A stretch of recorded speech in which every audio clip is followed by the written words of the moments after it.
Chapter 426. Early in the morning, the sky was overcast. There was no sunlight on the ground, and the sun was nowhere to be seen. It could be seen that the weather today was cloudy, and it didn't look good. This kind of weather was not good for those who planned to go out, but for those who stayed at home, it was good weather. Because without the sun shining on their buttocks, it would be more comfortable to sleep in, right? In the past, that would be the case. But now, even if you don't want to get up, someone will wake you up. The door opened and Kotori poked her head in. The white ribbons on her head moved back and forth like a rabbit's ears. She then looked at the bed. As expected, Kotori blushed when she saw Wu Yan snoring away in his sleep. She was also a bit annoyed by this. Due to the bathroom incident last night, Kotori tossed and turned the whole night. She wanted to sleep but couldn't. She finally fell asleep in the end. However, this brother of hers slept so comfortably that he almost had a bubble hanging above his nose. This made Kotori furious. She sneaked a glance at Wu Yan. Her expression fluctuated. Her blushing face showed a bit of timidity. She hesitated on whether she should wake Wu Yan up or not. If possible, Kotori would like to switch to her commander mode. After all, in sister mode, Kotori wouldn't be able to stand in front of Wu Yan after letting Wu Yan see her naked and say something so embarrassing. Even if she's in commander mode, she wouldn't have chased after Wu Yan for an entire night. Unfortunately, Shiori is still at home. Kotori has decided not to drag her into the fairy vortex. She doesn't want her sister to know that she has such a capable sister. Therefore, Kotori reluctantly used her sister mode to wake Wu Yan up. Kotori took a step into the room and retracted her hand. She blushed. She doesn't know how to face her Oni-chan. Kotori remembered Wu Yan telling her in her commander mode last night that she doesn't have to be a grown-up to do so. Plus, she almost lost her first kiss when she woke Wu Yan up. Kotori was worried. If she woke Oni-chan up like this, will he? She thought of something and blushed again. She held her cheeks with both hands and shook her head. After a long time, Kotori mustered up her courage and entered Wu Yan's room. She poked at Wu Yan's blanket and she tugged at it. She meekly called out, "Oni-ein, it's time to wake up." Her weak voice, of course, couldn't wake up the sleeping demon. Kotori pouted and yelled, "Oni-ei, wake up. Oni-chan is waiting for you to have dinner." Wu Yan shuddered when he heard Kotori's voice. He screamed and jumped up from the bed. Kotori cried out in shock. "Kotori, I know I was wrong. Don't chop me." Wu Yan yelled with tears in his eyes. Then he saw the speechless Kotori and stopped moving. Wu Yan looked at Kotori in shock. When he saw the white ribbon on Kotori's head, he sighed in relief. He laid down on the bed and he grumbled. "I say, Kotori, why did you scare me like that, me?" Kotori pointed at her own nose in astonishment. She was completely baffled. She was only waking her brother up, not scaring him. He was scaring himself. Wu Yan noticed this and he awkwardly averted his gaze. Then he looked back at Kotori and he said in a serious tone, Kotori, can we discuss something?" "What?" Kotori looked away. She was too shy to look Wu Yan in the eye. Wu Yan looked at Kotori seriously. A second later, a fawning expression appeared on Wu Yan's face. "Kotori, can you discuss with your commander mode that you won't use a knife next time, okay? That's not good." Kotori was speechless. Tiangong City, Duralai Zen High School. Wu Yan and Shiori walked in the hallway towards the classroom. Toka was looking around curiously. Toka was wearing the same Duralai Zen High School uniform as Shiori. Of course, this was Kotori's doing. Shiori giggled at Toka, who is sucking on her finger as if it's her first time coming to school. She asked Wu Yan, "Shido, is Toka really going to go to the same school as us?" "Yes." Wu Yan nodded nonchalantly. He came up with the excuse he came up with earlier. Toka's previous school is too far away from here, so it's better to transfer here. Shiori nodded and tilted her head. "Don't tell me Toka is going to be in the same class as us?" "Ma, we're in the same class, there's nothing wrong with that," Wu Yan said. Shiori gave him a dubious look. He felt helpless inside. From Shiori's point of view, maybe it's because she doesn't want to be separated from her girlfriend, Toka, so she wants to be in the same class. She doesn't know that the reason Toka wants to be in the same class is because of her dear little sister. At this time, a figure walked out from the corner in front. She had white shoulder-length hair and an expressionless face. Who else could it be but Yuichi Origami? Tabichi Origami stopped in her tracks when she saw Shiori. Her expression turned serious when she saw Wu Yen. However, when she saw Toka, her calm expression changed. Princess? You're... Toka tilted her head and exclaimed. Robot Army. Why are you here? Toichi Origami stared at Toka. You were the one who caused the space-time quake yesterday. Where did you go after that? Why can't I detect your spirit energy anymore? And... Toichi Origami looked at Shiori and asked seriously. Why are you with Shiori? Why should I tell you?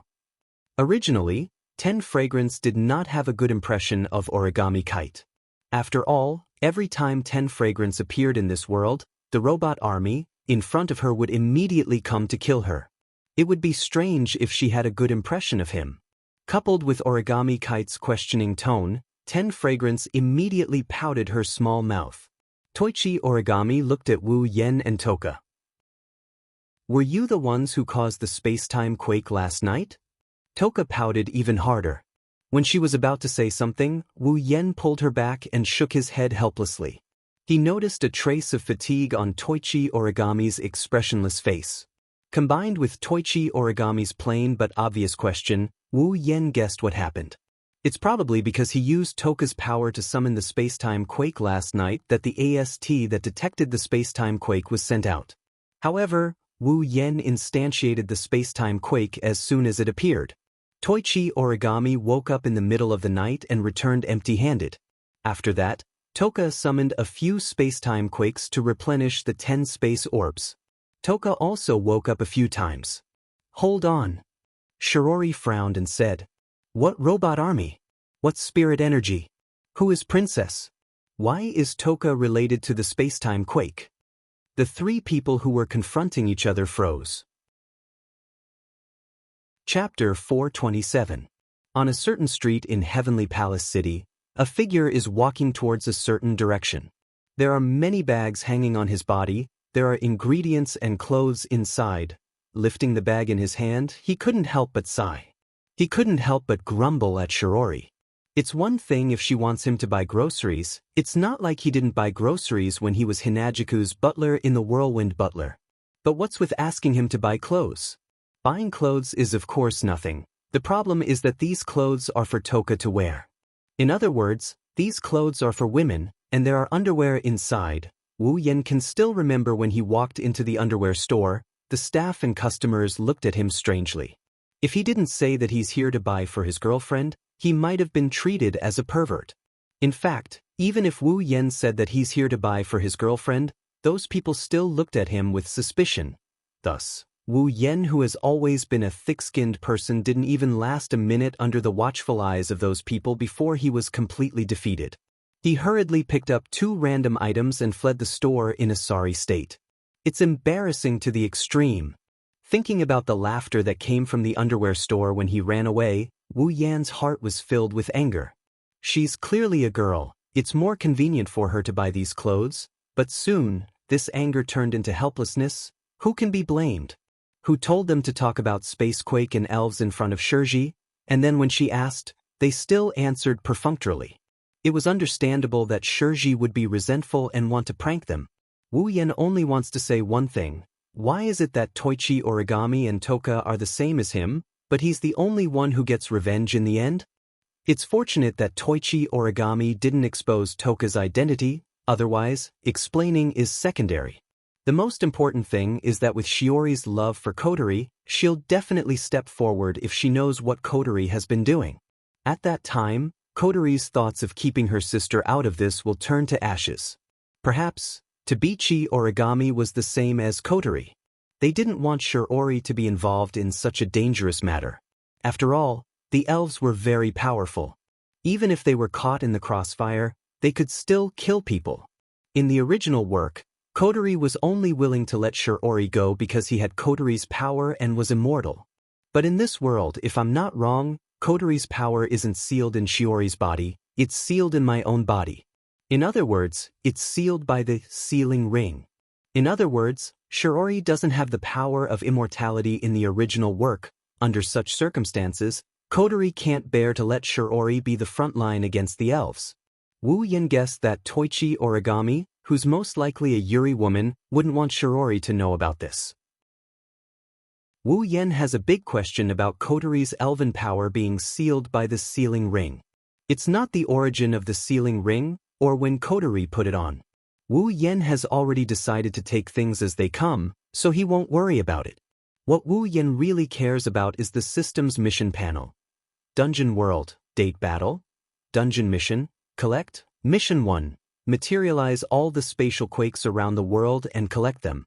Current progress, 1010, completed.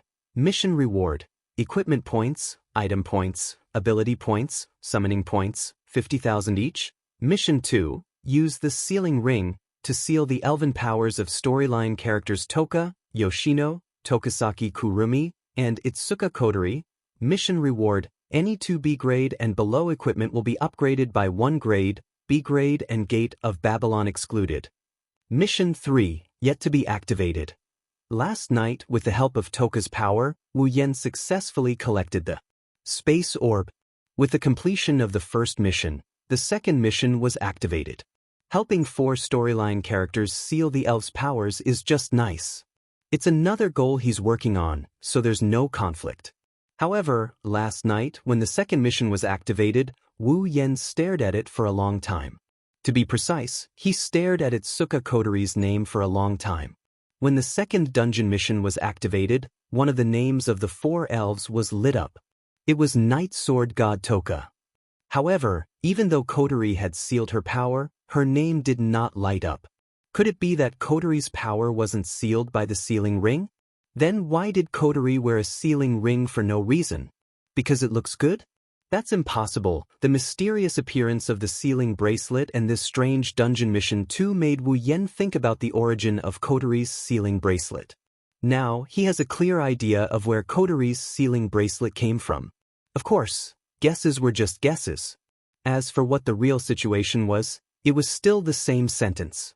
If he continued to stay in this world, he would definitely find the answer. Well, I've only sealed one of the 4 elves. Even if I eliminate Kotori, there are still 2 more. One of them is easy to deal with, but the other one won't be so easy. Once I solve the other 3, I should have an answer to Kotori's question. Walking on the street, Wu Yen couldn't help but smile. But when he saw the bag in his hand, he sighed. Lingerie stores and whatnot, even though it's said to be a place of welfare for the people of this generation, it's also stressful. He really can't understand why the original protagonists didn't enjoy the same treatment as him when they entered a lingerie store. Suddenly, Wu Yen felt a sense of danger. Wu Yen stopped in his tracks. His wine-red eyes flashed and he turned to look in a certain direction. Wu Yen heard a slight noise. At the same time, Wu Yen saw a tiny black dot coming towards him. It's a gunshot. The black dot is a bullet. In Wu Yan's vision, time seemed to slow down. The bullet coming from afar also slowed down. When the bullet arrived in front of Wu Yan's eyes, Wu Yan finally tilted his head. Bang! As Wu Yan tilted his head, the bullet grazed the corner of Wu Yan's eye and hit the ground behind Wu Yan. After a muffled sound, a hole was blasted into the ground. What a powerful weapon. It's definitely a weapon against elves. He glanced at the crater behind him. His wine-red eyes flashed like 2 lightning bolts as he looked at a faraway hill. There was a person aiming a sniper rifle at him. It was obvious that the bullet just now was the other party's handiwork. With Wu Yan's vision, even though he was far away from the hill, Wu Yan could still see the figure on the hill.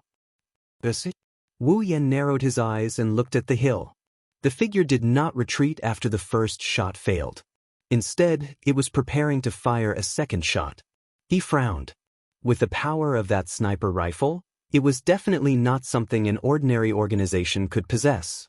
The equipment worn by the other party clearly indicated the identity of the attacker. It was However, weren't ASC members only female? If Wu Yan was not mistaken, the figure that attacked him should be a man. After pondering for a while, Wu Yan suddenly smiled. A male? Could it be the direct subordinate of the AST higher-ups? If so, then you won't be leaving today. Chapter 428.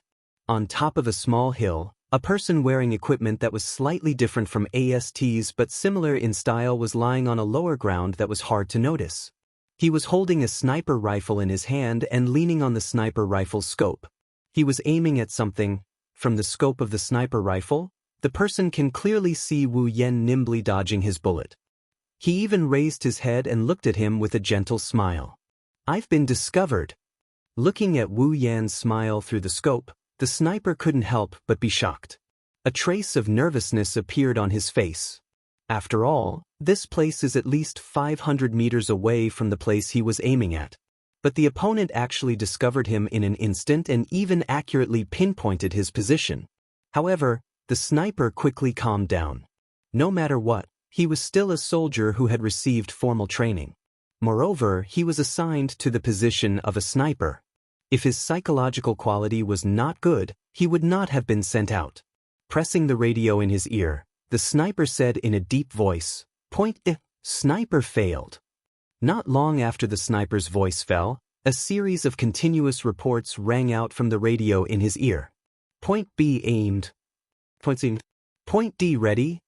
After these voices rang out, a voice that clearly has a tone of command, it seems to be the voice of the leader of these people. Point A, point B, point C, point D, snipe at the same time. Along with this voice, for very subtle sounds of reloading could be heard from the other side of the earpiece. Under the scope of 4 sniper rifles, Wu Yan frowned and then relaxed. Feeling the initial warning coming from one direction change to 4, Wu Yan couldn't help but lick his lips. Those snipers are scattered all over the place. This is a bit troublesome. Although he said it was troublesome, his face didn't show any signs of trouble. Wu Yan glanced at the 4 positions where the warning came from and chuckled softly. Take them out one by one. Wu Yan's chuckle was naturally seen by the 4 snipers under the scope.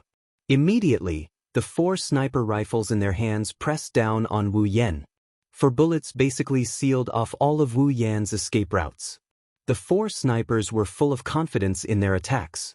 In this situation, even if the opponent is a powerful elf, there is no way she can avoid this round of coordinated attacks. So much so that they didn't even consider that there is no way to avoid their attacks.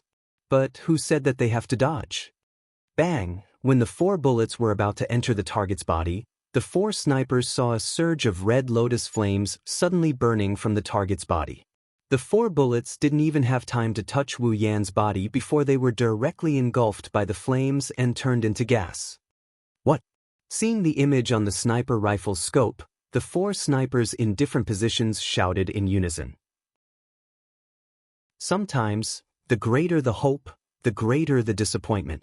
This was the situation. What's wrong? The voice of the leader who ordered the 4 snipers to snipe came from the headset, finally letting the 4 snipers understand the situation they are in. Captain, snipe at point A failed again. Please give instructions. Captain, snipe at point B failed. Please give instructions. Captain, snipe at point C failed. Please give instructions. Captain, snipe at point D failed. Please give instructions. Listening to the report in the wireless headset, the voice of the person who was called the captain had a trace of gloominess. Snipe failed again? Suddenly, in the sight of the 4 snipers and the captain of the sniper team, a red lotus flame pillar rushed into the sky, as if it was going to burn the entire sky into ashes. Endless heat was emitted from it, and there was a trace of heat in the air. What's going on? The pillar of fire from the red lotus slowly burned. Soon after, the pillar of fire decreased at a speed visible to the naked eye. When the pillar of fire completely disappeared from the sight of the 5 people, a figure with a fiery glow shot out from where the pillar of fire was and disappeared on a small mountain slope. That small hill was the one where the sniper who first sniped Wu Yan was at. The leader of the sniper team turned pale with fright. He hurriedly pressed the earpiece and wanted to shout something into it. However, a scream came out of the earpiece first, causing the leader of the sniper team and the remaining 3 snipers to be extremely shocked. What's going on?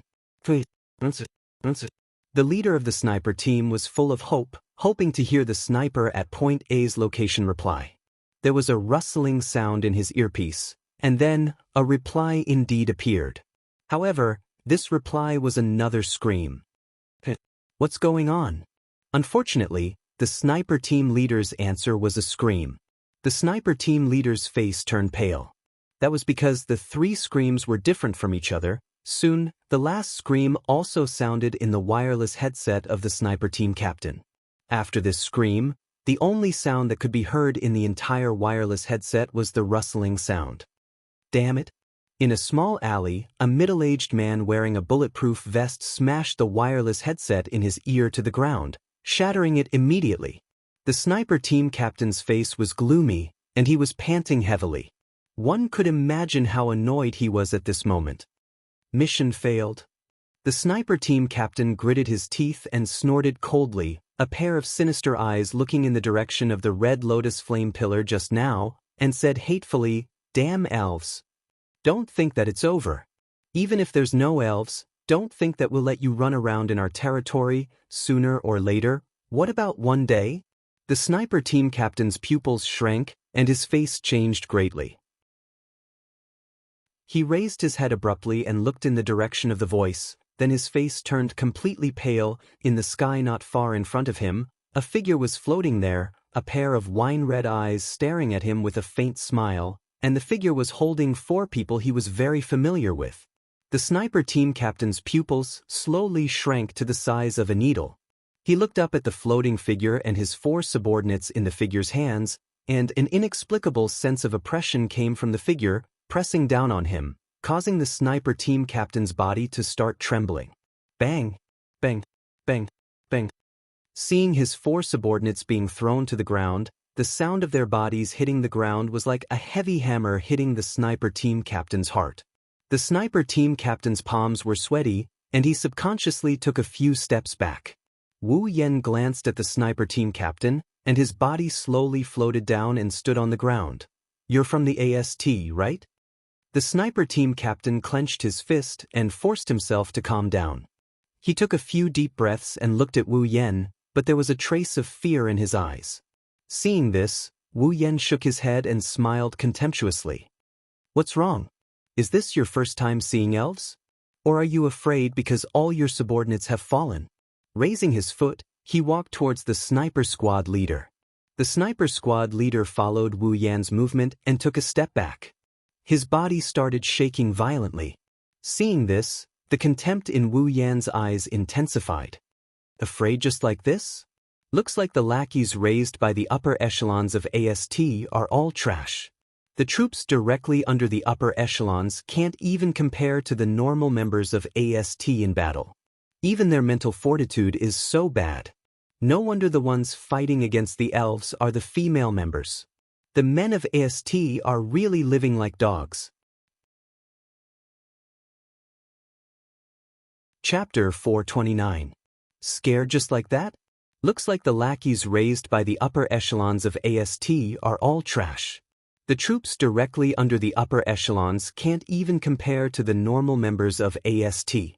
Even their mental fortitude is so bad. No wonder the ones fighting against the elves are the female members. The men of AST have really wasted their lives. The sniper team leader was furious when he heard Wu Yan's words. The fear on his face turned into anger. A vein popped out on his forehead. His reaction made Wu Yan turn his head away. He looked down on this sniper team leader a little, keeping a poker face. Such a requirement might be a bit too much for a sniper team leader under the direct command of AST, but in a situation where he could be killed at any time, he actually showed his emotions on his face because of the enemy's words. Didn't he know that it would be easy for him to be caught or killed by the enemy if he did so? If the upper beam is not straight, the lower beam will be crooked. With how arrogant the higher-ups of AST were, how good could their subordinates be? At this moment, Wu Yan suddenly felt bad for Origami and the other AST girls. Not only did they have to fight on the battlefield, they even had to work under these people. He really didn't know what kind of sins they committed in their past lives. No wonder the AST team leader was so angry that she almost went through menopause. Seeing Wu Yan's disdainful expression, the sniper team leader was even angrier. However, he didn't dare to say anything. Even if he didn't know the current situation, he knew that angering the other party wouldn't do him any good. You. How do you know about AST and where I belong? The sniper team leader was secretly shocked. As far as he knew, each of the elves had a serious lack of knowledge about this world. Unlike the elves in front of him, not only did they call him AST directly, but they even knew about the higher-ups directly. Little did he know that Wu Yan isn't an elf. AST's attitude towards elves is different from Ratatoskers. That's why AST's information is second only to elves in Ratatosker. Wu Yan hasn't been in this world for long, but as the combat commander of Ratatosker, if he doesn't know about his old rival, Kotori will cook him alive. Of course, Wu Yan wouldn't tell this to the sniper team leader. Wu Yan pursed his lips and ignored the sniper team leader's question. He walked past the 4 snipers and headed towards the sniper team leader. Tell me. Staring at the sniper squad leader who is moving back and forth with him, Wu Yan asked in a low voice. Why do you want to kill me? I don't have any elven energy on me. The sniper captain started sweating as he backed away. He didn't pay attention to Wu Yan's words. Maybe he didn't want to say it, or maybe he didn't hear it due to fear. Wu Yan's wine-red eyes flashed with a sharp glint. Tell me. The cold voice caused the leader of the sniper team to stumble and fall on his butt. His face was full of fear as he cried out, I don't know. I don't know anything. Wu Yan stopped in his tracks when he saw the sniper squad leader's unbearable behavior. He frowned with a look of disgust on his face. Looks like he had overestimated them before. Are all the men in AST like this? If they are, they would have sent the girls into battle. I don't know. Wu Yan sneered. Then let's change the question. Did they send other troops to kill other elfins other than me? Wu Yan didn't expect the sniper squad leader to say something he didn't expect. Are there other elves who don't have elf waves living here? You don't know. Wu Yan looked at the sniper squad leader in surprise. He lowered his head when he saw the genuine look of bewilderment on the sniper squad leader's face and started thinking. The sniper team leader didn't say the reason why AST came to kill him, but Wu Yan could more or less guess. Originally, AST was established to kill elves. The existence of elves would bring a great disaster to this world. Even without the spacecrafts, their powerful strength was enough to make humans fear them. Now, the fact that he didn't have elf waves on him must have been known by AST. However, without elf waves, he wasn't an elf. Other elves might not be, but Wu Yan is. He's not an elf. The spacecrafts were an accident. Kotori and Ratatosker didn't believe Wu Yan's words back then. The people of AST didn't believe him either. That's why even if a nuclear bomb is frozen, it's still a nuclear bomb. Its destructive power won't disappear even if it's frozen. Similarly, an elf would still be an elf even if she didn't have any elven energy waves. Just like a nuclear bomb, no one would be able to stand by and watch a nuclear bomb walk around in their own home. Even Ratatosker wasn't as cruel to the elves as AST, but he still kept a close eye on them. Wasn't Kotori the one who was keeping an eye on Toka when she was staying at Itsuka's house? Wu Yan bitterly laughed. The original work sure is a scam. The elves are roaming around inside, but the AST people didn't do anything. Wu Yan subconsciously thought that the AST people wouldn't attack the elves with their powers sealed away because of the absence of the elves' energy waves. Based on the current situation, it's not that AST didn't want to make a move, it's just that they didn't know about the sealed elves living here. Wu Yan frowned when he thought of this. He's very confused about this. It didn't make sense. It was impossible for AST to not know that there was an elf living here. Other things aside, Kite Origami had seen 10 fragrances with his own eyes. With Kite Origami's personality, such an important matter would definitely be reported. So, why exactly? Is there something else going on? The sniper squad leader looked at Wu Yan, who was deep in thought. The fear on his face disappeared and was replaced by a ruthless expression. He quietly reached his hand behind him. The moment the sniper squad leader reached behind him, he felt a chill coming from his chest. It was as if he lost something. The sniper squad leader was at a loss. The sniper team leader lowered his head and looked at his chest, which had become cool. The next moment, his eyes widened to the maximum. His face was filled with disbelief. On his chest, there was a hand, but the entire hand was gone. That's because the hand is inside his body. I didn't want to kill you so quickly, you're the one who asked for it. A faint voice came from the sniper squad leader. He raised his head with difficulty. A pair of wine-red eyes with a cold glint appeared in his vision. The sniper squad leader wanted to say something, but when he opened his mouth, nothing came out. All he got was a cold smile from Wu Yan. He slowly pulled out the hand from his body. Fresh blood dripped from Wu Yan's hand and sprayed out from the sniper squad leader's chest like a fountain. It sprayed out in front of Wu Yan and sprinkled on his body. However, not a single drop of blood touched his body. Instead, it dripped down like water droplets. The intense pain finally reached the head of the sniper team leader.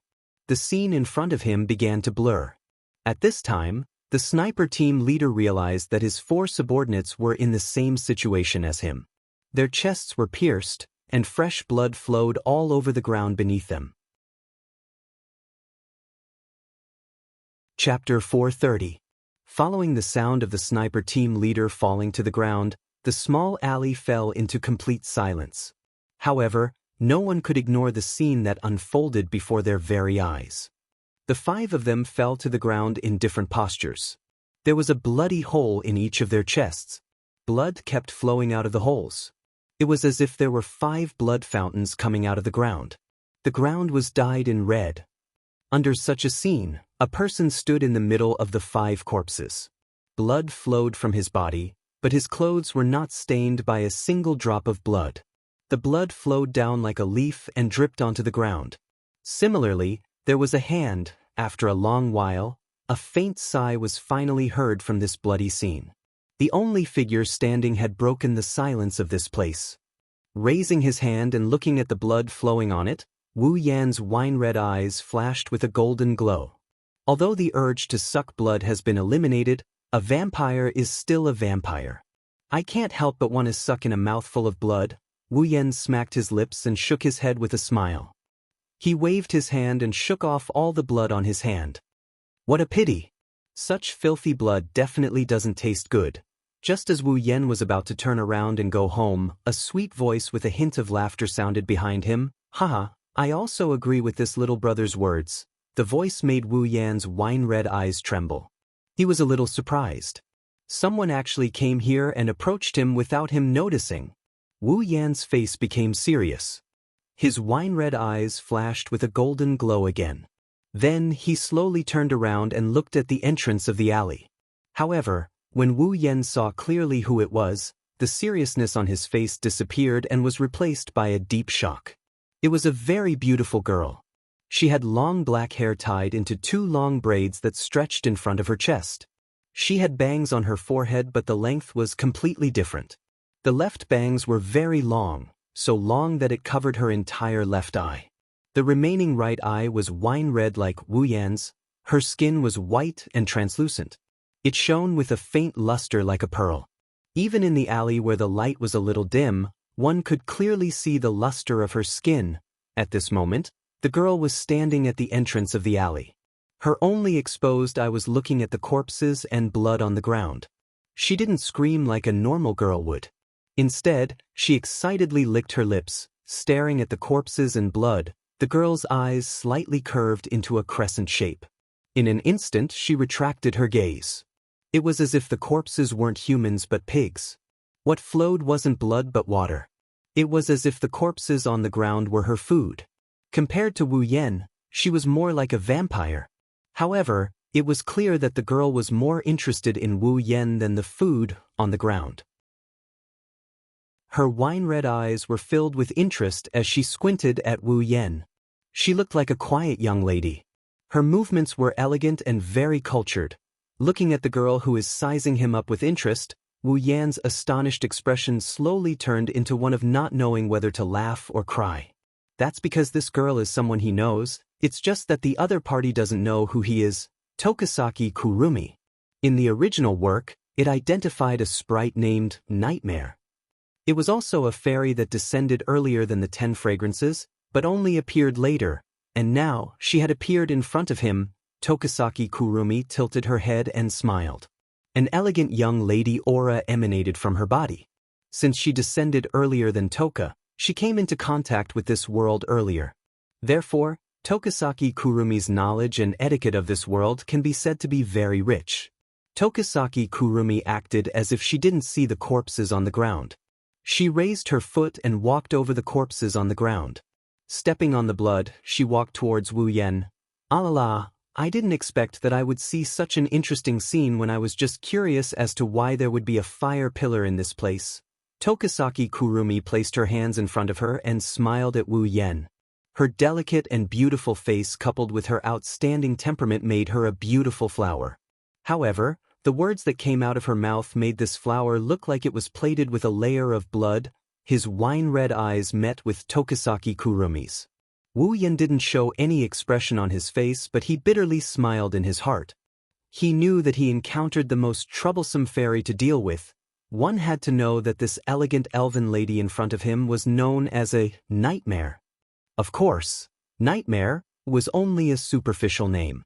Tokisaki Kurumi had another title, and that was the most lustful elf. The descent of a fairy will cause a space-time quake and bring about a catastrophe in this world. Wu Yan didn't know how many people have died under the terrifying destructive power of the space-time quake. However, Wu Yan knew that Tokisaki Kurumi didn't use the power of the space-time quake. She killed more than 10,000 humans with her bare hands. Therefore, don't think that Tokisaki Kurumi was joking. This scene was enough to make people tremble in fear, but in Tokisaki Kurumi's eyes, it was nothing. This was because in her daily life, such scenes were common.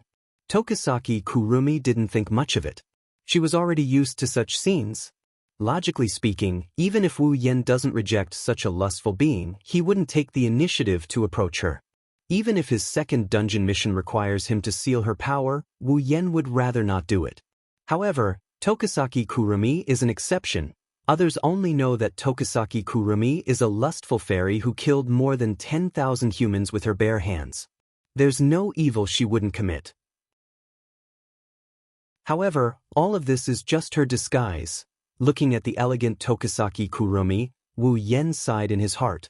This is probably the most difficult fairy to capture. If he doesn't do it well, he might not be able to do it in his entire life. To seal her power and complete his second dungeon mission. To be honest, Wu Yan isn't confident. What's wrong? Tokisaki Kurumi looked at the silent Wu Yan. She thought he was frightened by her appearance and the words trend. Wu Yan raised his head and frowned. "Aren't you afraid?" "Afraid?" Tokisaki Kurumi laughed and said meaningfully. "Little bro, do you think all girls are afraid of blood?" Tokisaki Kurumi didn't let Wu Yan answer as she continued. "Then, little bro, I will have to disappoint you. I, on the other hand, am not afraid of blood. In fact, I like it very much. Also." Tokisaki Kurumi closed her eyes and she stood on her tiptoes. She looked like a little girl waiting to be kissed by her lover. She had a bashful look on her face as she told Wu Yan in an intoxicated tone. "Little bro, there's a nice smell on you." Tokisaki Kurumi abruptly opened her eyes. Her originally delicate and elegant face instantly turned a little lustful. She licked her lips and laughed loudly. "Pa, pa, it smells so nice, it whetted my appetite." Wu Yan's expression changed. He stomped heavily on the ground and retreated. At the same time, a few pale arms drilled out from the ground and wrapped around Wu Yan. They brushed past Wu Yan's retreating body. Chapter 431. Tokisaki Kurumi is very, very happy, so happy that she's going crazy. Every elf has a spiritual equipment and an angel. For example, Toka's spiritual equipment is the amethyst-like armor, Kamui's spiritual equipment 10 times. Her angel is the great sword, Sandalvan. Tokisaki Kurumi is the same.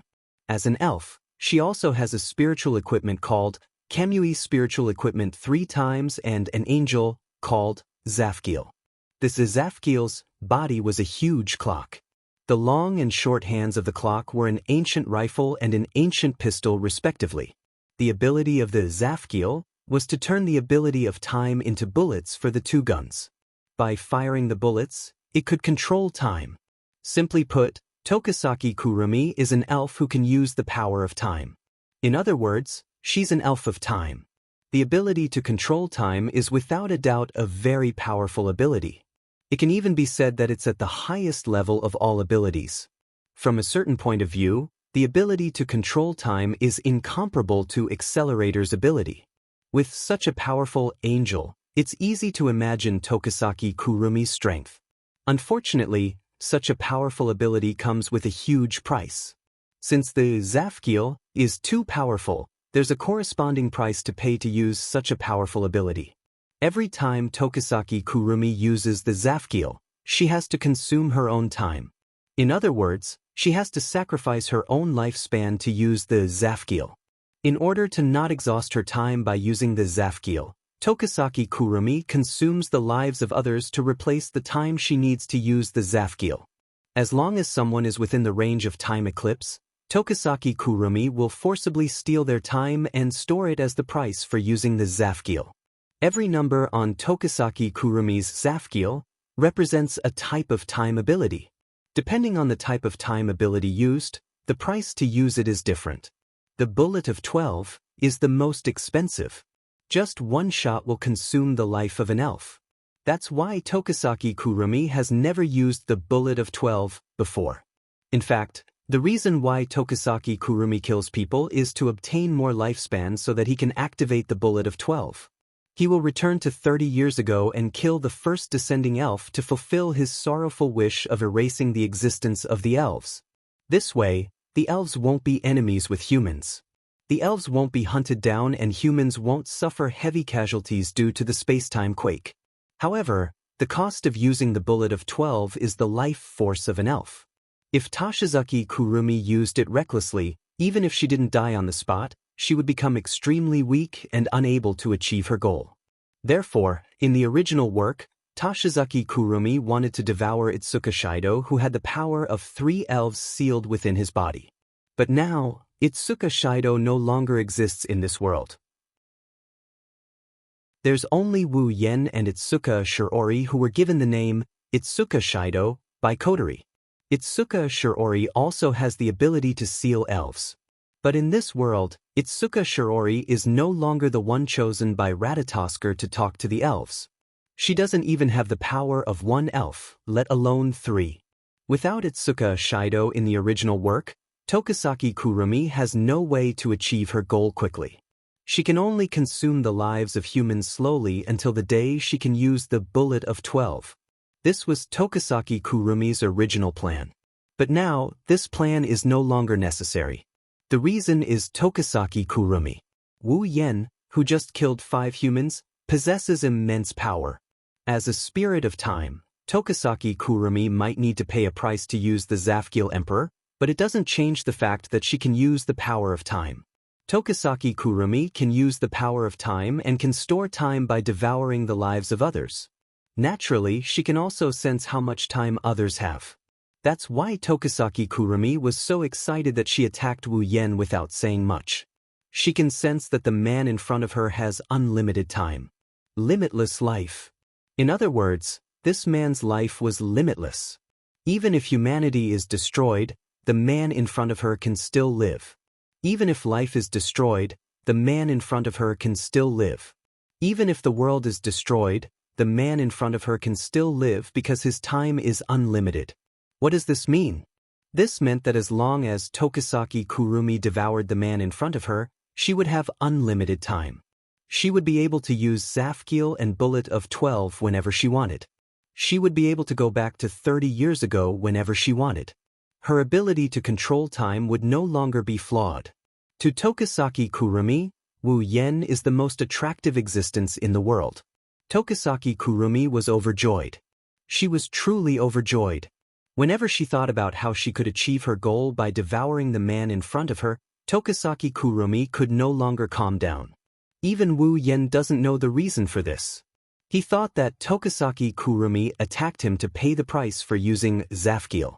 Who would have thought that his unlimited time as a true ancestor attracted such a troublesome enemy?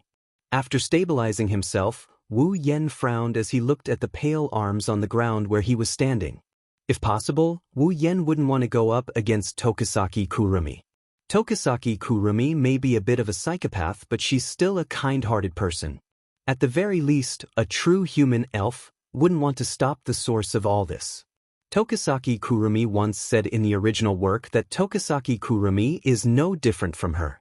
In the original work, if Tokisaki Kurumi wasn't saved by Wu Yen, she would have become like Tokisaki Kurumi sooner or later. She would have killed for fun. At the end of the day, Wu Yen has the same thoughts as Tokisaki Kurumi. Every elf is a kind existence. Just the fact that Tokisaki Kurumi likes small animals is enough to prove that she has a kind heart. It's just that the humans have been hostile towards the elves for a long time. That's why Tokisaki Kurumi turned into her current state, treating humans as her food. Tokisaki Kurumi's heart was completely broken. That's why Wu Yen doesn't want to fight Tokisaki Kurumi. Of course, this is because Wu Yen doesn't know how important he is to Tokisaki Kurumi. It's even more important than how much Tokisaki Kurumi covets Tokisaki Kurumi in the original work. Tokisaki Kurumi won't miss out on Wu Yan's unlimited time. Under Wu Yan's gaze, Tokisaki Kurumi slowly raised her hand.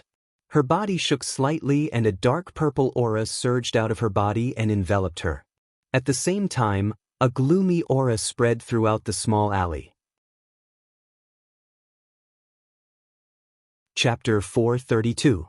Dark purple energy swirled around Tokisaki Kurumi's body, forming a dark purple ribbon that danced around her. The black light undulated up and down as a sinister and dark aura surged out from Tokisaki Kurumi's body, enveloping the entire area.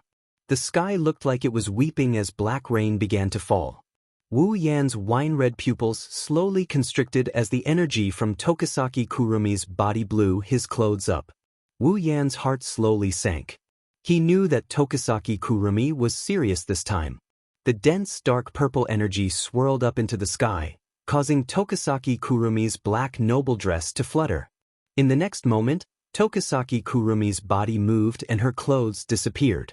A pure white body appeared in front of Wu Yen under the cover of the dark purple energy. In the next moment, Tokisaki Kurumi's body flashed with a dazzling light, illuminating the entire dark alley.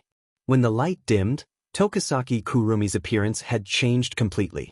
She was wearing a noble Gothic dress that reached all the way to her chest. Her fair and smooth shoulders were exposed to the air, making her look like two ivory sculptures. Only two straps supported the Gothic dress. She wore wrist gloves with her palms exposed, only covering her elbows. Above her palms, a large bow was tied around her abdomen. Black stockings covered her thighs and a pair of black high boots were on her feet. Her long black hair was tied into two ponytails of different sizes, and a pleated head ornament that looked like a headband was placed on her head. Lu Haiki's eyes drooped down, and his wine-red right eye flashed with a strange light. Tokisaki Kurumi's left eye had also appeared, and it was a golden clock. Tokisaki Kurumi, level 75. At this moment, the golden clock in Tokisaki Kurumi's left eye was spinning. It was like a pupil, staring straight at Wu Yen with a trace of impatience. The clock in the left eye represented Tokisaki Kurumi's time. If Tokisaki Kurumi gets her hands on Wu Yen, the time inside the golden eye of the clock will come to a complete stop. Therefore, Tokisaki Kurumi's gaze towards Wu Yen was filled with passion and greed. She was like a hungry wolf looking at the most delicious piece of meat in the world. Wu Yen frowned deeply. His wine-red eyes flashed with dissatisfaction and anger. Wu Yen really didn't like the way she looked at him like he's food. He's also very dissatisfied with that look. Tokisaki Kurumi saw the dissatisfaction in Wu Yan's eyes. Her red and gold eyes flashed with surprise. Tokisaki Kurumi smiled at Wu Yen. Era, little brother, you don't seem surprised by my transformation and appearance? Tokisaki Kurumi raised both her hands and tilted her head. Could it be that little brother knows about the elves? Wu Yen frowned but didn't say anything. He took a few steps forward and closed the distance between him and Tokisaki Kurumi. Tokisaki Kurumi couldn't help but smile. Tokisaki Kurumi tapped her cheeks. She supported her face with one hand and her other hand was hanging by the hem. Her fair face blushed like a shy little girl. She looked at Wu Yen and said softly, "Hey, little brother, do you think I'm pretty?" Wu Yen pursed his lips as he looked at Tokisaki Kurumi's bashful face. He shrugged. "What are you trying to say? What are you talking about? Are you trying to ask me how I feel about you so that you can confess your feelings to me?" Tokisaki Kurumi's smile widened when she heard Wu Yan's words. However, that shy look disappeared. That's a good idea. After all, little brother, you're very attractive to me. I'm really moved, Wu Yan sighed and he continued. Is that so? But you don't look like the type who would fall in love at first sight with someone you meet for the first time. Oh? You seem to know a lot about me, bro. Toshiaki Kurumi looked at Wu Yen with her different-colored eyes. She chuckled. But you're wrong, I really fell in love with you at first sight, little bro. Tokisaki Kurumi swayed her gothic dress and raised her high boots. She walked towards Wu Yen step by step. At the same time, she looked at Wu Yen in a daze. This is really troublesome. I feel like I can't leave you anymore. What should I do? What should I do? Wu Yen furrowed his brows again. He looked at Tokisaki Kurumi with a cold glare. She looked at him like she's in a dream. Wu Yen saw Tokisaki Kurumi's mesmerized expression. However, Tokisaki Kurumi didn't look like she was in love with a lover. She looked more like a poor beggar looking at a rich missy. She wasn't looking at the missy, she was looking at the word, missy, in front of her. Tokisaki Kurumi seemed to have noticed the coldness in Wu Yan's eyes. She stopped in her tracks, but the dazed look in her eyes didn't weaken. Instead, it became more intense. It was accompanied by a fatal fanaticism. She licked her lips and her smile turned sinister. She looked at Wu Yen and she coquettishly said, "Hey, bro, become one with me, we'll never be separated, okay?" Without waiting for Wu Yan's reply, Tokisaki Kurumi chuckled. Little brother, you can't refuse because I'll get angry." Tokisaki Kurumi laughed loudly. Her shoulders shook as she covered her mouth with one hand and muttered softly. I'm actually excited." Tokisaki Kurumi's body flashed with a red and white light. Several streams of light rolled up from her body and danced in the air. They turned into several pale red arms and shot towards Wu Yen like whips.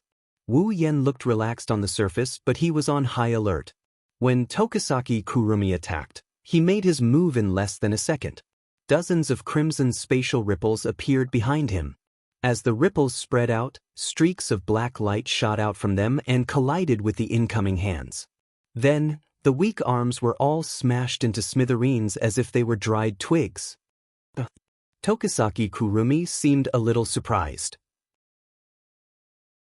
Her eyebrows slightly arched as she looked at Wu Yen with a smile.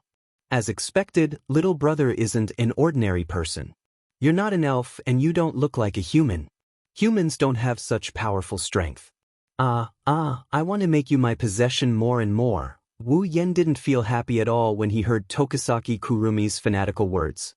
It's not a good thing that this sickly girl has her eyes on him, it's better to run. Just as this thought surfaced in her mind, Tokisaki Kurumi grinned.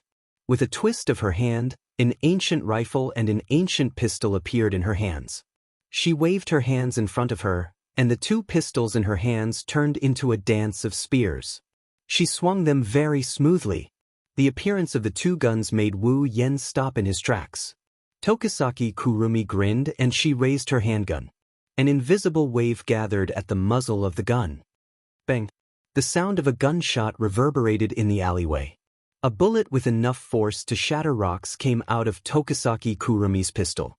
She fired at Wu Yen, who narrowed his eyes. Chapter 433. The gunshot was followed by the terrifying sound of wind breaking. The bullet from Tokisaki Kurumi's ancient handgun is much more powerful than the bullets from Wu Yan's sniper rifle. The reflection of the bullet in her wine-red eyes was getting closer and closer. Wu Yan didn't expect Tokisaki Kurumi to take out a part of her angel without saying a word.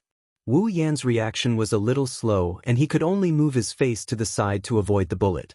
The bullet grazed past Wu Yan's face and left a wound on Wu Yan's cheek.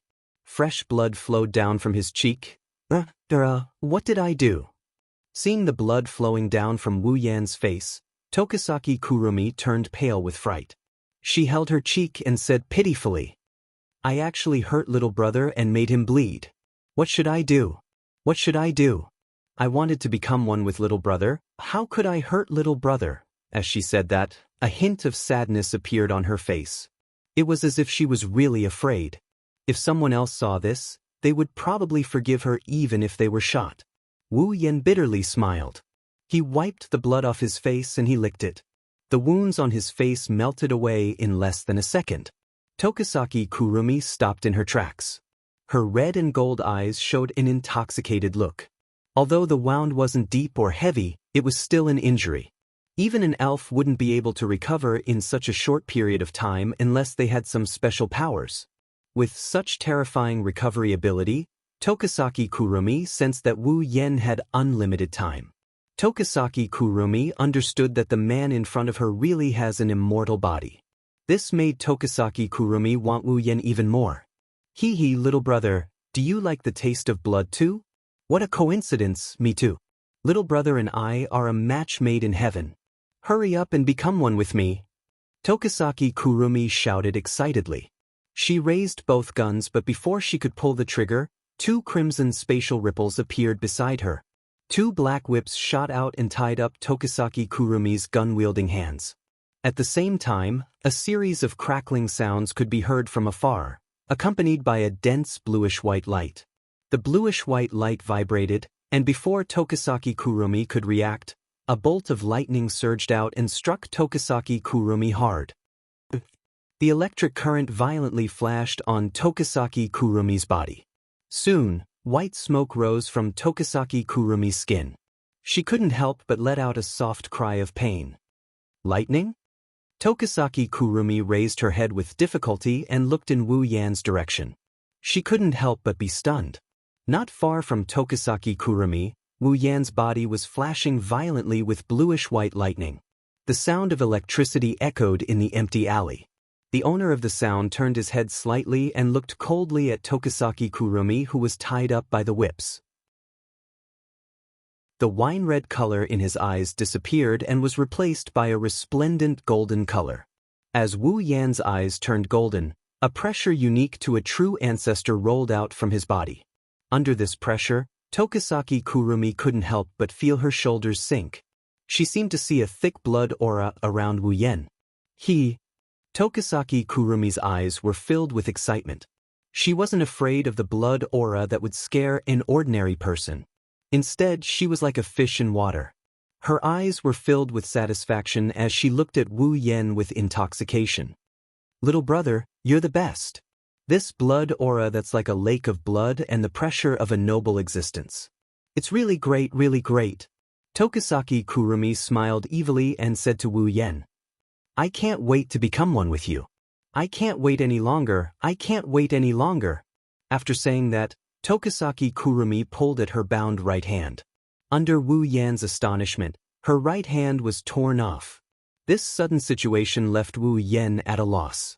At this time, Tokisaki Kurumi used her broken right hand to smash the iron sand whip in her left hand. The iron sand whip shattered into iron sand and she immediately leaped away. Descent. Emperor of Carving, Zafkiel. Tokisaki Kurumi raised her hand and shouted. Her voice resounded through the sky. Following her voice, a black-red lightning bolt descended from the sky and struck Tokisaki Kurumi's back. However, the black-red lightning didn't cause any damage. Instead, it distorted Tokisaki Kurumi's back. The black-red lightning turned into a black-red light that drew a circle behind Tokisaki Kurumi. When the light dissipated, a huge clock that was twice as tall as Tokisaki Kurumi appeared behind her. Tokisaki Kurumi's angel. Emperor of Carving, Zafkiel. Wu Yan's expression tensed up. He wanted to retreat. He didn't want to fight Tokisaki Kurumi to begin with. Now, Tokisaki Kurumi even used angel. It's clear that she doesn't want to let him go. Wu Yan bitterly laughed inside. What did he do to offend her? Why would she use angel at such a high cost? Even if Tokisaki Kurumi has other people's lives as storage, it's still a waste. She's really willing to sacrifice so much for it. How could she be so generous? Wu Yan didn't know that once he fell into Tokisaki Kurumi's hands, the so-called price would be gone. Naturally, Tokisaki Kurumi didn't care about such a small amount of time. Even if she used it all up, as long as she had Wu Yan, she wouldn't need it. Bullet of 4, Dalit. Tokisaki Kurumi raised her left hand that was holding a pistol. The clock in her left eye suddenly sped up. The number 4 on the huge clock behind Tokisaki Kurumi lit up. A black-red stream of energy floated out and entered Tokisaki Kurumi's pistol. After the black-red stream of energy flowed into the pistol, Tokisaki Kurumi smiled and did something that would make others confused. She raised the pistol but didn't aim it at Wu Yan. Instead, she pointed it at herself and pressed it against her chin. Then, she pulled the trigger without hesitation. Wu Yan wasn't surprised by Tokisaki Kurumi's action.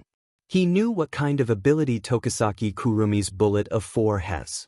It's the ability to reverse time. The golden pupils turned towards Tokisaki Kurumi's right hand, which was suspended in the air by the iron sand whip. The broken right hand trembled slightly, and the iron sand whip loosened. The right hand didn't fall down, but flew back to Tokisaki Kurumi and reattached itself to her severed arm. Tokisaki Kurumi clenched her right hand and smiled sinisterly at Wu Yan. Let's start again. Wu Yan's body tensed up. His golden pupils turned and he focused all his attention on Tokisaki Kurumi.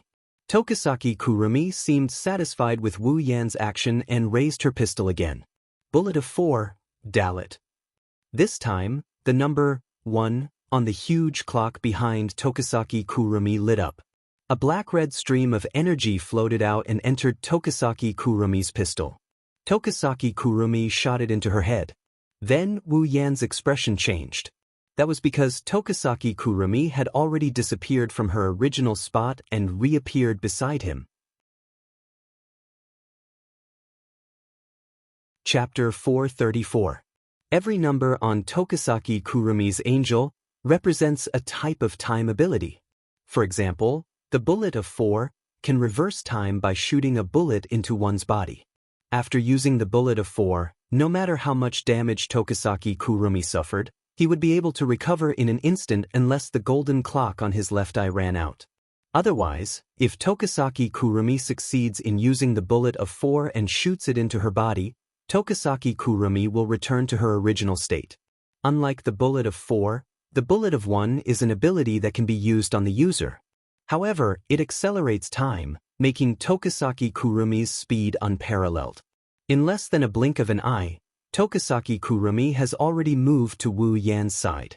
Tokisaki Kurumi looked at Wu Yan's face that is inches away from her. She rested her head on Wu Yan's shoulder and caressed Wu Yan's face. She licked her lips with her little tongue and smiled. Ah, what a captivating taste! Tokisaki Kurumi's lips curled into a sinister smile. Her red and gold eyes stared at Wu Yan's golden eyes. They were red just a moment ago. How did they turn gold all of a sudden? Hey, little brother, can you tell me? Tokisaki Kurumi's unique fragrance wafted into Wu Yan's nose as she rested on his shoulder. If it were any other time, Wu Yan's heart would be stirred. However, no matter how carefree he is right now, he wouldn't think that this is the right time to do such a thing.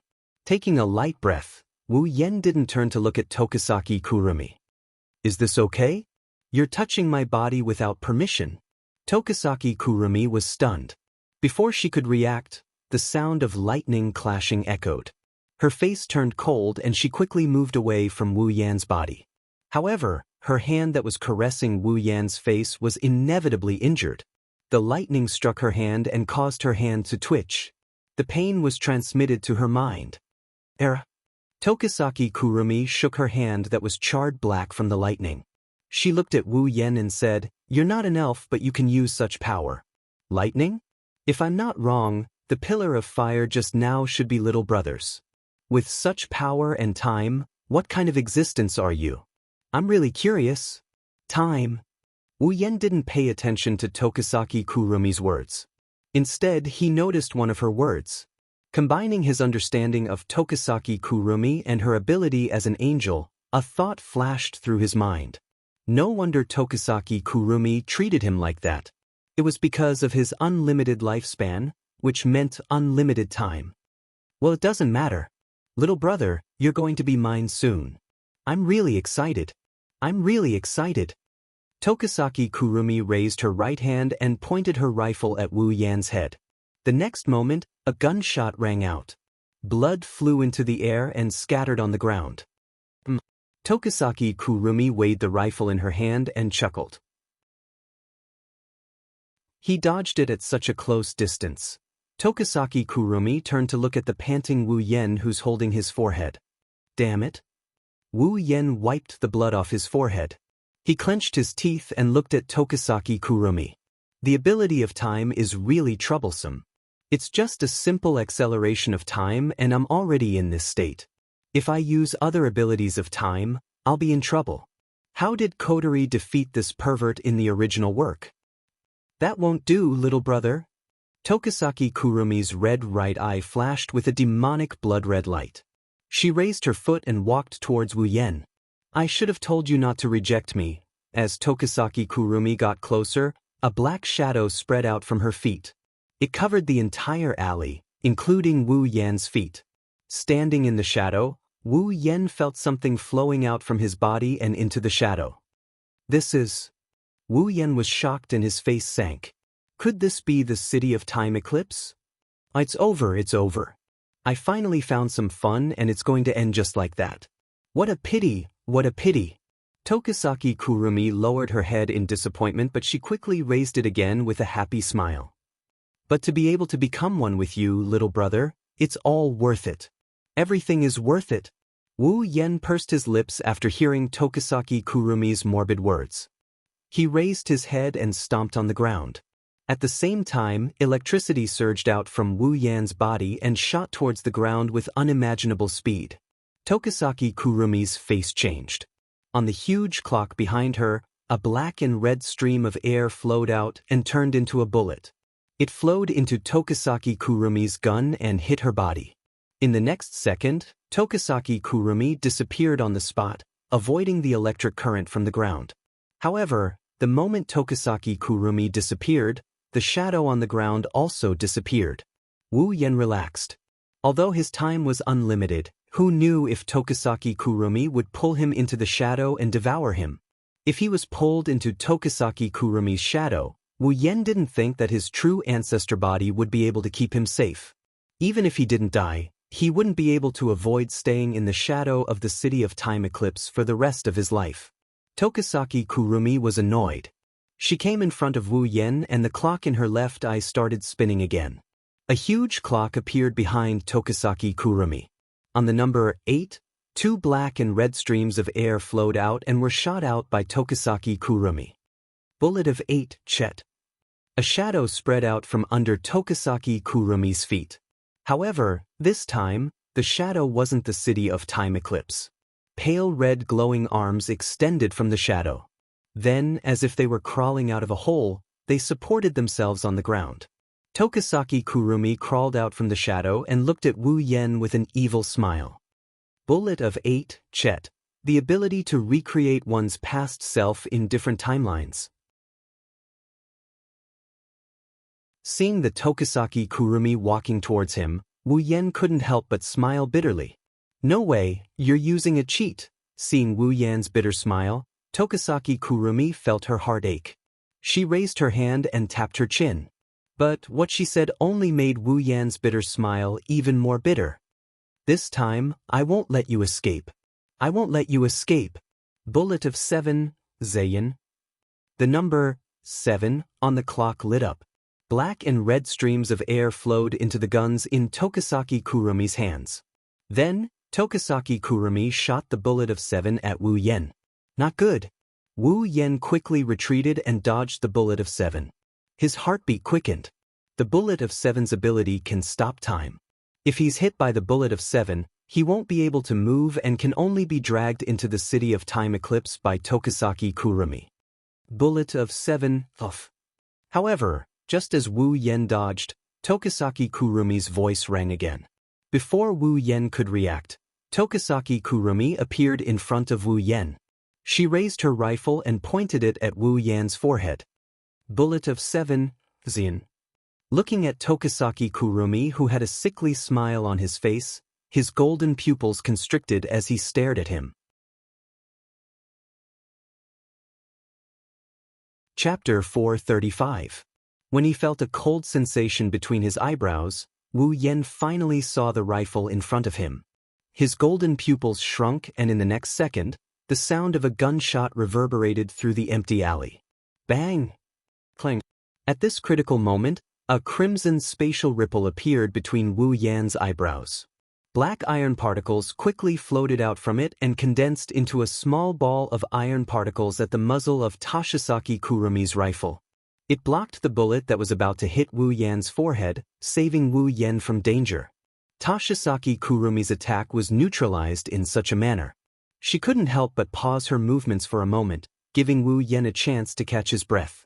Wu Yen understood that there was still a gap between his strength and Tokisaki Kurumi's.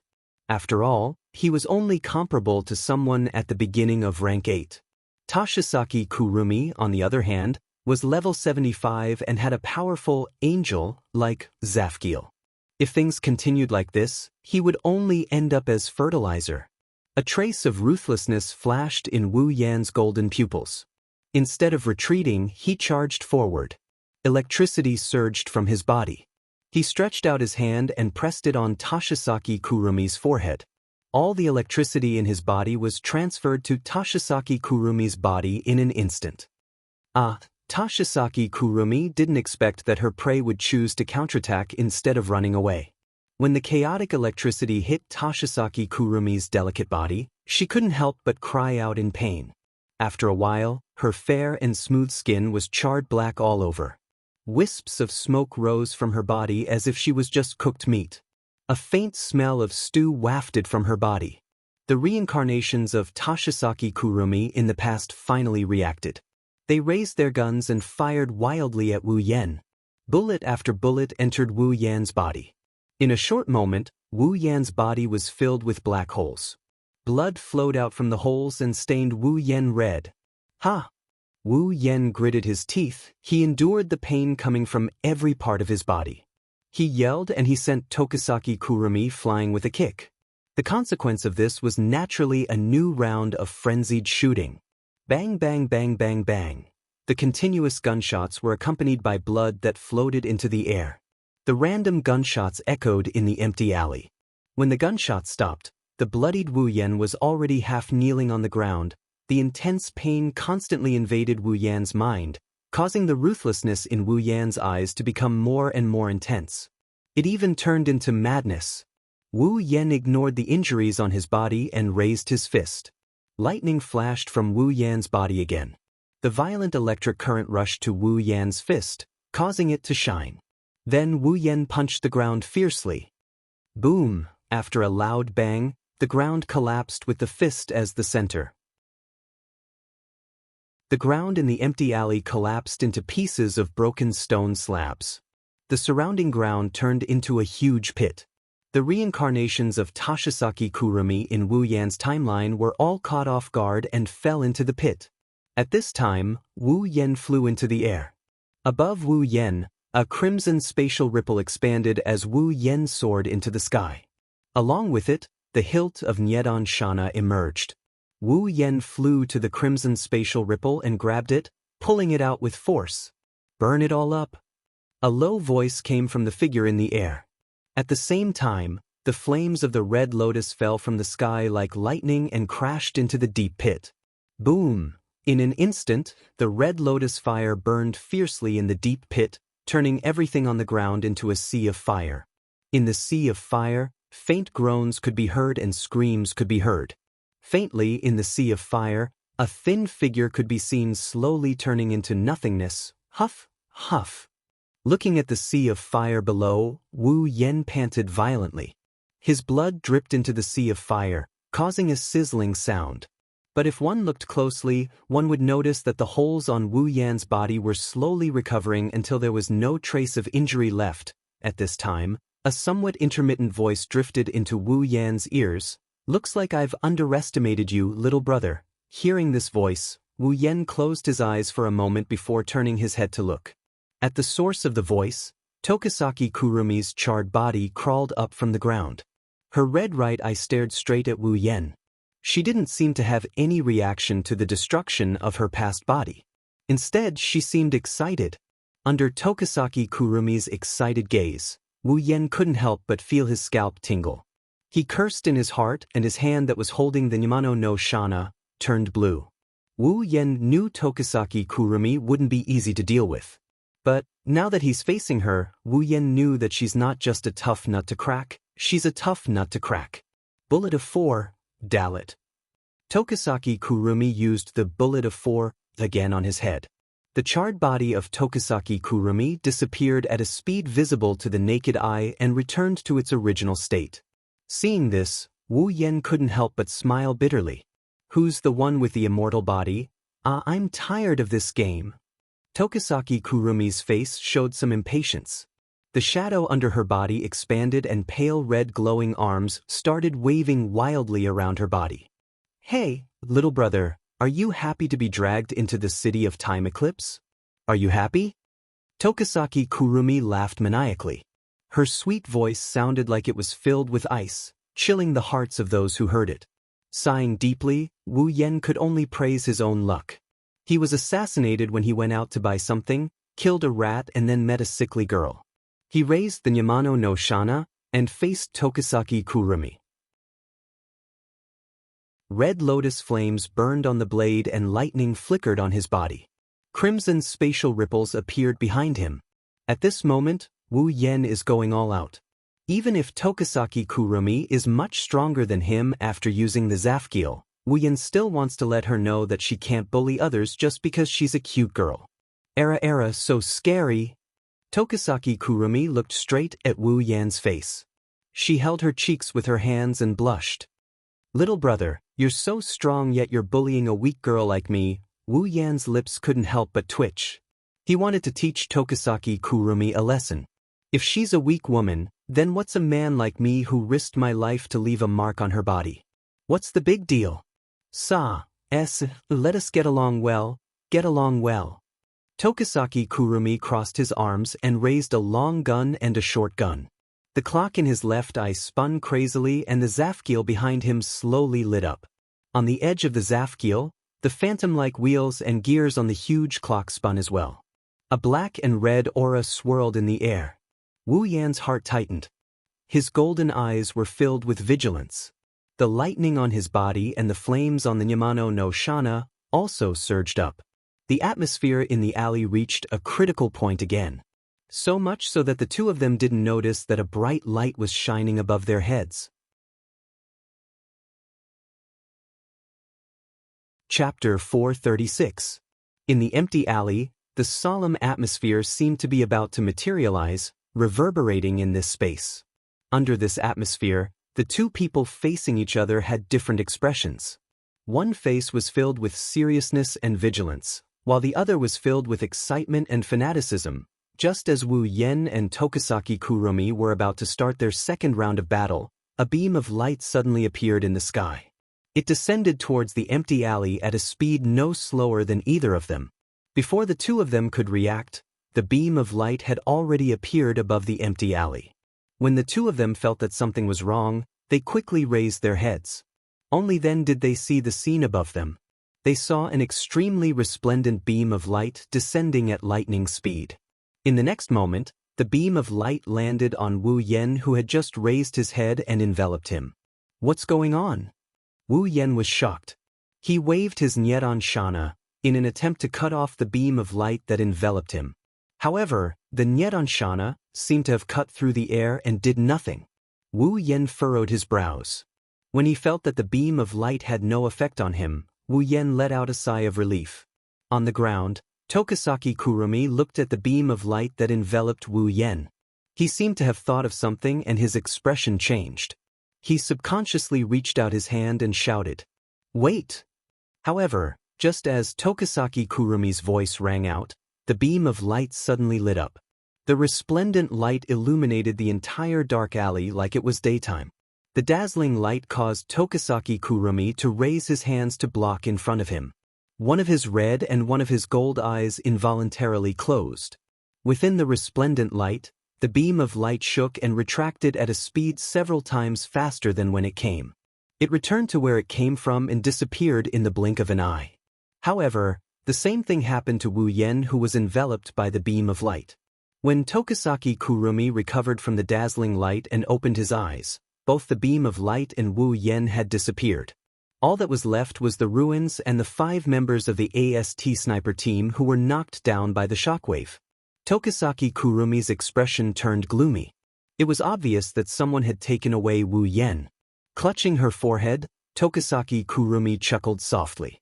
Her laughter grew louder and louder until it reverberated throughout the empty alley. Tokisaki Kurumi's red right eye flashed with a demonic blood-red color as he laughed maniacally. "No matter where you run to, you'll become mine in the end. You can't escape, you can't escape." Behind Tokisaki Kurumi, the clock, Zafkiel, disappeared without a trace as soon as she finished her sentence. Tokisaki Kurumi lightly sighed and pursed his lips into a smile. Seriously, I'm getting hot in advance."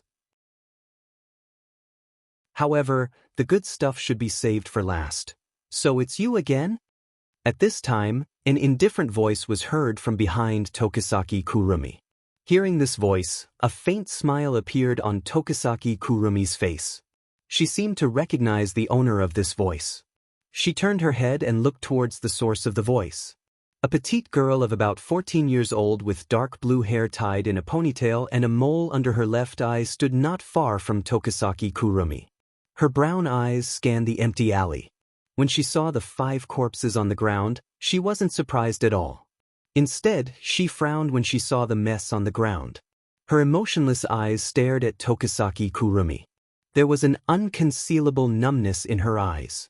The girl said, "Why didn't you use the word eat this time?" "Nightmare." Tokisaki Kurumi chuckled and said to the girl, "If I said I didn't do it this time, would you believe me?" Is that so?" The girl didn't care at all. It was obvious that she didn't take Tokisaki Kurumi's words to heart. Tokisaki Kurumi didn't care at all and shrugged. The number of people who died in Tokisaki Kurumi's hands is 1,000 times more than the number of people here. If she were to count them one by one, who knows how long it would take even if all of AST's members were to do the math. Adding in 5 more wouldn't matter. Seeing that Tokisaki Kurumi was silent, the girl's gaze sharpened. Then, a light flashed from her body.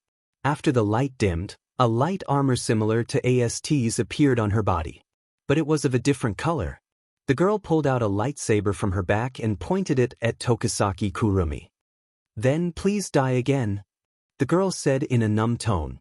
It sounded like she's killed Tokisaki Kurumi multiple times already. Tokisaki Kurumi grinned. He didn't retort or resist. He looked at the girl rushing towards him and put down his gun. He looked up at the sky. Next time. Before he could finish his sentence, the light sword in the young girl's hand slashed across Tokisaki Kurumi's throat, cutting off the rest of his words. Fresh blood sprayed into the air. Above Heavenly Palace City, Fraxinus. On a platform in the invisible airship, a beam of light suddenly rose up and illuminated the platform like a light bulb. Then it slowly dimmed. As the light pillar dimmed, a figure appeared on the high platform. The clothes on his body were in tatters, as if he had just come out from a refugee area. However, a glint flashed across his wine-red eyes from time to time, telling others just what kind of energy he possessed. The one who appeared here is naturally Wu Yen, who was taken away by the beam of light.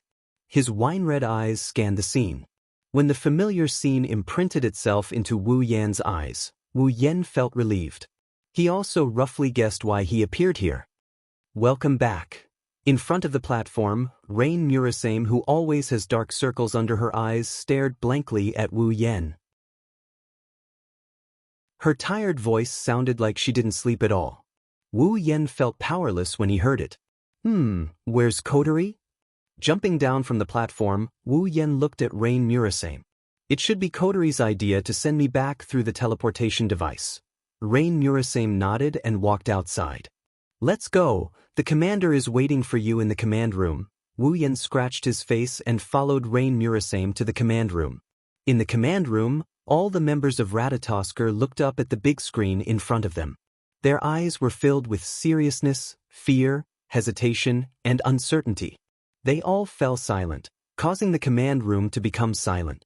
Coterie, who was sitting on the command platform, was included as well. On the big screen in front of them, the battle between Wu Yen and Tokisaki Kurumi is being broadcasted. Looking at the battle on the screen, everyone is impressed by Wu Yen's strength. Even when facing such a powerful elf, he can still hold his ground. Even though he's at a disadvantage, no one will look down on Wu Yen. That's because they all witnessed Tokisaki Kurumi's ability as an angel. However, right now, they were thinking more about the sprite that could identify nightmare. After all, they saw with their own eyes Tokisaki Kurumi's strength, bloodthirst, madness, and wickedness. This was completely different from the elves they knew in the past. From this, they can see why Tokisaki Kurumi is called the evilest elf. It's because Tokisaki Kurumi's existence is constantly disrupting people's understanding of elves. Chapter 437. Kurumi's divine spiritual equipment appeared on her body. A gloomy luster filled the sky above her body, and a greedy aura swept out from Kurumi's body. Everyone's expression turned solemn. Kwang-san opened his arms and made a gesture of hugging. The golden clock in his left eye slowly started to turn. At this moment, everyone felt that Kwang-san was the only one left in this world. Zafkiel, Kwang-san floated half a foot above the ground and floated in the air.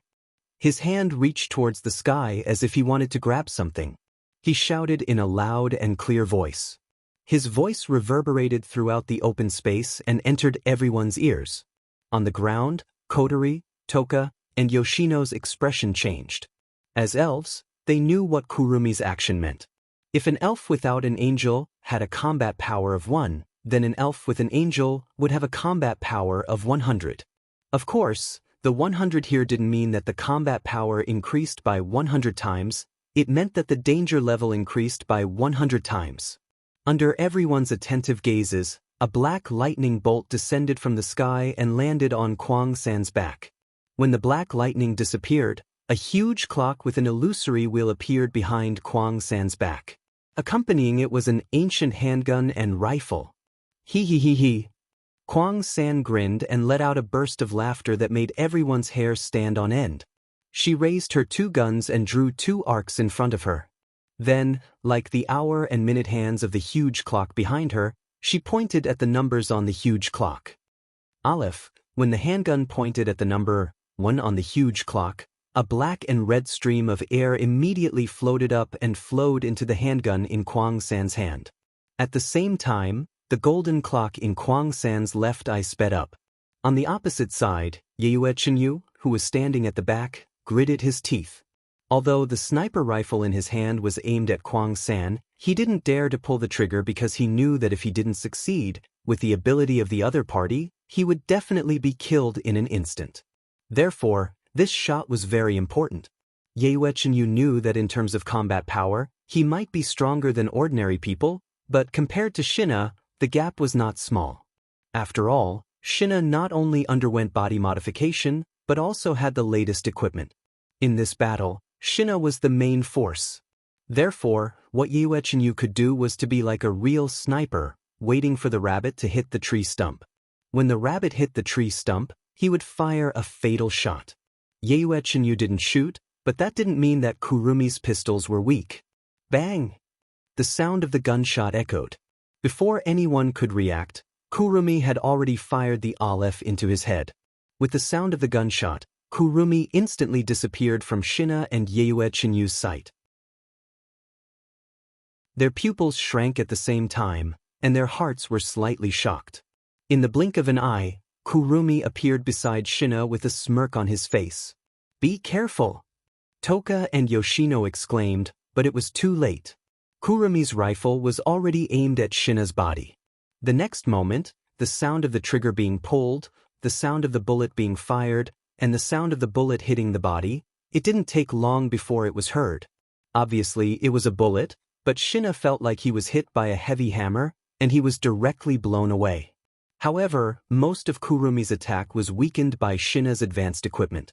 Only a small part of it affected Shina's body, and it didn't cause much damage to Shina. Therefore, with the help of the flamethrower on his equipment, Shina quickly stabilized his body. Just as he was about to rush towards Kurumi, Kurumi disappeared again. This time, she appeared behind Shina and sent him flying with a kick. Bullet of 7. The handgun pointed at the huge clock again, but this time it was 7. The black and red energy flow that represented the bullet of 7, Zain, flowed into the handgun and was shot out by Kurumi. This time, Shina didn't have time to stabilize his body, and he was directly hit by the bullet of 7. When the bullet of 7 hit Shina's body, a transparent circular shield covered his body, and the strange thing is, Shina, who was flying back, stopped in midair.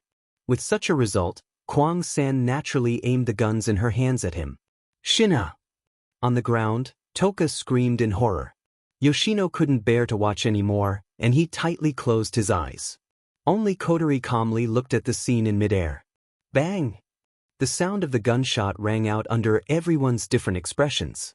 However, this gunshot stunned Kwang-san because it wasn't hers. The sound of the bullet piercing through the air rang in Kurumi's ears. Her hand that was about to pull the trigger stopped, and she quickly retracted her hand, but she was a bit slow. A bullet hit Kurumi's gun, and the gun that was aimed at Shina's body deviated from its trajectory. At this time, Kurumi pulled the trigger. The bullet that was supposed to hit Shina's body was deflected to Granny's house. The bullet shot into the sky and disappeared from Kurumi's sight. This wasn't the end of it. What was even more incredible was that the bullet that caused the trajectory to deviate was actually slightly slanted. As a result, the bullet that hit the body of the gun, after completing its mission, it rubbed against the body of the gun and went straight towards Kwang 3's chest. A sharp pain spread from Kurumi's chest to her brain, accompanied by scarlet blood flowing down from her chest. Kurumi's expression was a bit sluggish, as if she couldn't believe it. She lowered her head and looked at her chest, but the blood in her eyes told her that all of this was real. Kurumi clutched her chest, and suddenly turned her head towards the direction where the bullet came from. There, Yeuechenyu reloaded his sniper rifle and aimed at Kurumi, telling her that he was the one who did that. However, Yeuechenyu didn't intend to chat with Kurumi. He also didn't intend to explain the principle of his unique skill to the opponent after the attack worked like in the anime. So, under Kurumi's gaze, the sniper rifle in Yeuechenyu's hand rang again. Kursen secretly clicked his tongue. He took a step in the air and left the place. The bullet brushed past his body and flew into the distance. The effect of this shot was to force Kursen to retreat. Kurumi narrowed her eyes, and was about to rush towards Yeuechenyu to kill him. Perhaps Yeuechenyu guessed Kurumi's intention. On the ground, Yeuechenyu smiled at Kurumi, and that smile made Kurumi subconsciously stunned. Suddenly, Kurumi's expression changed, and she quickly turned her gaze from Yeuechenyu to Shina, who was stopped by the bullet of 7. She looked at Shina, and immediately understood the meaning of Yeuechenyu's smile. She saw that the transparent black shield that wrapped Shina began to lose its effect, and in an instant, it disappeared. Shina regained control of his body, and suddenly stopped his body from flying backwards. The 2 jets on his shoulders shook, and he rushed towards Kurumi. When Kurumi realized that she was careless, Shina had already appeared in front of her, looking at her expressionlessly, and the lightsaber in his hand chopped down. Blood spilled from the air.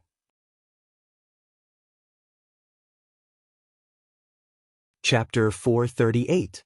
After Kotori made the decision, someone in the command room responded and went to carry it out. Tozuki Kurumi will be the main target of Ratatosker's surveillance. At the very least, Tozuki Kurumi's sudden appearance shouldn't happen again.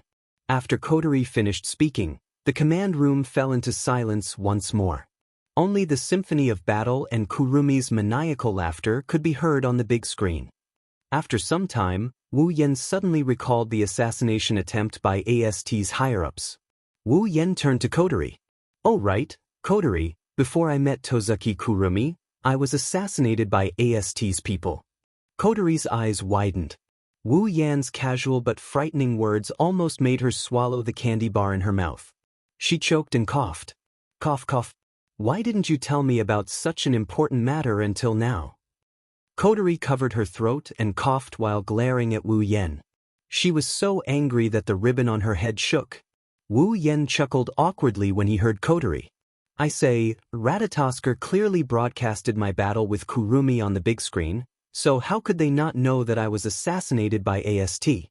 After that, I met Kwang-san." Kotori crossed her arms and curled her lips. "We were able to detect your battle with Tokusaki Kurumi because she summoned her spiritual equipment and her psychic waves leaked out. Who would have been watching you before that? Ratatosker isn't a peeping Tom." No, Ratatosk was a voyeur. Every time an elf appeared, Ratatosk would replay the scene on the big screen and monitor it for more than 10 times.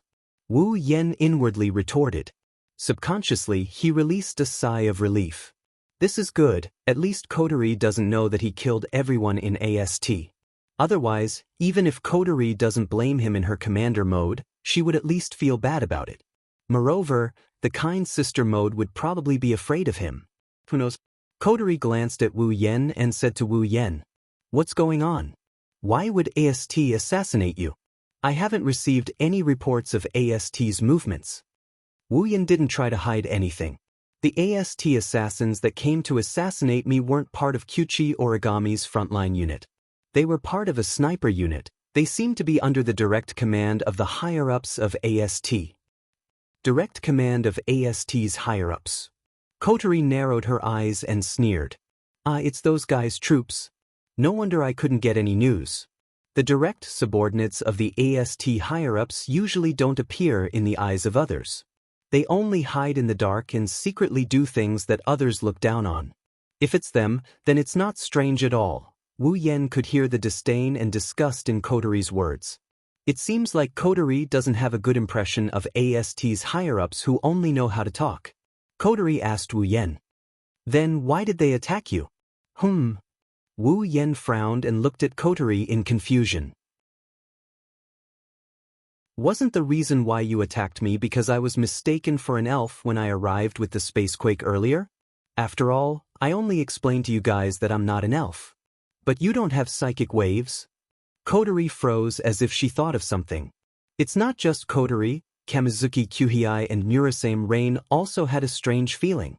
This made Wu Yen even more confused. "Even if there's no psychic wave, the people from Yes saw me descend with their own eyes. Perhaps they thought that I used some method to conceal my psychic wave, or perhaps they would rather kill the wrong person than let me go. That's understandable. Hasn't always been aiming to destroy the elves?" Lucian asked. Wu Yen looked at Kotori with his red eyes. "Oh right, Kotori, if I was attacked, what about Toka?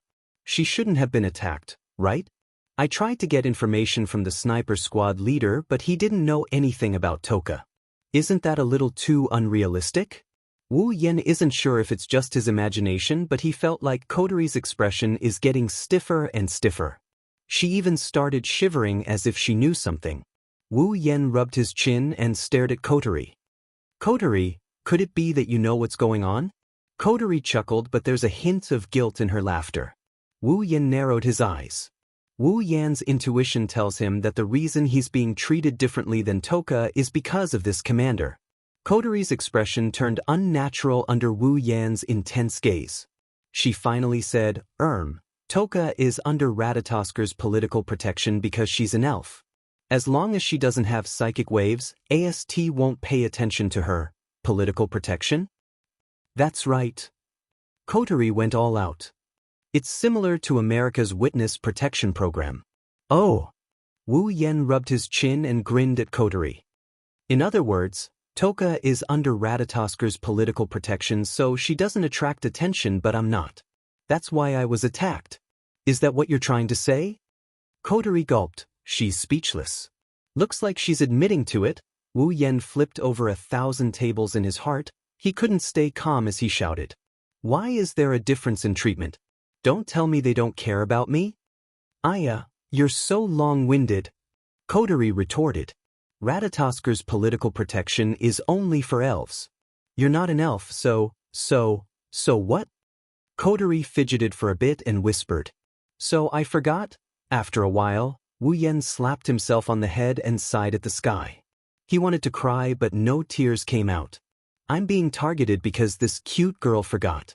That's why I'm being targeted. That's why I attracted Toshisaki Kurumi. My bad luck today is all because of this girl. Coterie knew that she was being natural for once, so she felt a bit awkward. She didn't want to face Wu Yan, so she quickly changed the topic. By the way, Sherdao, Ratatosker has decided to assign you an assistant. You can ask him to do anything for you in the future. In order to change the topic, Coterie didn't ask for Wu Yan's opinion. She yelled out, "Come in." The door to the command room opened automatically. A beautiful person with long silver hair wearing the same uniform as Kyuhei Kanazuki walked in and bowed to Coterie. "Commander, Yasuyuki Chinyu. I'm here to report." Finishing his words, the guy called Yatsuki Chinyu turned to Wu Yan and bowed again. "Captain, I'm Yasuyuki Chinyu. I'm looking forward to your guidance." Seeing that his so-called assistant is pretty, Wu Yan's expression lightened up a bit. "Thank you for your guidance, beautiful lady." "Yes, Captain." Yasuyuki Chinyu smiled at Wu Yan. Wu Yan smiled back. But what Yasuyuki Chinyu said next made Wu Yan's smile freeze. "By the way, Captain, I'm a man." Wu Yan channeled his innate chi into his head. Wu Yan looked at the smiling, beautiful girl in front of him, and he started crying.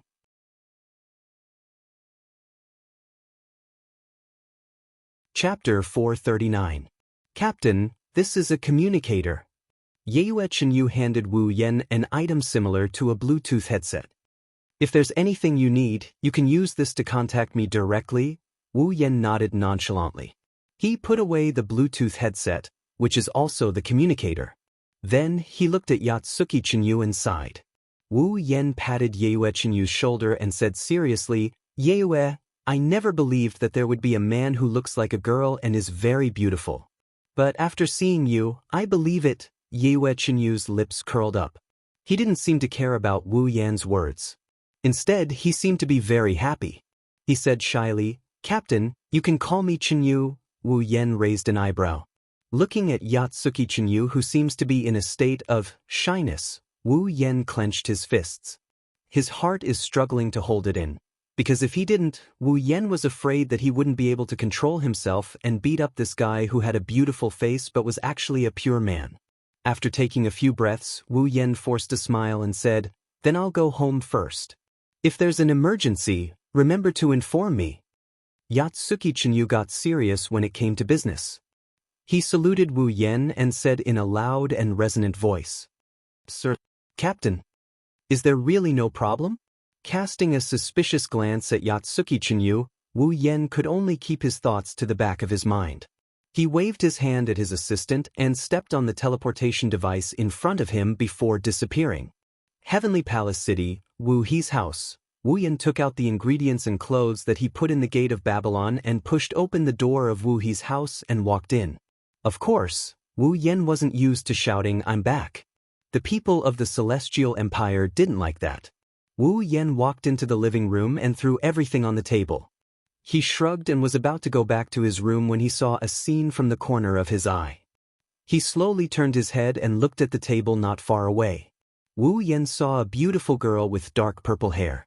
Her eyes were rolling and she fell on the table. She kept crying and looked like she couldn't get up. "Xianxia?" Wu Yan's face changed. "What's wrong with you?" Xianxia, who was lying on the table, suddenly heard Wu Yan's voice. She trembled and raised her head with difficulty. When she saw that it was Wu Yan, her purple eyes lit up as if she saw her savior. She reached out to Wu Yan. "Shido." Wu Yan couldn't help but frown when he saw Xianxia's uncomfortable expression. Then he heard her weak voice. Wu Yan looked at her and felt a little worried. "She's not sick, is she?" Wu Yan walked up to Xianxia and held her hand. He quickly said, "Xianxia, what's wrong? Are you not feeling well?" "Shido, Shido." Xianxia looked up at Wu Yan. Tears fell from her eyes. Wu Yan was shocked. But in the next moment, Xianxia's words made Wu Yan's face collapse bit by bit. In the end, it turned into the word embarrassed. Hungry. Xianxia seemed to have used up her last bit of strength. She closed her eyes and lowered her head. Once again, she prostrated herself on the table. Looking at the burnt toka, Wu Yan wanted to cry, but no tears came out. He found out that today is really his day of suffering. Not only did he run into an assassination attempt, he ran into a sickly girl, he ran into a trap, and now he almost got screwed over by this glutton of his. "Where's Shiji?" "Xianxia, don't you know how to ask Shiji to get you something to eat?" Wu Yan helplessly rubbed Xianxia's head and sighed. His tone was full of helplessness. Xianxia didn't look up. Her muffled voice came from the table. "Shiji, she said she ran out of ingredients so she can't cook." Toka struggled to lift her head. She looked at Wu Yan with teary eyes. She whimpered. "Shido dinner." "Got it, I will make it for you now." Wu Yan waved his hand and he walked towards the kitchen. Toka finally smiled when she saw this. She looked at Wu Yan with eyes full of hope and anticipation. While Wu Yan was cooking, Shiori caught a whiff of the aroma coming from upstairs. She immediately came to the living room. Kotori followed behind her and she sat down with Shiori and Toka at the dining table. She looked at Wu Yan in the kitchen with glowing eyes. Smelling the aroma wafting through the air, she looked like she's intoxicated. Naturally, the three of them were very satisfied with the meal that followed. While Shiori was cleaning up the table, Kotori tore open a treasure and put it in her mouth. She enjoyed it like a dessert after a meal. She licked the pearl in her mouth and glanced around the living room. When she saw Xianxia rubbing her belly, Kotori thought of something and turned to Wu Yan. Her red eyes turned and a sly smile appeared on her face. "Big brother, it's time to take a bath," Kotori said casually as if she was talking to her family. "Okay." Wu Yan nodded.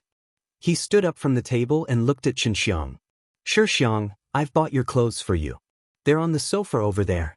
Go try them on and see if they fit." But Xianxia nodded. She spread her arms and pounced on the sofa. Wu Yan chuckled and shook his head. She then walked to the bathroom. When Wu Yan disappeared from the living room, Kotori's nonchalant expression changed. She sneaked a glance at Xianxia, who was happily fiddling with the clothes. She covered her mouth and giggled. "Damn brother. This time, Kotori will definitely get her revenge." Kotori was still holding a grudge over what happened last time. Kotori quickly swallowed the pearl in her mouth. When she felt it was almost time, she turned to Toka. "Xianxia, big brother should be done. You can go take a bath now." "Okay." Xianxia didn't suspect anything. He didn't expect Wu Yan to take a bath in less than 5 minutes. He picked up a set of clothes and ran to the bathroom. Kotori giggled when she saw Xianxia go in. She stood up and ran to the bathroom as well. Of course, she wasn't going to join them. She was just there to watch the show. Kotori schemed against Wu Yan again. She wanted to take revenge for what happened last time. It was the same as the last time she schemed against Wu Yan. She wanted to train Wu Yan. Originally, Kotori thought Wu Yan didn't need to go through so much trouble with the skill he displayed when he took down Toka. Also, last time, Wu Yan saw her naked in the bathroom and he didn't even bat an eyelid. He might be a bit shameless, but in terms of objective, Wu Yan met Kotori's requirements. This time, Kotori found out about Tokisaki Kurumi. Even Wu Yan can't do anything about this elf. Kotori herself couldn't come up with any ideas either. She could only try to stimulate this elf. Who knows, maybe she'll come up with a solution in the blink of an eye. It was because of this that Itsuka Shido was able to live a happy and painful life in the original work. Kotori hid behind the stairs and watched Toka walk into the bathroom. Kotori let out a sigh of relief. She peeked her head out and looked at the bathroom, waiting for some noise. For example, Toka's scream, Toka's scream, Toka's scream, Toka's scream.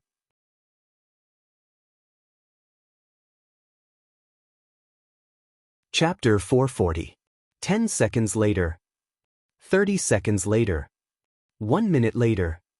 Why is there no movement? 5 minutes later, Kotori finally couldn't hold it in any longer.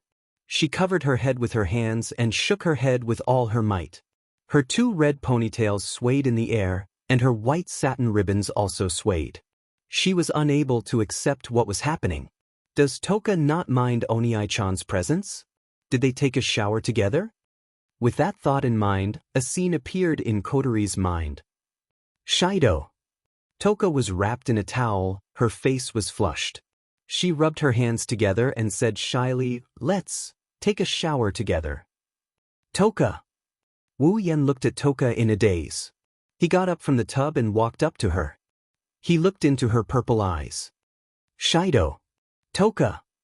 Wu Yan and Toka's eyes lit up as they murmured her name. Their mesmerized faces slowly inched closer to each other. Steam rose from Kotori's head, and her cute little face turned crimson. Kotori whimpered and cupped her face with her hands. She shook her head violently again. No. Toka and Oniai-chan wouldn't do something like that. Kotori pursed her lips and said hesitantly. She didn't have confidence in her own words. Kotori raised her foot. She wanted to check out the situation with her own eyes. However, when she thought about how Wu Yan and Toka might be doing something in the bathroom, Kotori couldn't bring herself to move her foot down. No. Kotori said embarrassedly. A calm voice came from behind Kotori. What do you mean? Big Brother and Toka won't do anything embarrassing at home. Kotori answered subconsciously, and then her whole body froze. I won't. Kotori's eyes were filled with tears. She tried to comfort herself, but this time, she wasn't talking about the bathroom. Instead, she was talking about the voice behind her. Kotori gulped. Her neck cracked as though it had rusted. She turned around slowly, and when she saw the figure looking at her with a spurious smile, all the joy in her heart flew away. Kotori crooked her head and forced a smile. Oh. Oniai-chan. Oh ho ho, good morning. Wu Yan raised an eyebrow. He turned his head to the side and looked at the night sky outside the window. The moon can be seen clearly in the night sky. Then he nodded with a brilliant smile on his face. Ah, good morning to you too. Kotori shuddered when she saw Wu Yan's brilliant smile. She looked like she's about to cry, but no tears came out. Why?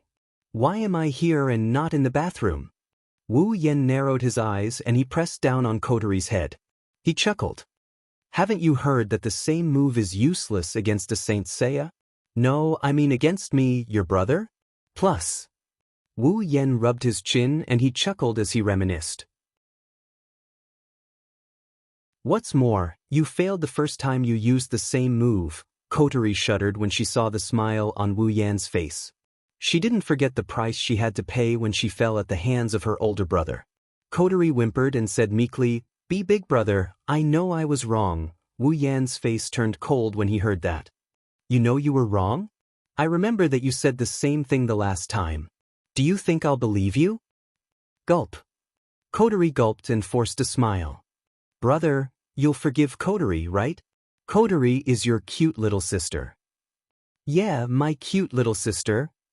Wu Yan caressed Kotori's red hair. His lips curled into a grin that sent chills down Kotori's spine.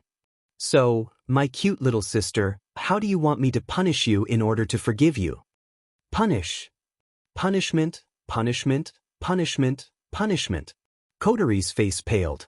Was this so-called punishment referring to the one from last time? A blush crept up Kotori's neck and covered her entire face. Kotori's face turned red when she saw the smile on Wu Yan's face. She screamed and she turned around to run. However, with her powers sealed, Kotori is just a normal human. Wu Yan, who is on the verge of reaching Tier 8, is no different from trash in terms of speed. Kotori only managed to run 2 steps before a hand grabbed her collar and pulled her back. When Kotori realized she was back to her original position, a smirk on his face enlarged in her eyes. In the next instant, the mischievous smile on his face and the panicked face on his face directly overlapped with each other at almost 0 distance. Kotori's red eyes widened. She couldn't believe her eyes. Her first kiss was taken away by her cheap older brother just like that. His arms encircled Kotori's waist and he squeezed her soft and petite body into his embrace. Wu Yan straightened his head and he bent Kotori's body a bit. Then he used his tongue to force open her teeth and he stuck his tongue into her mouth. Kotori's mouth rapidly widened. When Kotori recovered from her daze, her small tongue had already been entangled by a large tongue. Moreover, the large tongue even coiled around her small tongue domineeringly and began to stir irregularly. Ugh, ugh. Kotori whimpered. Her small hands couldn't help but touch Wu Yan's chest. She wanted to push but she couldn't muster up any strength. She wanted to hit him but she couldn't raise her fist. In the end, Kotori could only watch as the man enjoyed her lips. Her consciousness started to blur. At the top of the stairs, two figures were tightly in contact with each other. Their heads were constantly moving left and right. From their overlapping lips, tisti sounds could be heard endlessly, adding a bit of warmth to this cold staircase. Their tongues intertwined and the pleasure was transmitted into their minds. The man was intoxicated and the woman was absent-minded. The man was even more intoxicated and the woman was becoming more and more absent-minded. This scene was repeated repeatedly. After a long time, the two lips finally parted. Their expressions once again entered the eyes of the two people. However, one of them was normal and seemed to have mastered the Tao. As for the other, her face was flushed red. Her eyes were blurred and she was panting heavily.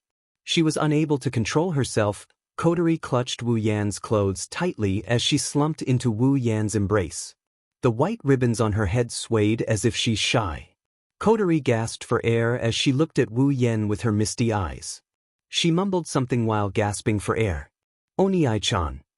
Wu Yan held his breath when he heard Koto's mumbling. He stared at her flushed face, her watery eyes, and her panting face. He couldn't hold himself back anymore. He reached his mouth out again and took control of the lips he tasted once before. Her teeth were attacked and her tongue was captured. Kotori passively accepted everything that was happening to her. She slowly closed her eyes. The flirtatious atmosphere was still lingering.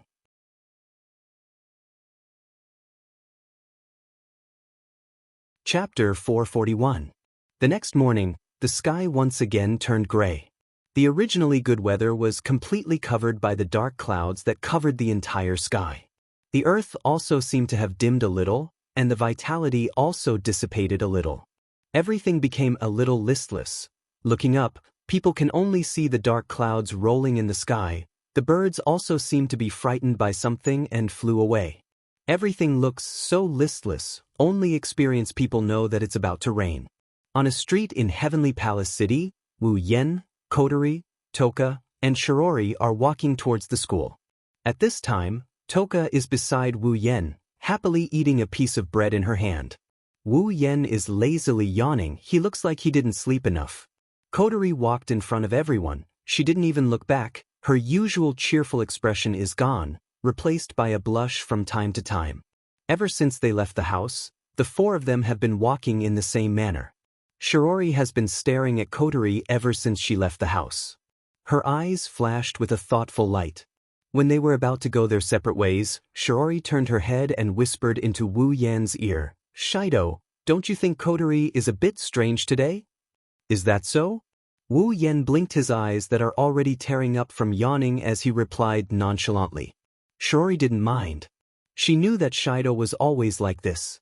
They would never have the energy to wake up in the morning, so she continued, "Normally, Kotori is always smiling when she goes out, and it's inevitable that she would jump up and down when she walks. She's always so cheerful, but look at her today. Not only is she smiling, she doesn't even say anything. She just keeps walking forward. She's not like the usual Kotori at all." Shirori continued, "Also, Kotori was acting strangely in the morning. Usually, Kotori's laughter is heard at home." Wu Yan looked at Kotori who is walking in front of him. His wine-red eyes scanned every inch of Kotori's body. When he noticed that Kotori's face is slightly red, he couldn't help but chuckle. Kotori's abnormal behavior is most likely due to the kissing scene last night. Last night, Kotori woke up from the kissing scene and screamed with a red face. She ran into her room and didn't come out. She only came out in the morning after Shiori called her. She didn't even dare to look at him. Wuyen found it funny. Kotori in her younger sister mode is so innocent and fun to play with, of course. Wuyen has to thank Shiori for this. If it wasn't for her presence at home, Kotori wouldn't dare to use the black ribbon and turn into commander mode. Otherwise, he would have lost a few pieces of flesh last night. Silently thanking Shiori, Wuyen laughed. Well, girls, there's always a day or two when they're not normal. Shiori almost fell to the ground. She gritted her teeth and looked at Wuyen, obviously blaming him for being indecent. Wuyen scratched his head and laughed apologetically. Shiori snorted. She looked at Kotori and said thoughtfully, Kotori couldn't have been taken advantage of by a boy in school, right? Wuyen was shocked. He quickly turned his head and pretended not to know anything. However, his admiration for Shiori has increased by several levels. Although it wasn't at school, Kotori was indeed taken advantage of by a boy. It said that a girl's sixth sense is very accurate. He didn't expect a feminine main character to have such a special ability as well. It's really admirable. In Class 4, Grade 2 of Duli Lichon High School, a morning class passed quietly in such a gray weather. At this time, it was already raining outside the window. Shido. Toka had a lunchbox in her hand. She moved her table to Wu Yan's side and joined them together. Let's have lunch together. Wu Yan nodded with a smile and turned to Shiori. Shuri, come here and eat with us. Oh, okay. Shiori paused for a moment before replying. She moved her desk over as well, intending to merge it with Wu Yan's desk. However, before she could merge her desk, another desk suddenly swept out from behind and inserted itself in front of Shiori. Before Shiori's desk could merge with Wu Yan's desk, it stopped right beside Wu Yan's desk. Wu Yan, Toka, and Shiori were stunned. They reflexively looked behind the table. In the next second, Toka's expressionless face entered their line of sight. Yorushi-san.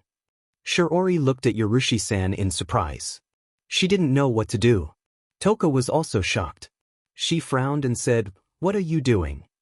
"I want to join you." Tabichi Origami used a flat tone, but it's not hard to hear the tone of her voice. Her blue eyes stared at Wu Yan, causing goosebumps to rise all over Wu Yan's body. 10 Fragrance could not help but pout in dissatisfaction. She did not have a good impression of Yuichi Origami, who would chase after her every time she descended. She said rudely, "Don't get in my way." Kite Origami immediately said, "That's what I want to say." Toka and Toka's eyes shot out electricity. Wu Yan, who was sandwiched in the middle, was trembling. Shiori quickly said, "Everyone, let's eat together, okay?" Tabichi Origami was the first to answer. Tabichi Origami was the first to sit down. Tabichi Origami had nothing to say and sat down with Shiori. As a result, a very strange scene appeared. Shiori sat up straight like a high school student. She picked up her lunchbox nervously. Toka stared at Tabichi Origami with unconcealed hostility. Tabichi Origami stared at Wu Yan with an emotionless expression. Wu Yan started sweating profusely. With trembling hands, he opened his lunchbox, but no matter how hard he tried, he couldn't move his chopsticks. Tabichi Origami's calm gaze is too oppressive. Wu Yan is under a mountain of pressure. What's worse is that Tabichi Origami's eyes are filled with undisguised hostility. However, the hostility in Tobarama's eyes was different from that of looking at an enemy. The hostility in Tobarama's eyes was more like looking at a love rival. He nervously picked up a piece of meat and put it into his mouth.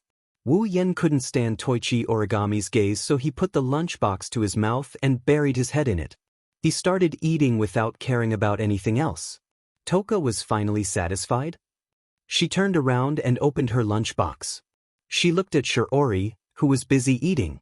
She picked up a piece of food and brought it to Shiori's mouth as she spoke calmly. "Please eat." The air suddenly froze. Shiori stared blankly at the expressionless Tokichi Origami in front of her.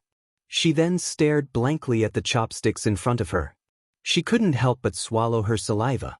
She forced a smile and said, Tokichi, Just call me Origami. Shiori looked at Toka awkwardly and said, Origami, I have my own lunchbox. Please eat. As if she didn't hear Shiori's words, Tabichi Origami continued in a declarative tone. She stared at Shiori with an oppressive gaze. This time, Shiori finally got a taste of what Wu Yen felt just now. Shiori hesitated for a while and then ate the dish that Tobi Origami fed her. She chewed it with a strange expression. Tobi Origami then sent another dish to her mouth.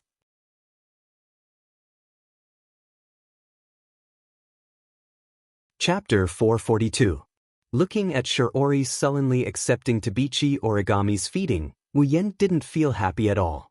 Instead, he felt a deep sense of sympathy for Shiori. Although Tashichi Origami was also a cute girl, the pressure of having no subordinates was already very high. When he was facing it, he almost broke out in a sweat, let alone Shiori. The scene in front of him and the way Tokichi Origami looked at Wu Yen as if she was looking at a rival made Wu Yen very certain. Tokichi Origami really became a lesbian. Wu Yen's thirst for gossip is burning. He's curious about what happened between Tabichi Origami and the main character of this world for her to be so stubborn. In the original work, she was constantly thinking about pushing down Itsuka Shido. In this world, the main character became a Yuri girl due to the feminization of the main character. These two must have a dark history. With that thought in mind, he stopped paying attention to the two lovey-dovey girls. Ignoring Shiori's pleading gaze, he calmed down a bit.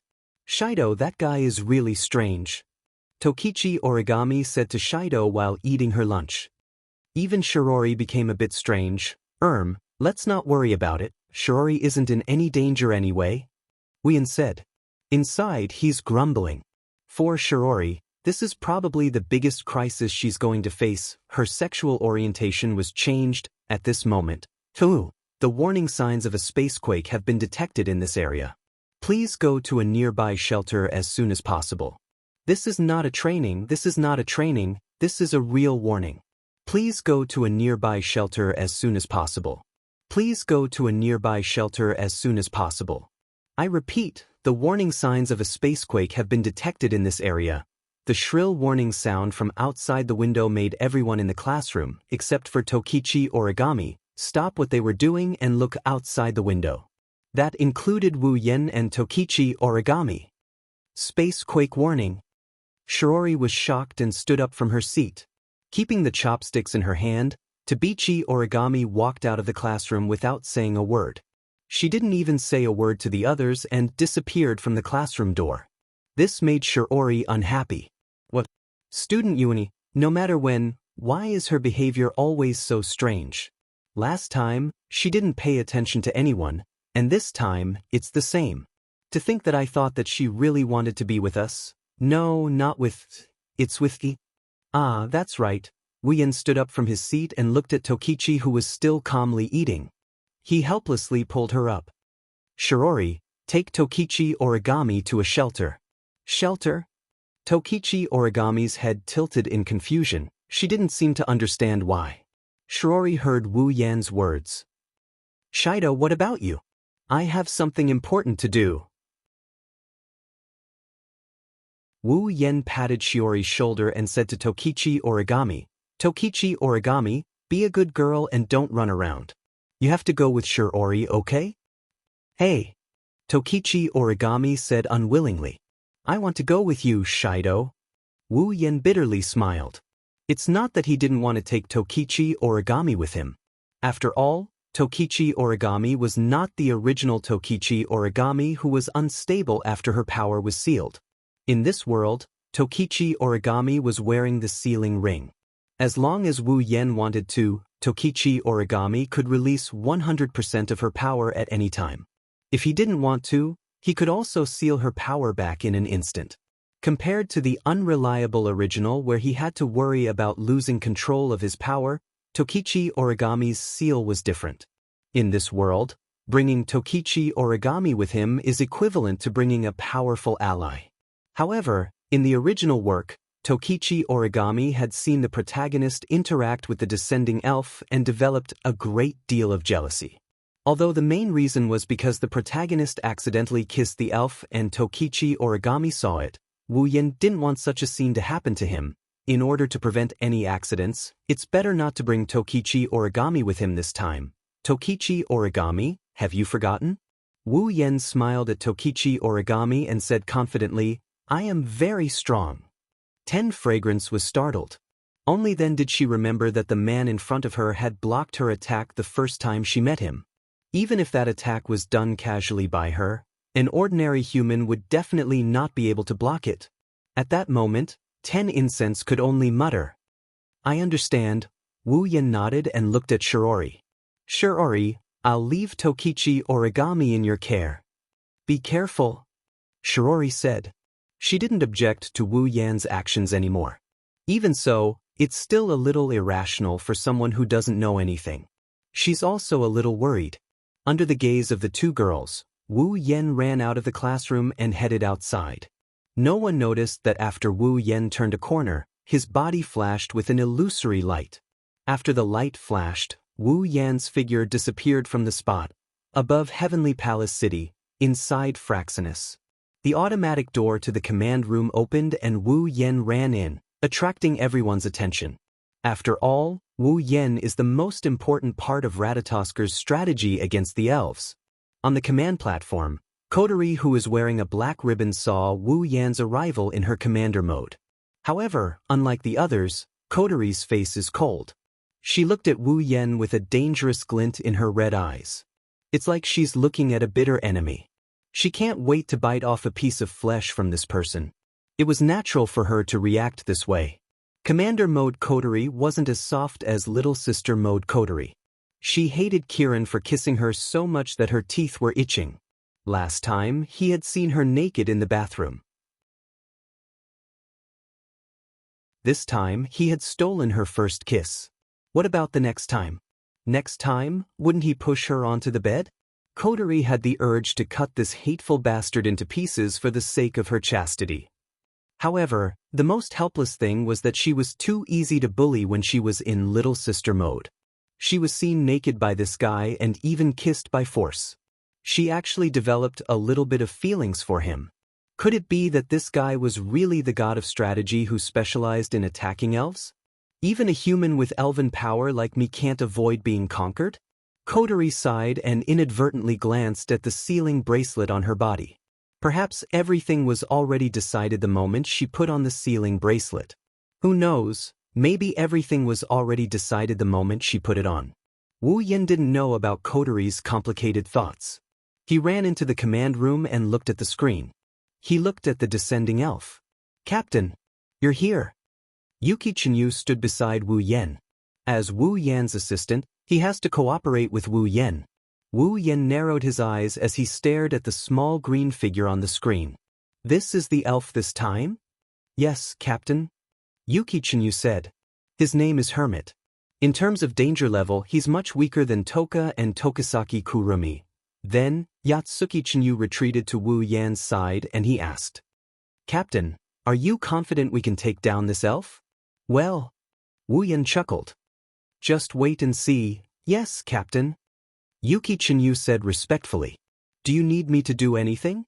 Wu Yen nodded and he looked at Yatsuki Chinyu with a serious expression. Prepare a lollipop for me. Yuki Chinyu. Everyone present.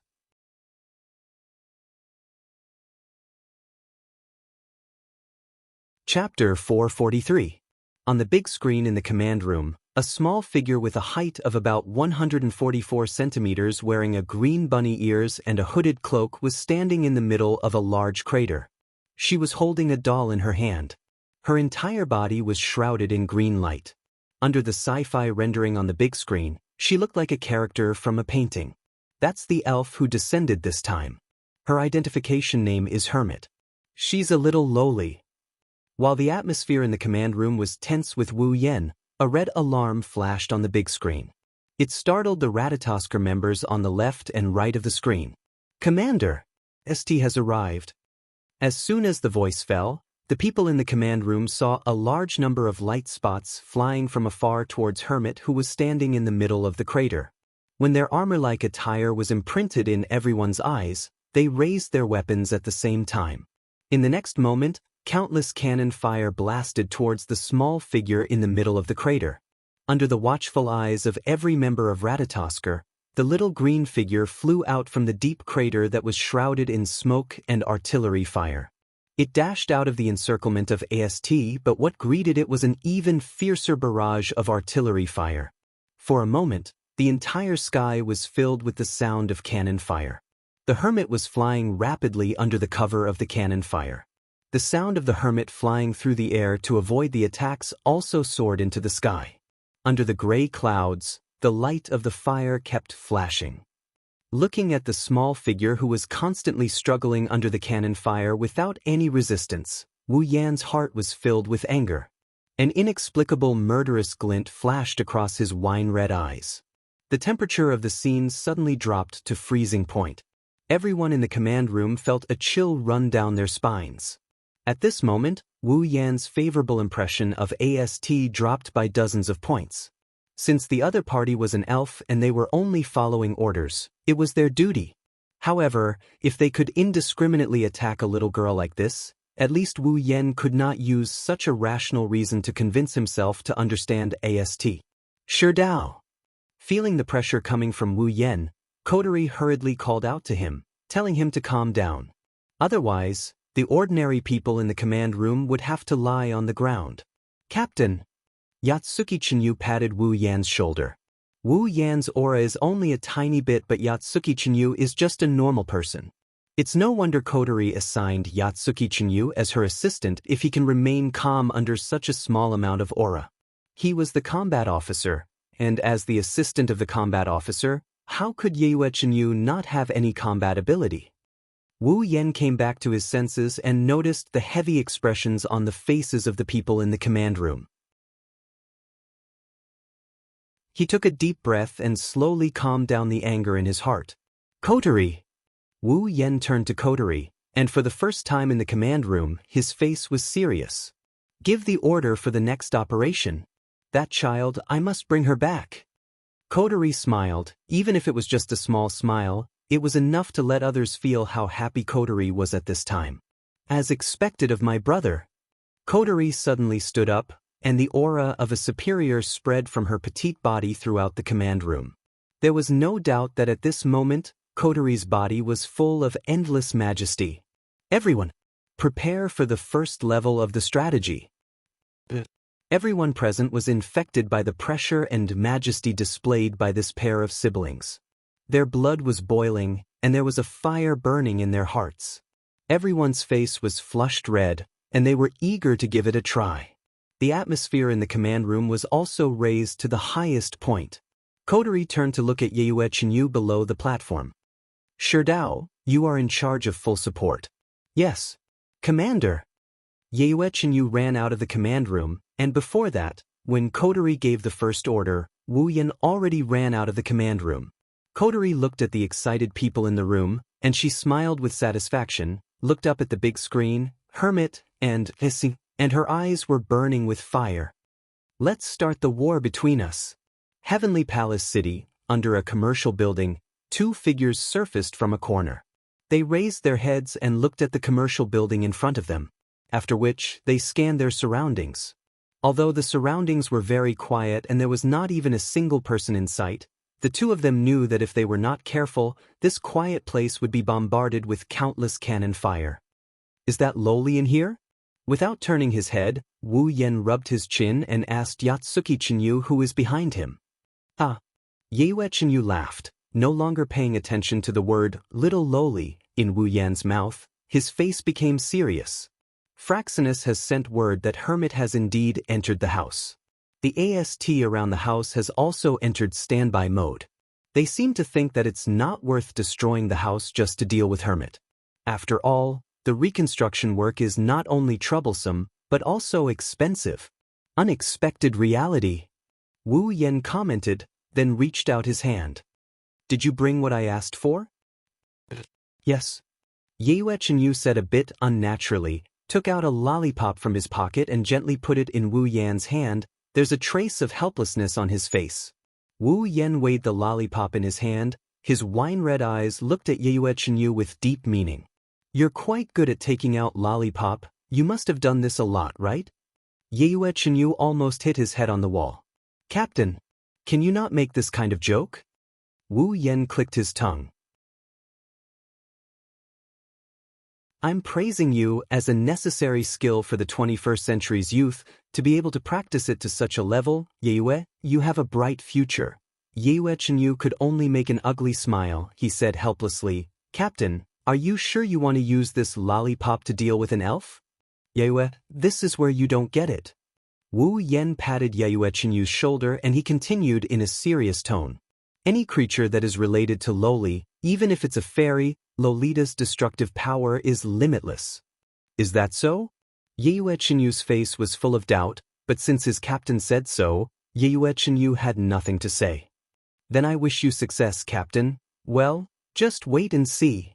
Therefore, from the corner, a lightning-like figure flew out from it and streaked across the sky. With a slight whoosh sound, the figure flashed into the commercial building in front of him, leaving behind a young girl who was struggling with the lethality of the lollipop. She was hesitant there. In the commercial building, Wu Yen pressed the wireless headset in his ear. He flew upstairs. He said, Coterie, where's Hermit? Coterie's voice came in not long after. It's just one more level up. One floor up. Wu Yen looked ahead. There's a big door at the corner. Is it there? It's in there. Yue Chenyu's voice came from a small communication device in Wu Yan's pocket. Captain, AST's troops haven't shown any signs of movement, but there's no way to guarantee that they won't. Wu Yen nodded. He stood in front of the door and pushed it in without hesitation. Suddenly, a dark hall appeared in front of Wu Yen.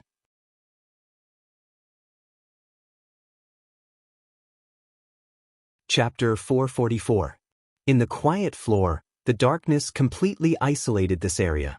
Walking here, one could clearly hear their own footsteps, and even a trace of echoes. Around them, there were some mannequins standing in different postures.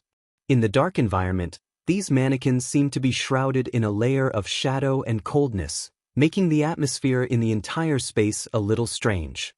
Even Wu Yen felt a bit nervous in this eerily silent environment. Perhaps every building has the potential to become a haunted house at night. Wu Yen looked around and tilted his head. Where is she? No, where is the elf? Wu Yen pressed the wireless earpiece and asked, Coterie, are you sure the elf will appear here? The environment here is pretty much the same as the original work. However, the original work didn't specify which building the lowly elf went into. Also, unlike the original work, Wu Yen didn't meet the elf before she descended. Thus, it wouldn't be strange if the plot changed. According to the results of the analysis, Hermit should be there. Can you be a little more patient? Don't tell me you're afraid? Wu Yen raised an eyebrow at Coterie's taunting. As expected, Commander Mode Coterie needs to be taught a lesson. Suddenly, a bunny doll fell from the sky in front of Wu Yen and hung upside down in front of Wu Yen. Are you here to bully Yoshina too? The sudden appearance of the doll in front of him and the voice gave him a fright. He almost shot out an electric shotgun. Luckily, Coterie's voice came from his wireless earpiece. Otherwise, things would have gotten out of hand. Looking at the bunny doll, Wu Yen lifted his head to look at the ceiling. He saw the sprite he once saw on the big screen, and now, it's the sprite he saw on the big screen. It was a beautiful young girl who looked like a French doll. Her long blue hair was slightly curly, casually scattered in front and behind her, looking like two blue torrents.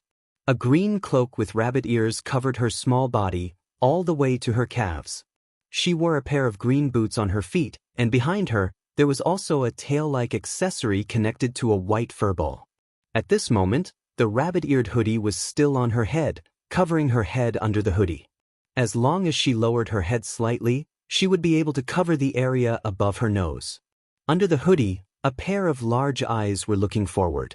They were the same sky blue pupils that looked as if they were formed by a lake. It was very captivating. She has a dreamy appearance and a petite figure. She's about the same age as Flanderchan. She's also holding a bunny doll with a black eye patch that looks like a pirate's eye patch on one of its eyes. Without a doubt, This was a very adorable little girl. In terms of appearance, even if there was an unconcealable immaturity, there was no way to hide her lovable temperament. Compared to little Flandre-chan, she was only on par with her.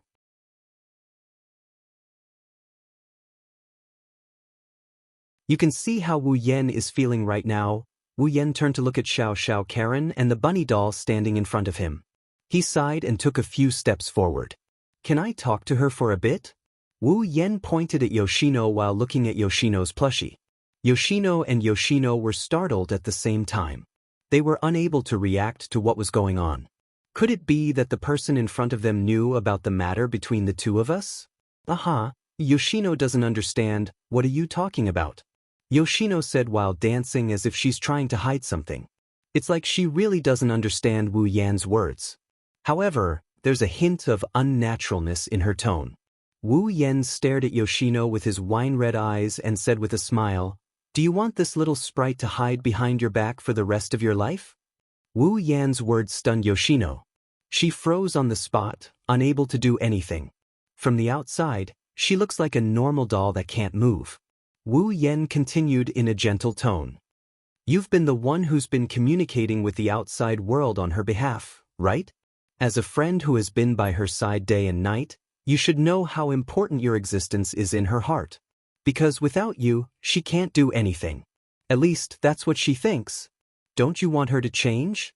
Don't you want her to be able to communicate with someone else?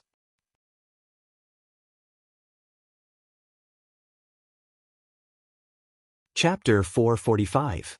Don't tell me you don't want her to change? Don't you want her to communicate with others? Hearing Wu Yan's words, Sharona was silent. How could Shino not understand the situation of the two of them? Sharona is a docile and timid person. She almost doesn't dare to talk to people directly. She's very afraid of humans. She's so afraid that just a little contact will make her shrink her body like a snail. Because of this, Sharona was born. Due to Yoshino's extremely introverted character, he would usually communicate with others through Yoshino. When it came to external matters, Yoshino would also be the one to deal with it. However, due to Yoshino being the one to deal with external matters, Yoshino himself did not have the slightest bit of contact with others. This caused Yoshino's mind, which was originally afraid of strangers, to directly enter a closed state. Just like what Wu Yan said, Sharona knows what kind of position she has in Shiona's heart. It can be said that Sharona herself is Shiona's goal. Because Sharona is weak and timid, Sharona, who has a strong personality and is cheerful and talkative, is equivalent to spiritual support in Shiona's heart. Once she loses Shiona's support, Sharona will easily panic as if she has lost everything. Even her mental state will be a bit off. At this time, as long as there's a little stimulation, Sharona will lose her mind and reflexively attack. However, Sharona is a docile person.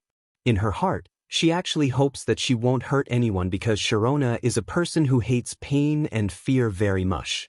So, Sharona doesn't want to bring pain and fear to others. Sharona can't leave Shiona's side because she will be afraid. Once she's afraid, her spirit energy will go out of control and hurt others. Sharona was born by relying on Sharona. Once she leaves Shiona's hand, without the support of Shiona's spirit energy, she will fall into a state of slumber and can't appear. The two of them rely on each other and support each other. Actually, Shitonai knew that the reason why Shitonai treated her as his spiritual support was because of her personality. Shitonai deeply longed for her personality. In Shitonai's heart, she hoped that she could be as strong as Shitonai and not be so cowardly, but the problem is, Sharona doesn't dare to communicate with others. How can she become strong? That's why when Wu Yan said, "Don't you want her to change? Don't you want her to be able to communicate with someone else?" Shino fell silent. How could it not want to toughen up the four genii? This is Shiona's wish. Of course, after thinking so much, it was only a moment of silence outside. Sharona has already raised her head and said to Wu Yan, Why do you know so many things about Sharona?" Hearing Shiona's words, Wu Yan smiled and said, "Don't worry about that. I just want to ask you, do you want this little elf to change? I don't need you to care about Shiona's matters."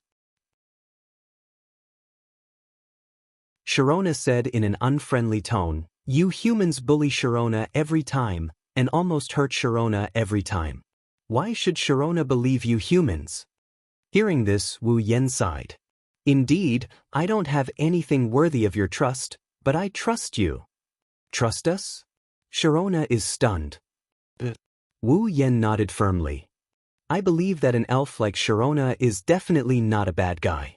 So, I want to help you. As soon as he finished speaking, the entire place fell into silence. Although there is no way to see any changes on Shiona's body except for her tone, Wu Yen can feel that Sharona is carefully observing him, sizing him up. Not long after, Sharona said, Why do you trust Sharona? Wu Yen chuckled, raised his head and looked at the ceiling.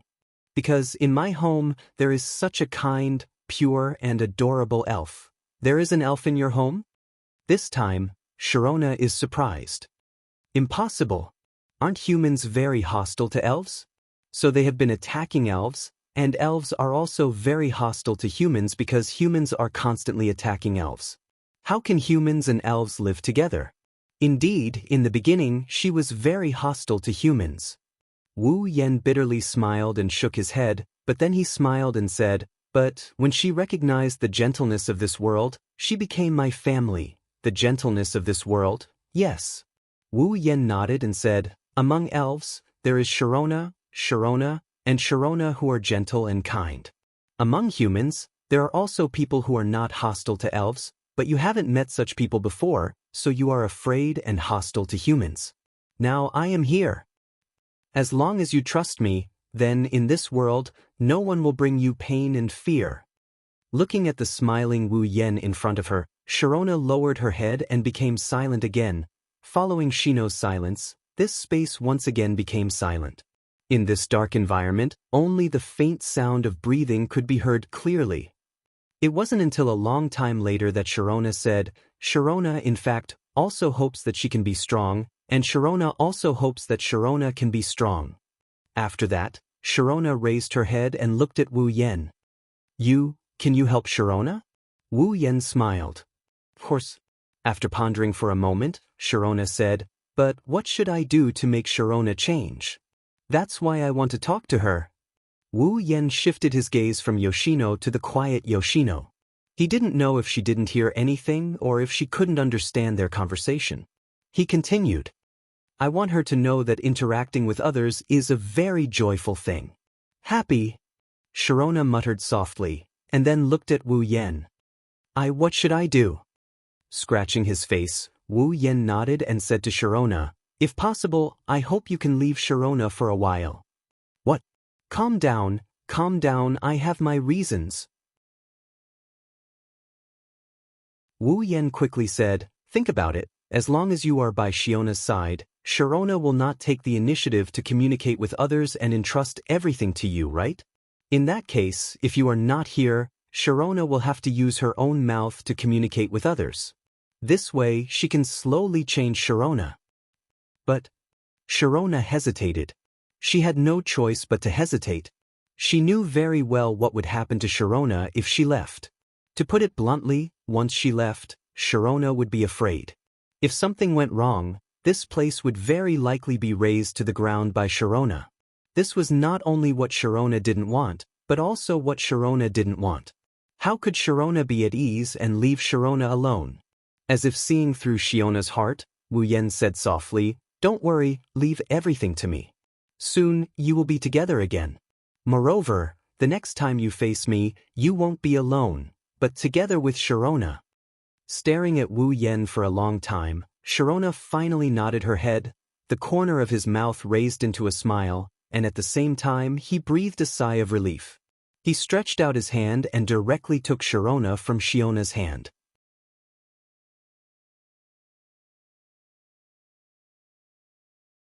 Chapter 446. The moment Shitonai left Shitonai's hand, Shitonai's blue eyes went blank. Then she collapsed to the ground as if her life force had left her body. She stared blankly at Shitonai in Wu Yan's hand. She was speechless. A moment later, Yoshino's big eyes suddenly fluctuated, and his little face immediately became incomparably flustered. With a face full of bewilderment, he stood up from the ground. She ran to Wu Yan and tightly grabbed Wu Yan's clothes. She looked at Shitonai in Wu Yan's hand and whispered, "Please, please, give it back to me." His wine-red eyes were filled with Shitonai's helpless and pitiful little face. Seeing Shitonai's flustered expression, Wu Yan felt an inexplicable pain in his heart. He suddenly felt guilty as if he had done something unforgivable. Wu Yan quickly rubbed the little lowly's head and said softly, "Don't be afraid, don't be afraid. Shitonai won't leave you." Hearing this, the panic on Siyu's little face calmed down. However, her blue eyes were still filled with nervousness. She did not know what to do next. Wu Yan lowered his body. The wine-red and blue eyes looked at each other. Then, Wu Yan said, "Shitonai should have heard my conversation with Shitonai." Shitonai stared blankly at Wu Yan for a while. After a long time, Shitonai slowly nodded her little head. The bunnies on her head also nodded. Coupled with Shitonai's cute lolicon face, it almost made Wu Yan's nose itch. Wu Yan awkwardly rubbed his nose. After making sure he didn't lose his composure, he exhaled and said to Shitonai, "Then, you should know that Shitonai wants you to be strong. That's why she chose to leave you temporarily. Now that you want to take Shitonai back, do you want to disappoint Shitonai?" "I don't want to disappoint Shitonai, that's more like it." Wu Yan squatted down and rubbed Yono's head through the hood of her cloak. "So, in order to not disappoint Shitonai, leave Shitonai with me first, okay?" Seeing that Shitonai was still a little flustered, Wu Yan smiled and said, "Shitonai, as long as you listen to me today, I'll return Shitonai to you tomorrow. How about it?" "Is that true?" Yono tightened her grip on Wu Yan's shirt. Her eyes were filled with anticipation and nervousness. Seeing how cute Shitonai was, Wu Yan couldn't help but smile. Of course it's true. After all, Shitonai is Shitonai's hero. She's also Shitonai's ideal self, right? Shitonai blinked her eyes and nodded with a slightly red face. Then, as if to confirm, she nodded again. She was really cute. Wu Yan smiled and stroked Shitonai's hair. He looked straight into Shitonai's eyes and said, "Then, today, you have to work hard." Hearing Wu Yan's words, Shitonai became anxious. "Don't worry." Wu Yan smiled and shook his head. He said softly, "Even without Shitonai, your hero will not disappear. At least for today, let me be Shitonai's hero." Shitonai raised her head and looked at Wu Yan's face. Shitonai's blue eyes flickered. Then she nodded. "You're pretty good." In the command room of Fraxinus, Kotori couldn't help but smile as she watched the progress on the big screen. More than 2/3 of the favorability points had filled up the progress bar of Fraxinus' favorability points. As expected of the commander's older brother. Kanazuki Kyuhei looked at Wu Yan on the screen like he was on a pilgrimage. He almost knelt down and put an incense stick in his mouth. Even though he's a fake, not everyone can fake the commander's older brother. Kotori's smile widened when she heard Kyuhei's words. She froze when she heard Kyuhei's words. It's a good thing he's the commander's brother. He won't do anything to the commander. Otherwise, the commander might have been taken down by him too. Kanazuki Kyuhei patted his chest. He didn't notice Kotori's darkened expression and continued talking to himself. Well, that's true. Even if he's a fake, they're still siblings. Why would he lay his hands on his sister? Even if he did, the commander wouldn't fall for his older brother. It's not like he's a prostitute. As soon as he said that, a giant foot came down from the sky and kicked Kyuhei in the face, sending him flying and crashing into the wall behind him. "But, why?" Kanazuki Kyuhei said as he collapsed against the wall. Kotori's face was livid as she stared at Kyuhei. Thinking about what he said, Kotori's anger rose even higher. "But how dare he ask why? What do you mean he won't lay his hands on his sister? That guy did it with his mouth. Also, what did he mean by, 'It's not like he's a prostitute'? Isn't that the same as calling me a prostitute?"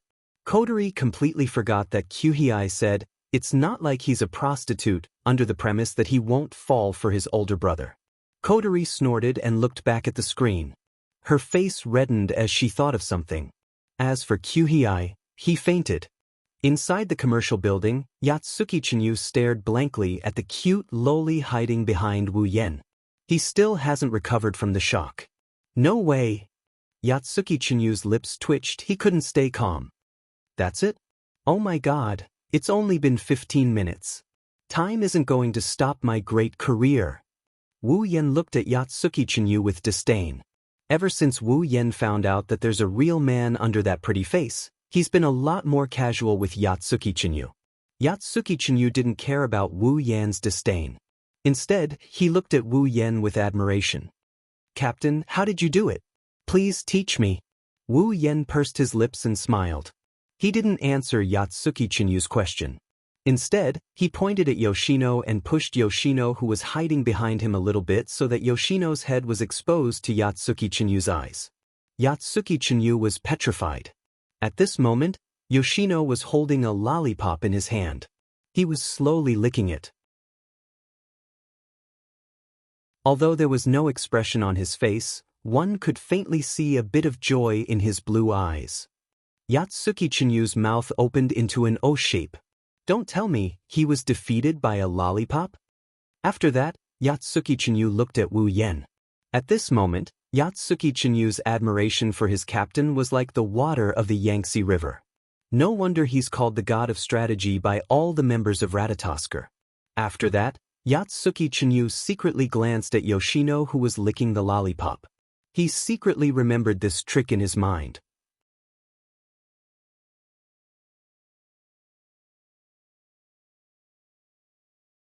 Chapter 447. Opposite the commercial building, on the top floor of a building, two AST girls were standing there with weapons in their hands, glaring at the opposite side like a tiger watching its prey.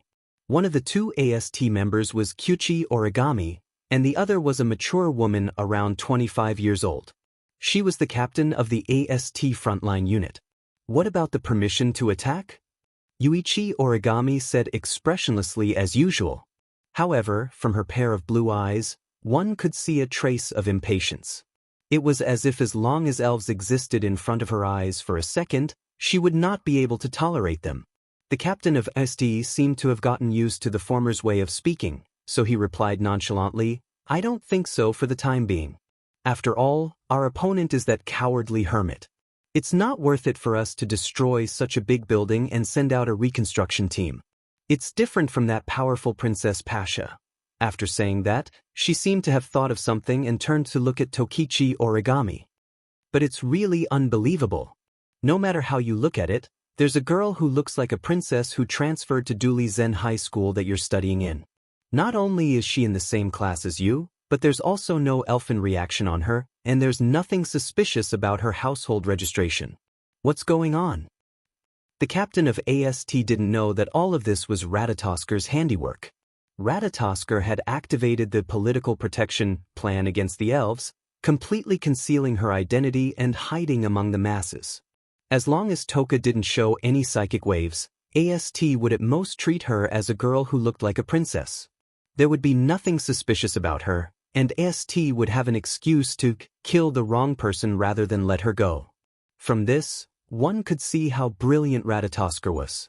Perhaps AST didn't know that they had an opponent hiding in the dark. Unfortunately, the powerful Ratatosker had a commander who was usually very astute but would occasionally go against nature. As a result, a certain true ancestor would be shot when he was walking. Tabichi Origami opened her mouth slightly when she heard her captain. After a while, she regained her expressionless face and looked at the building in front of her. No one knows what she's thinking. It was not until a certain moment that a voice came from their radio that the two of them turned their attention back to the conversation. Captain! Hermit spotted! The two of them froze at the same time and turned their heads to look in the direction of the commercial building. Then, the two of them quickly discovered a green figure running out of the commercial building and running towards the other side of the street. The captain of AST could not help but frown. Hermit has come out of hiding? Why isn't there any psychic wave? Moreover, why didn't they fly but run instead? While the captain of AST was muttering, Toichi Origami stomped on the ground and fired the propellers on her back at full power. She flew towards the green silhouette on the ground at full speed. Wait. The captain of AST was shocked. He gritted his teeth and shouted, "This origami kite always acts without permission." Seeing that Koichi Origami was already on the move, the captain of AST could not let him deal with the elves alone, so he could only follow. Everyone. Suddenly, the sound of ejectors firing continuously rang out from the top of the buildings surrounding the commercial building. They rushed towards the green figure running on the ground. At the same time, continuous artillery fire also rang out. The originally undamaged street was mercilessly attacked by the cannons. The sound of explosions echoed through the sky and smoke covered the entire street. After the cannon fire subsided, the previously undamaged street became riddled with holes. Amidst the smoke, the green figure rushed out. Other than some dust on her body, nothing else happened to her. Seeing this, no longer hesitated and continued to fire at the figure on the ground. However, under the barrage of attacks, the green figure was like a vigorous warrior. He dodged left and right, dodging the incoming attacks. At the same time, he continued to move forward unwaveringly. It was this movement that allowed him to evade the earth-shattering barrage of attacks. The AST captain clenched his teeth as he looked at the heavily damaged street. His heart was filled with hatred. Originally, AST did not want to cause too much damage to the cowardly hermit. That was why they did not make a move when Hermit entered the commercial building. Who would have thought that Hermit would be so cunning? Instead of attacking them from the sky, he chose to run on the ground like a rat, causing damage to the streets. It seems that the reconstruction team will have to be mobilized this time. Flying in the sky, Origami Kitsune mercilessly pulled the trigger of her cannon. She continuously fired at the green figure on the ground. Seeing the figure nimbly dodging the cannons, Origami Kitsune frowned. She felt that something was wrong. However, Yuichi Origami's hatred for the elves quickly suppressed the uneasiness in his heart. Yuichi Origami's figure flashed, and the frequency of the heavy cannon in his hand increased by a few notches. What Origami didn't know was that the feeling she had in her heart was right. If one were to take a closer look, they would notice that the green figure running on the ground was twice as tall as Hermit. Unfortunately, the AST members could only vaguely see a green silhouette flying high up in the sky. They were unable to discern its exact height. On the ground, the figure in the green cloak was dodging the incoming cannon fire as she dashed into the distance. From the perspective of the AST members, a beautiful face was buried in the green cloak. She looked like she was about to cry, but no tears came out. 10 minutes ago. What? Yue Chenyu looked at the green cloak in his captain's hand in disbelief. He shouted, "You want me to distract Dai? Is there a problem?" Wu Yen said matter-of-factly. Yue Chenyu almost jumped up. "There's a big problem, Captain. It's not like you don't know how strong AST's firepower is. Even the elves might not be able to avoid it. If you want me to go, won't I die?" "Well, don't say that." Wu Yen smiled and patted Yue Chenyu's shoulder. "You might not be as strong as the elves, but I believe you can still avoid them. If you can't even do that, Kodori wouldn't have arranged for you to be my assistant." "But Captain, isn't it safer for you to come?" "I have no problem with that." Wu Yen pursed his lips at Yoshino. "As long as you have the confidence to appease Yoshino." Yue Chenyu recalled the conversation 10 minutes ago. Yue Chenyu was sweating profusely while dodging the cannons. "Why don't I have the ability to pick up girls?" As Yue Chenyu ran for his life, the AST members gradually disappeared at the end of the street.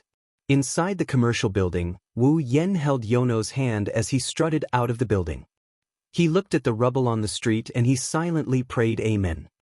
"Brother." "Shido," Yoshino said uneasily. "Is that person okay?" Wu Yen smiled. "It's okay. That uncle won't die that easily." "Uncle?" "Well, you can call him that from now on."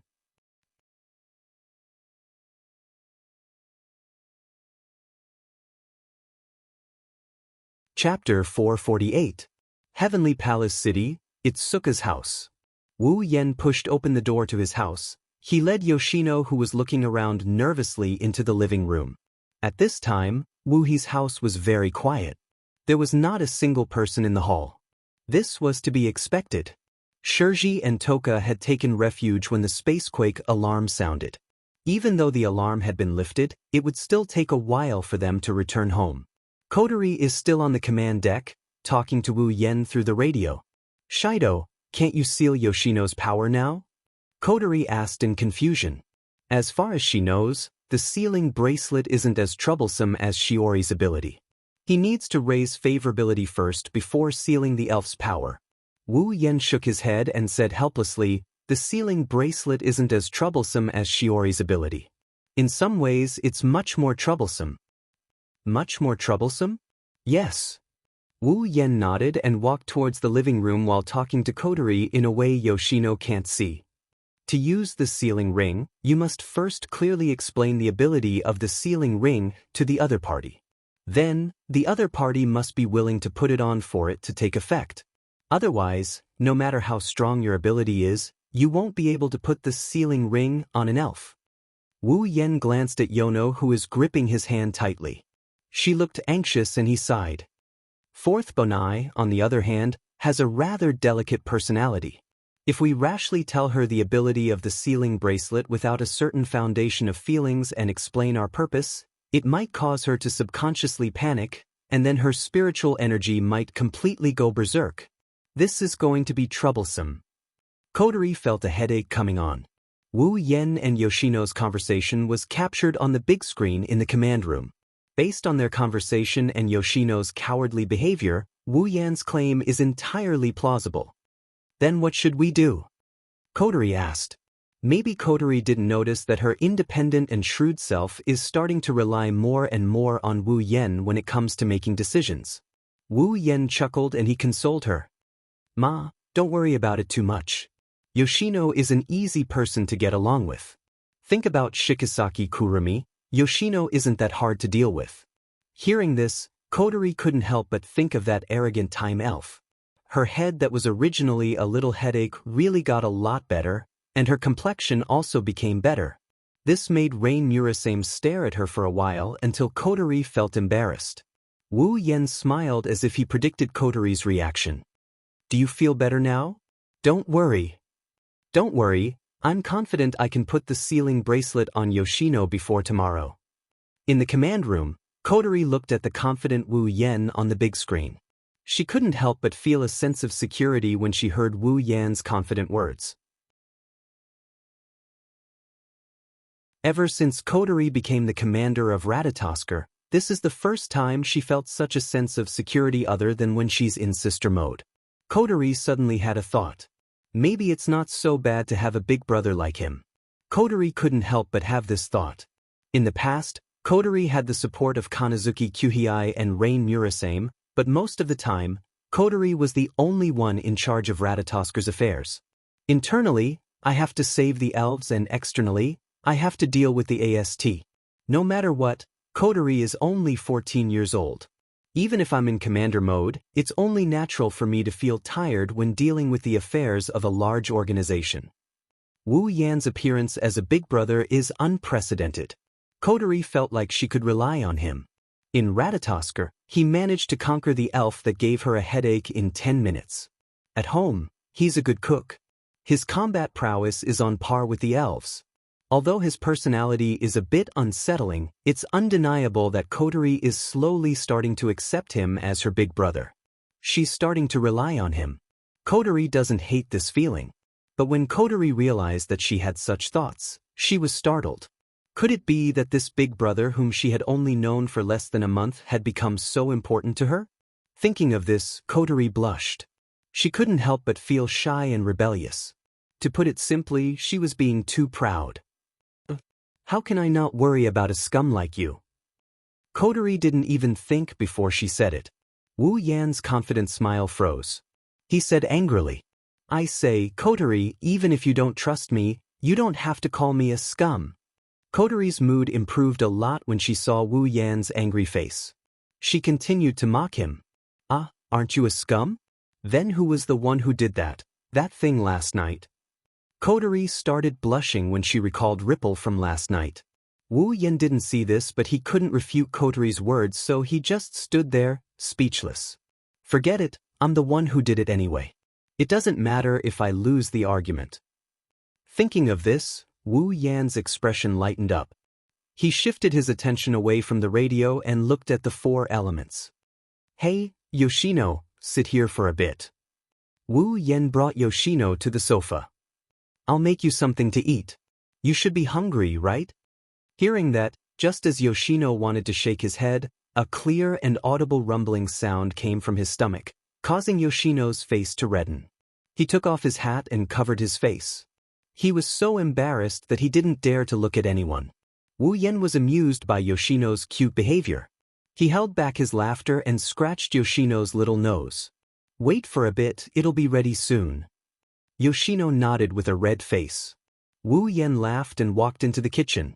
After a while, a fragrant smell wafted out of the kitchen.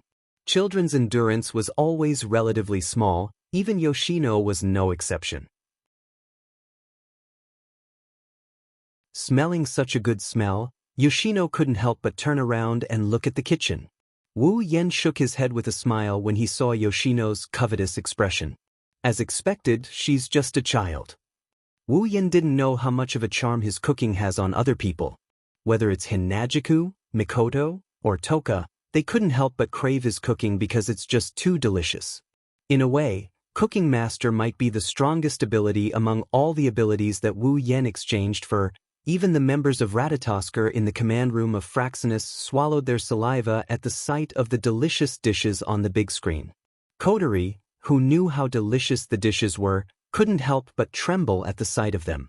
When the strange sound entered Wu Yan's ears through the wireless earpiece, Wu Yan knew what's going on. He laughed and said, "Come back if you want to eat, it's not like I won't let you eat." Hearing this, Coterie couldn't hold herself back any longer. She jumped off the podium and ran out of the room. Everyone in the command room looked at each other when they saw Coterie's reaction.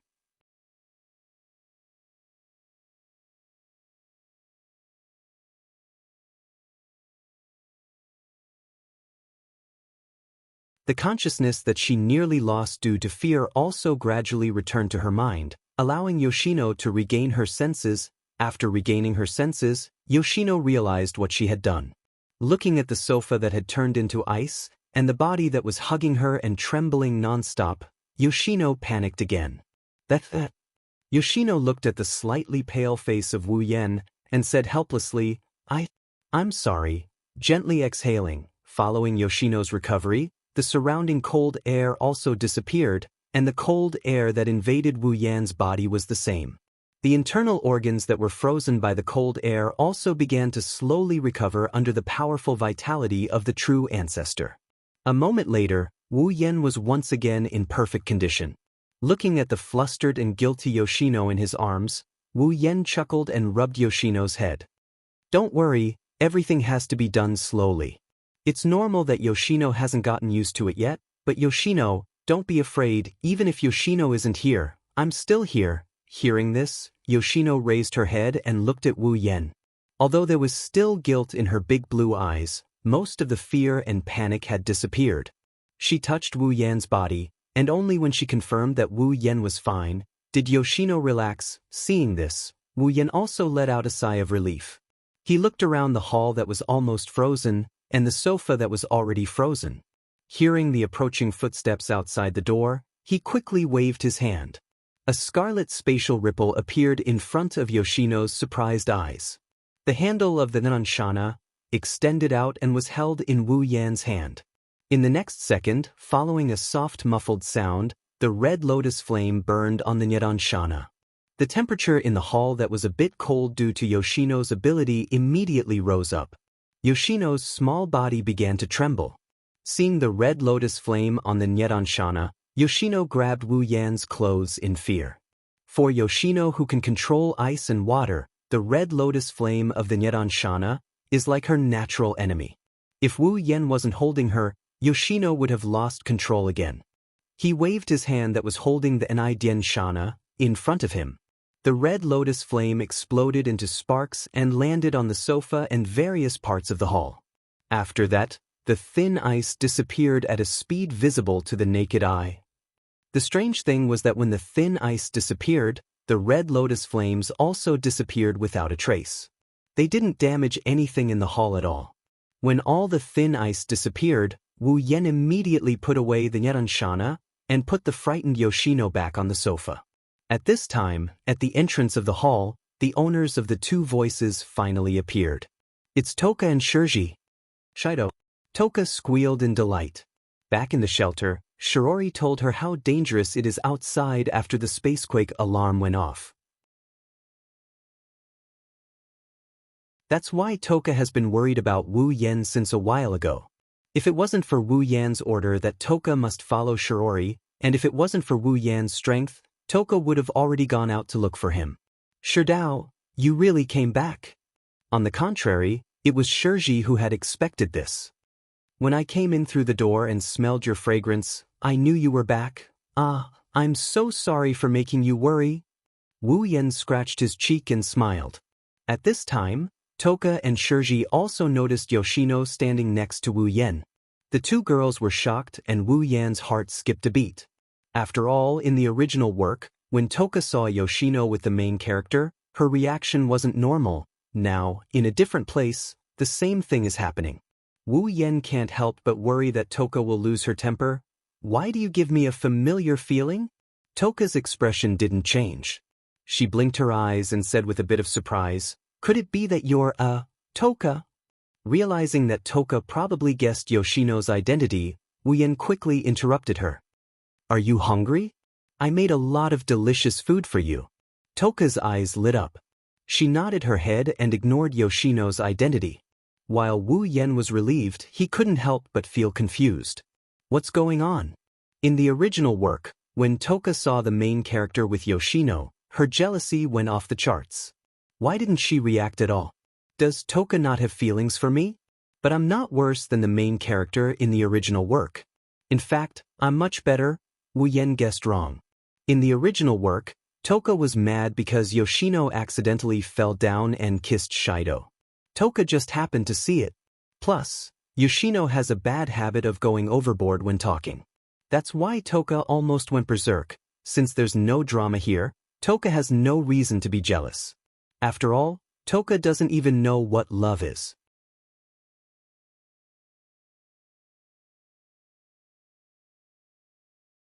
Chapter 450. What's your name? Shiori's blue pupils secretly glanced at Shirori, then immediately lowered her head and said in a small voice, Shirori, Yono? What a cute name. Shirori smiled and moved closer. "Hey, Yono-chan, where's your family? Mom and dad?" Family. Shirori couldn't help but raise her head and blinked her big eyes. She looked so cute that it almost made Shiori's eyes twinkle with stars. "I have no family." Shirori flinched and the smile on her face slowly faded away. What replaced it was a look of pity. She turned around and looked at Wu Yan. "Shido, is Yono an orphan?" Wu Yan bitterly smiled at Shiori's words.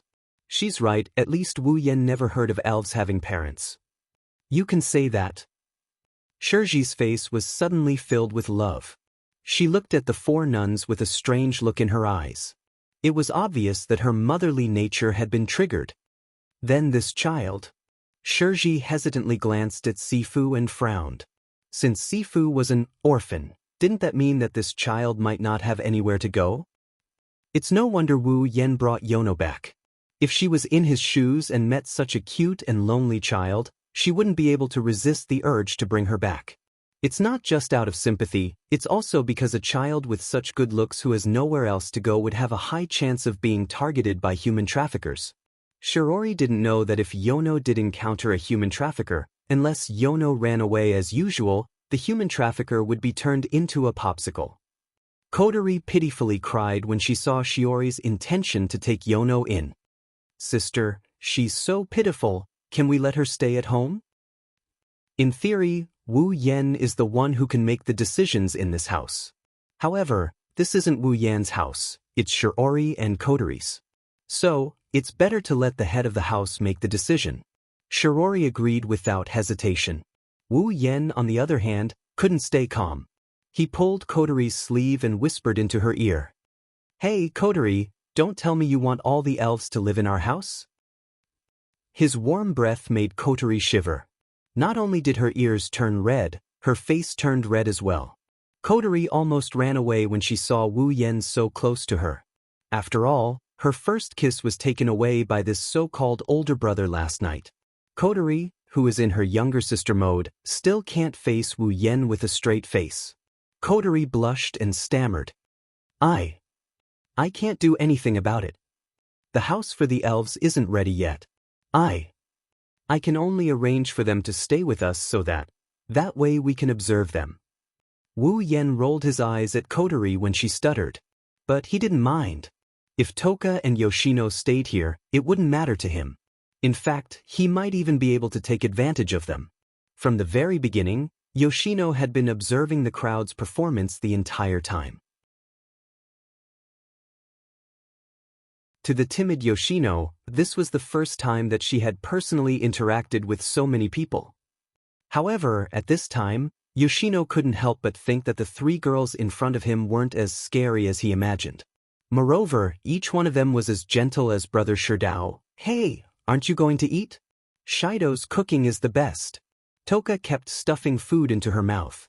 Ever since she discovered Yoshino's identity, Toka subconsciously felt close to her. After all, they're both elves. Yoshino lowered her head and whispered. I'm full." But you don't look like you're eating much," Toka said in a surprised manner. She stuffed a meat bun into her mouth and swallowed it. Wu Yen couldn't help but grumble inwardly. "Do you think that everyone is a foodie like you? Since you're full, Yono-chan, do you want to take a bath with me?" Shirori looked at Yoshino expectantly. Who knows if she was treating Yoshino as a real doll? Yoshino was shocked. She shook her head without hesitation. Shirori was disappointed, but she can't be blamed. Yoshino is afraid of strangers. It would be strange if she accepted Shiori's invitation to take a bath. However, Fourth Uncle's next words caused the people at the dining table to no longer be able to remain calm. I'll take a bath with Brother Shido." Toka and Kotori spat out their food at the same time. The food in their mouths exploded like fireworks on the table. Only Shirori, who didn't have any food in her mouth, managed to escape. As for Wu Yen, he wanted to spit out his food, but the food got stuck in his throat. Pounding his chest with all his might, Wu Yen hammered his chest so hard that it made pong-pong sounds. Finally, he managed to swallow the food in his mouth, but the result was him panting like a dead dog. But he didn't care about any of this.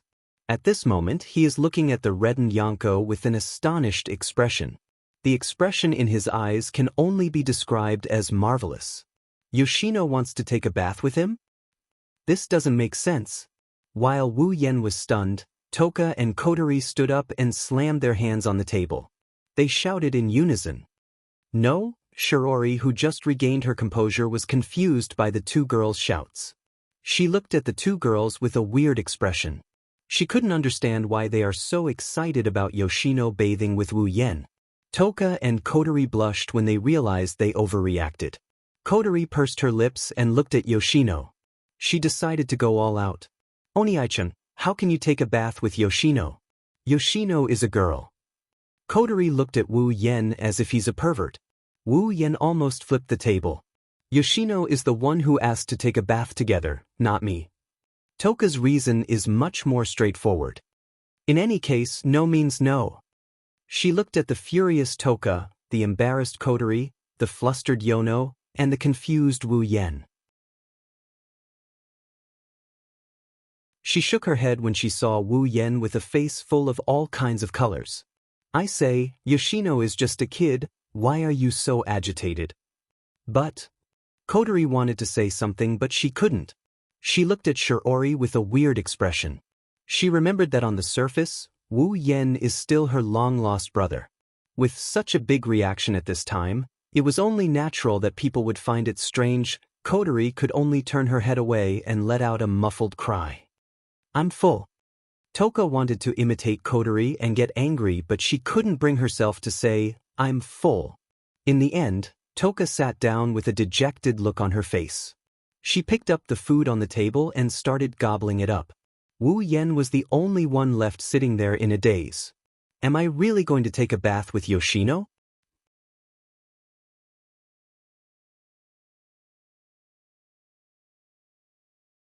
Chapter 451. Heavenly Palace City, Itsuka's house. In the bathroom, the steam from the hot water is spreading all over the place.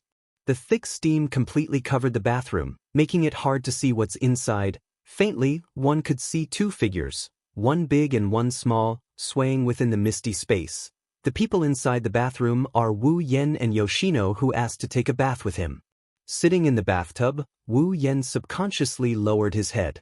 Yoshino is sitting in front of him with her back facing him. The place is shrouded in mist, but that didn't affect Wu Yan's appreciation of her beauty. In fact, due to the obscurity of the surroundings, Yoshino's petite figure is filled with a different kind of allure. At this time, Yoshino's long blue curly hair is tied into a ponytail, exposing her smooth white neck to the air. The water in the bathroom can't completely cover her smooth body, causing a certain wolf to almost lose control. Wu Yan's face is full of tears. Thinking back, in the movie, Wu Yan was quite envious of the original protagonist Itsuka Sherdao, who can take a bath with several elf girls. He didn't expect Yoshino to give him such a big benefit as soon as she came. It made him realize that he will have such a day. Compared to the other elven girls, Wu Yan is the only one here. But it's better than nothing. Even if the one giving out the benefits is just a lowly, rubbing his itchy nose, Wu Yan can't help but look forward to it. Will this be the same as the original plot? After conquering Yoshino, will they go to the hot spring? If it's possible, just thinking about it, Wu Yan can't help but laugh. Brother Sherdao. Yoshino couldn't help but speak, scaring a certain guy who was thinking about something improper. For a moment, Wu Yan thought his wishful thinking was seen through. Well, what's wrong? Wu Yan's nervous voice came out of his mouth. Realizing his voice is trembling, Wu Yan can't help but scold himself for being useless. It's not like he hasn't taken a bath with his wife before. Takaros was asked to take a bath with him almost every night. Why am I so nervous? Yoshino shyly said. Just now. I'm really sorry. Hearing that, Wu Yan froze. The nervous feeling in his heart also eased. He put his hands on Yoshino's head and helped her wash her hair. Wu Yan asked softly, "Why are you apologizing?" "Because." Yoshino lowered her head. Brother Sherdao, Wu Yan finally understood what's going on. This kid is still hung up over the incident where she accidentally injured him when she lost control of her emotions. Wu Yan shook his head and he pulled Yoshino closer to him. He asked her in a gentle voice, "Didn't Yoshino already apologize to me?" But, seeing Yoshino's expression, Wu Yan knew it's because Yoshino is someone who hates pain and fear. She doesn't want to bring pain and fear to others. She almost lost control in the hall and hurt herself. Maybe she's blaming herself, Wu Yan sighed. Yoshino, if it's Yoshino, would you apologize to her? Yoshino froze. She didn't expect Wu Yan to suddenly ask such a question. She blinked and pondered for a moment before shaking her head. Wu Yan shook his head as well when he saw the four nuns shaking their heads. He chuckled. Because Yoshino is Yoshino's hero, Yoshino has never said sorry to Yoshino, is that right? So, you don't have to say sorry to me. Because when Yoshino isn't by Yoshino's side, your older brother is Yoshino's hero. Yoshino raised her head and looked at Wu Yan's wine-red eyes. She felt it was the most beautiful eyes in the world. Because Yoshino could see the love and tenderness in his eyes, Yoshino immediately lowered her head shyly. Yes, yes. Seeing Yoshino lowering her head shyly, Wu Yan couldn't help but laugh. This girl is really cute. She's the same as Xiaofu. She's the type that people can't be cruel to and don't treat well. Hey, Yoshino. After thinking for a moment, Wu Yan said to Yoshino, "Do you really not want to bring pain and fear to others?" Yes, Yoshino was silent. Then, without the slightest hesitation, he nodded his head. It could be seen that Yoshino truly hoped from the bottom of his heart that he wouldn't harm others.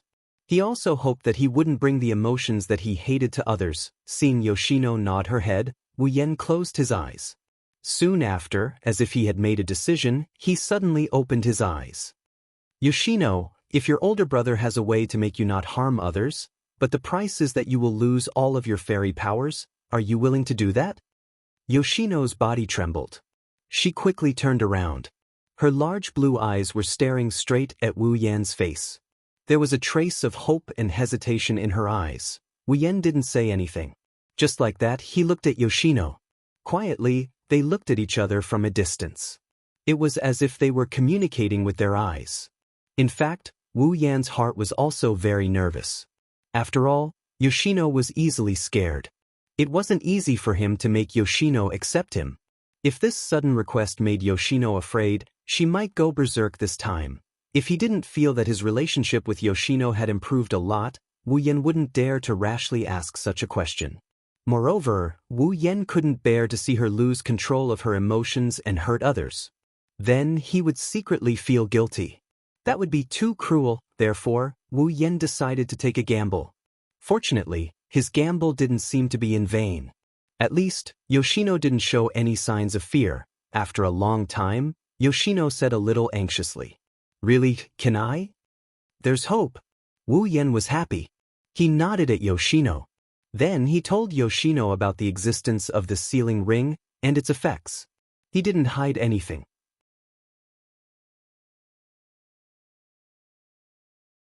After all, this is the condition for the sealing ring to take effect. After Wu Yan finished explaining, Yoshino raised her little nose and said with melancholy, "But my power is sealed."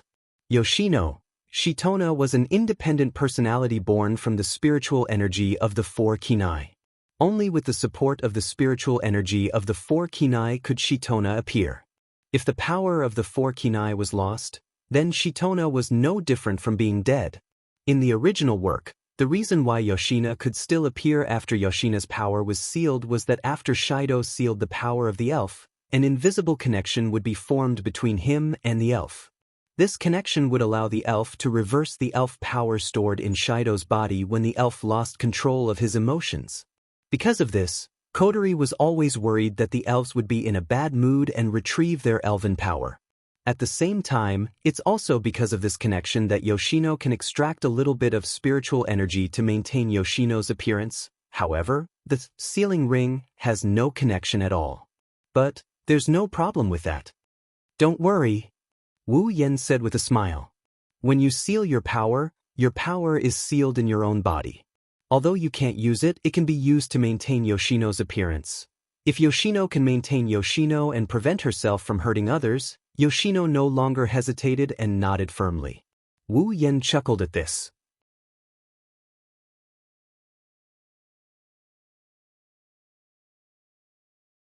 Chapter 452. This is... Siwon looked at the sealing bracelet on her wrist with a bit of surprise. Her big blue eyes were filled with curiosity and surprise. She could feel that when the red bracelet was put on her wrist, the spiritual force in her body had completely sunk into her body. In the past, he could sense the water vapor and cold air all the time. At this moment, he could no longer sense them, let alone use them.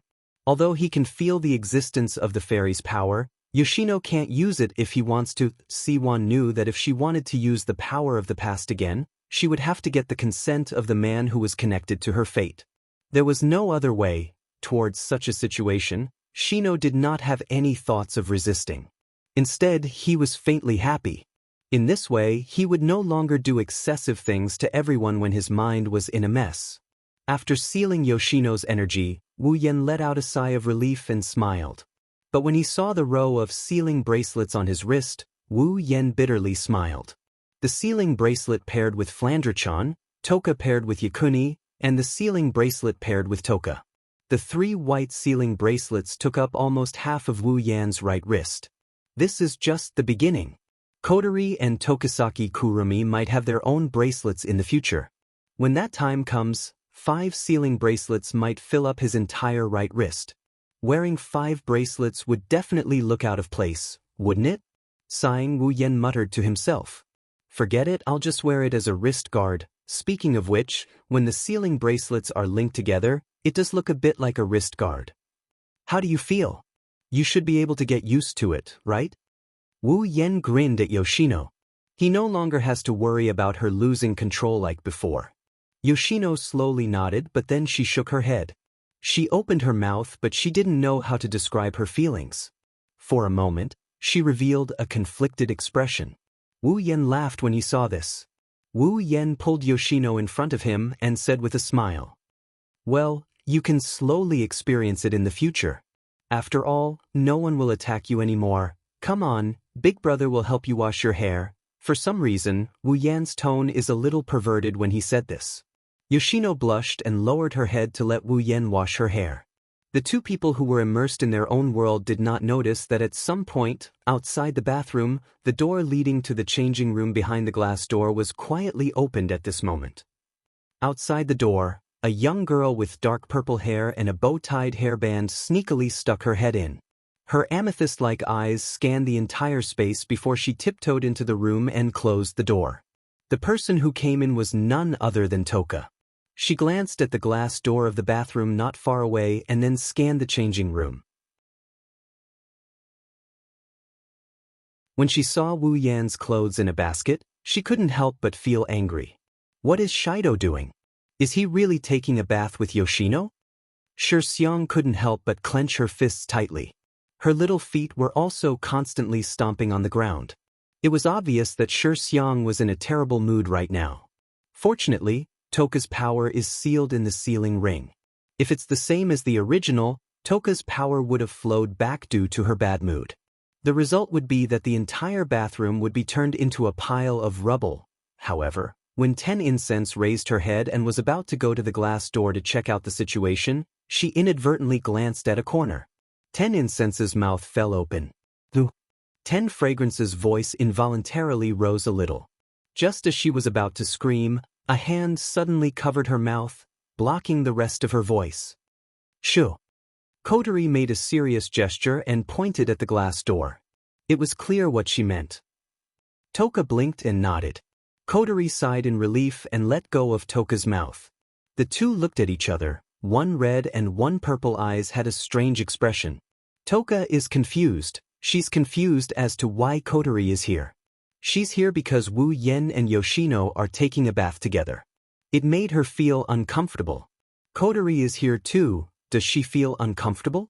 As for Kotori, she's embarrassed that her behavior was discovered. She can't explain it to Toka, but it's true that she felt uncomfortable when she heard that Wu Yan and Yoshino are taking a bath together. The two women had a tacit understanding and didn't talk at this time. Instead, after they looked at each other, they went to the bathroom's glass door and leaned their ears against it. Shido Gij, what's wrong? No, why? It hurts. Bear with it, it'll be over soon, yes. Kotori and Toka immediately widened their eyes. Kotori felt a fire burning in her heart as she listened to the conversation and strange sounds coming from the glass door. Toka bit her lips. Her face was filled with anger, causing her mind to go blank. Unable to hold back her anger, Toka pushed the glass door open. Kotori, who was leaning against the door, screamed and fell to the ground. She angrily looked into the bathroom. Tears hung from the corners of her eyes as she shouted, "Sure Dao! What are you doing?" After shouting, Toka was stunned and couldn't speak anymore. Not only Toka, but Kotori on the ground and the two people in the bathroom were also stunned. Wu Yan pressed his hand on Itsuno's head. He looked at the two uninvited guests. He didn't know how to react. Yoshino blushed and she dipped her head into the water. The moment she moved, Yoshino yelped in pain and she covered her head. Wu Yan's hand that was pressing down on her head is now tangled with her hair. Kotori was the first to understand what happened. Wu Yan's hand got tangled with Itsuno's hair when he was washing her hair. Kotori felt awkward. She replayed the scene in her mind when she overheard the conversation between the two. Her face started to burn up. Toka, on the other hand, was stunned for a moment. When she saw the two naked in the bathtub, she got even angrier. She stomped her foot and yelled, "Shido! What are you doing?" Wu Yan gulped. Inside, he's complaining. Is Towa really jealous now? However, this thought completely flew out of his mind when he heard 10 Incense's next sentence. All that was left was the thick shock on his face. Toka glared at Itsuno and yelled, "I want to bathe with you." Wu Yan's mouth turned into an O shape. His eyes were wide open. He couldn't stay calm. Kotori crawled up from the ground and was also bombarded by Toka's bold words. She couldn't get up from the ground again. Wu Yan was confused. He only had one thought left in his mind. I'm lucky.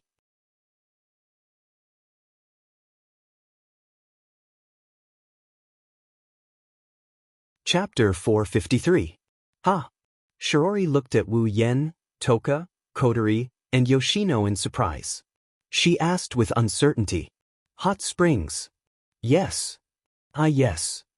Wu Yan sighed. He didn't know whether to laugh or cry at the surprised Shiori.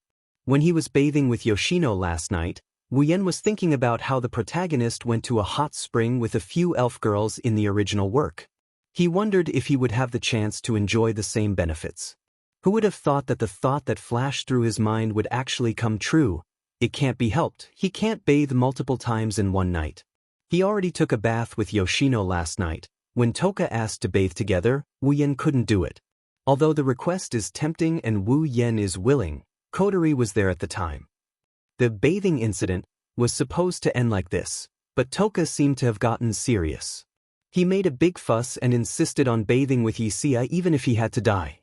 Kotori almost changed into a black satin belt to keep the situation under control. Thus Wu Yan yelled out loud, "Why don't we all go to the hot springs together tomorrow? That way we can all bathe together." This sentence spread throughout the bathroom, causing everyone to quiet down. In the end, it was actually decided just like that. That was why the scene before them was happening, hot springs. Shiori couldn't help but fall silent, her heart faintly moved. For girls, hot springs were always a very attractive place, even Shiori was no exception. But the problem is mixed baths. Shiori carefully looked at Wu Yan, her eyes flickered. It's like she's looking at a good youth who's about to go astray. Wu Yan's mouth twitched.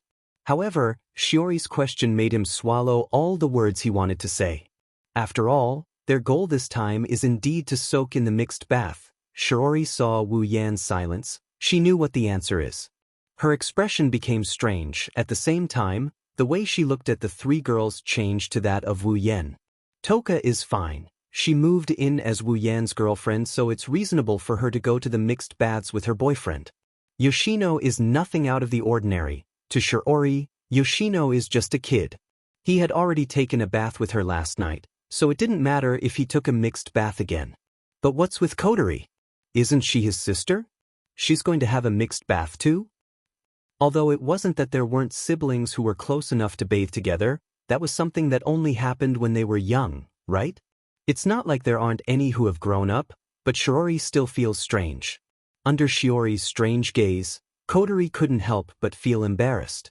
She buried her head and couldn't say anything. She began to hate herself. What was wrong with her that she agreed to go with them?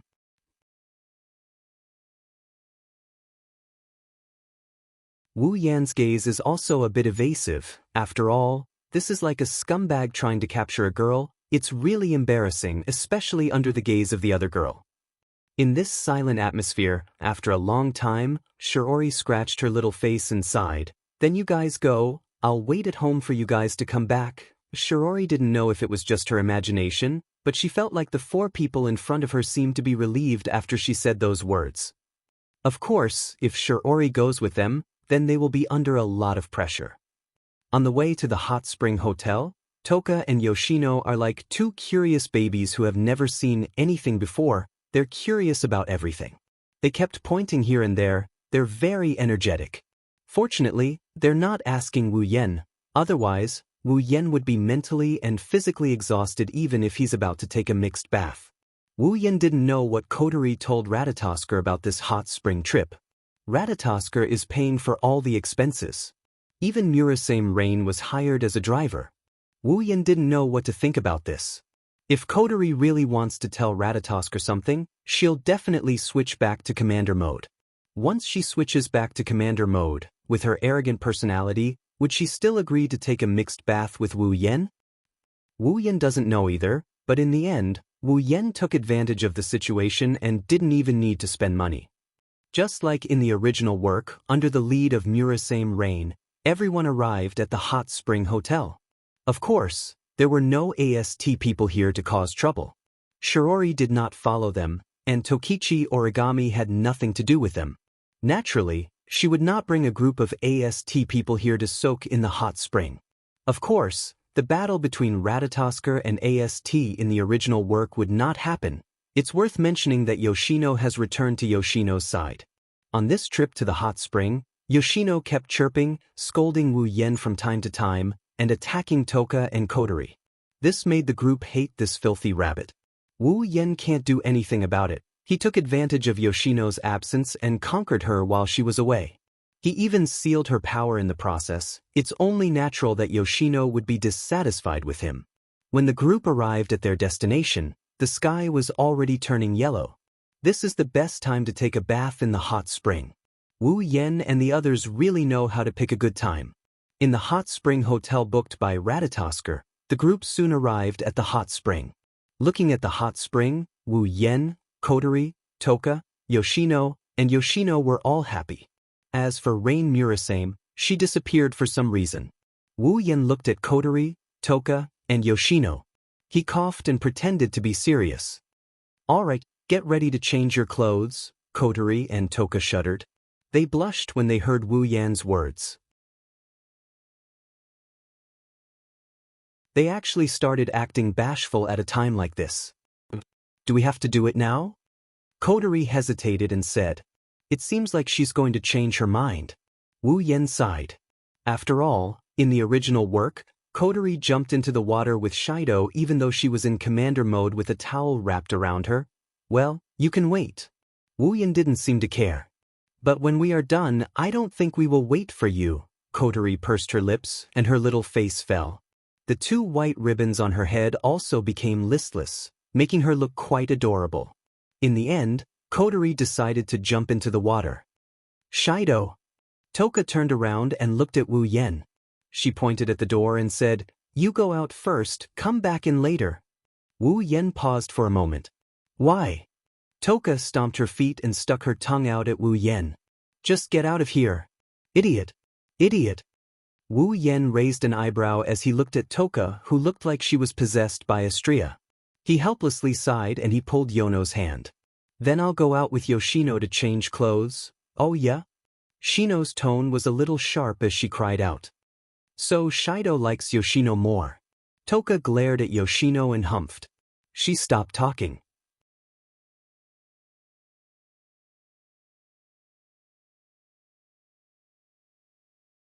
Chapter 454. In the changing room outside the hot spring, Wu Yen helped Yono take off her clothes while she blushed. Her tender body that he saw last night was revealed to him. Even though he saw her once last night, Wu Yen couldn't help but turn his head away. It's not that he's pretending to be serious, but if he doesn't do this, he's afraid that he'll lose his composure. Shideo-san, you're shy." Siono smiled and teased. Wu Yen rolled his eyes and ignored her. Wu Yen picked up a small bath towel and wrapped it around Siono's body. Then, he took off his clothes and wrapped himself in a towel. His firm chest heaved up and down in the air. Occasionally, there would be the sound of his heartbeat and occasionally, there would be a glimmer of light flashing through his eyes. He looked very well built. Touching his chest, Wu Yen couldn't help but laugh. If it was in the past, with his small otaku body, how could he have such a golden ratio? All of this is thanks to the blessing of the true ancestor bloodline. "Siono, don't forget to tie up your hair." Wu Yen said to Siono. "Yes." After a short day of interaction, Siono's words are a lot more eloquent. She's no longer like before where she would pause every 1 or 2 words. At least, it's not that often, but her voice is still as low as before. And it's this change that made Siono surprised when she woke up. For Siono, who is very familiar with Siono, this change is already a great progress. While Siono's hair is tied up, Wu Yan chose 3 towels and folded them into a square shape. For some reason, when they're soaking in the hot spring, they always have to put a square towel on their head. Wu Yan thought it's a bit troublesome, but since everyone did it, he followed suit. After doing all this, Wu Yan brought Xiano to the hot spring and opened the door. When the hot spring came into view, 2 figures entered the hot spring as well. Shido. Toka leaned on the side and waved at Wu Yan. Come down quickly. This is amazing. It's much more comfortable than bathing at home. Wu Yan didn't answer Toka because he's completely focused on the scene in front of him. In the hot spring, Kotori grabbed her towel and sat opposite Toka. Her delicate body was deeply hidden under the hot spring, making it impossible to see what's going on inside. But her face, which is red from embarrassment or from the heat, is exceptionally charming. Toka sat opposite Kotori, but compared to Kotori, Toka didn't wear a towel. She leaned on the edge of the hot spring and closed her eyes comfortably. Half of her naked body was covered by the hot spring water, but the 2 semicircles were exposed. Seeing the 2 in the hot spring, Wu Yan swallowed a mouthful of saliva. When he came back to his senses, he scolded himself for not living up to expectations. He had 8 wives at home. How could he not see enough of them? He couldn't even withstand the test. While despising himself, Wu Yan's body shrunk back unnaturally. Because seeing the 2 women like this, Wu Yan couldn't hold back his lust and raised the flag. He didn't want to let anyone see the tent under his towel. It looks really comfortable. Shitona shouted while dancing with joy. Shitona also wants to try it. When she heard Shino blinked her eyes, and then she walked towards the hot spring.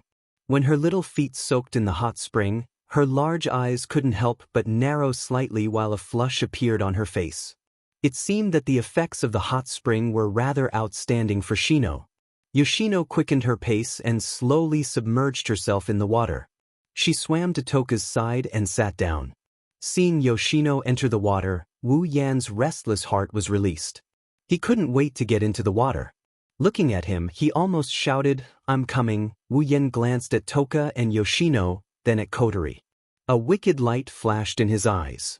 Then, without hesitation, Wu Yan came to Kotori's side and sat down. Kotori shrunk back and looked at Wu Yan sitting beside her. Her face blushed even more. She tightened her grip on the towel and her gaze became unnatural. But she didn't leave. After Wu Yan entered the water, the hot spring became quiet. Toka, Yoshino, and Yoshino's eyes were closed as if they were asleep. Kotori envied them. She also wanted to close her eyes and enjoy the hot spring. However, Wu Yan made her nervous. She couldn't calm down and enjoy the hot spring. After a while, Wu Yan suddenly said in a voice only Kotori can hear, "Kotori, you didn't bring a black ribbon to the hot spring, right?" Kotori was stunned. She tilted her head in confusion. She didn't understand why Wu Yan suddenly asked this, but she answered honestly. "No, I brought a ribbon. It would get wet." Wu Yan's wine-red eyes flashed with a brilliant light as he grinned. Kotori's body stiffened. She made a strange sound like a hiccup. Her red eyes flashed with disbelief. She slowly turned to look at Wu Yan. She wanted to prove that Wu Yan didn't do it. Unfortunately, all she saw was a face with a hateful smile. "Oni." Kotori's face turned red. She wanted to scream when she saw Wu Yan's face, but Wu Yan's words stopped her. "Toka and the others are still on the other side." Kotori swallowed the scream she was about to blurt out. She pouted and wanted to cry, but no tears came out. Wu Yan's hand on Kotori's breast started to slowly move. A scorching sensation traveled from Wu Yan's skin into Kotori's body. Her heart trembled violently. The hand that seemed to have a very high temperature seemed to have some sort of magical power. Kotori almost moaned. Kotori bit her lips and looked at Toka and Yoshino, who had their eyes closed. She was so embarrassed that tears welled up in her eyes. Kotori was extremely afraid. She was afraid that Toka and Yoshino would open their eyes and see what happened. If that happened, she wouldn't be able to face them anymore. Kotori quickly stopped Wu Yan's mischievous hand and looked at Wu Yan pleadingly. "Oniang, don't be like this." Wu Yan raised an eyebrow. He glanced at Toka and Yoshino before turning back to Kotori. He ignored Kotori's attempts to stop him and he started caressing Kotori again. He used his actions to answer Kotori's question. Kotori's body trembled again and again. She reached out and pressed Wu Yan's hand. Unfortunately, Wu Yan's hand seemed to have infinite strength. He didn't care about Kotori's attempts at stopping him. He continued moving without any hindrance. Onya-chan, will be discovered, Kotori said to Wu Yan with a trembling voice. She didn't dare to speak too loudly for fear of waking up the two women. Will Wu Yan agree? The answer is no.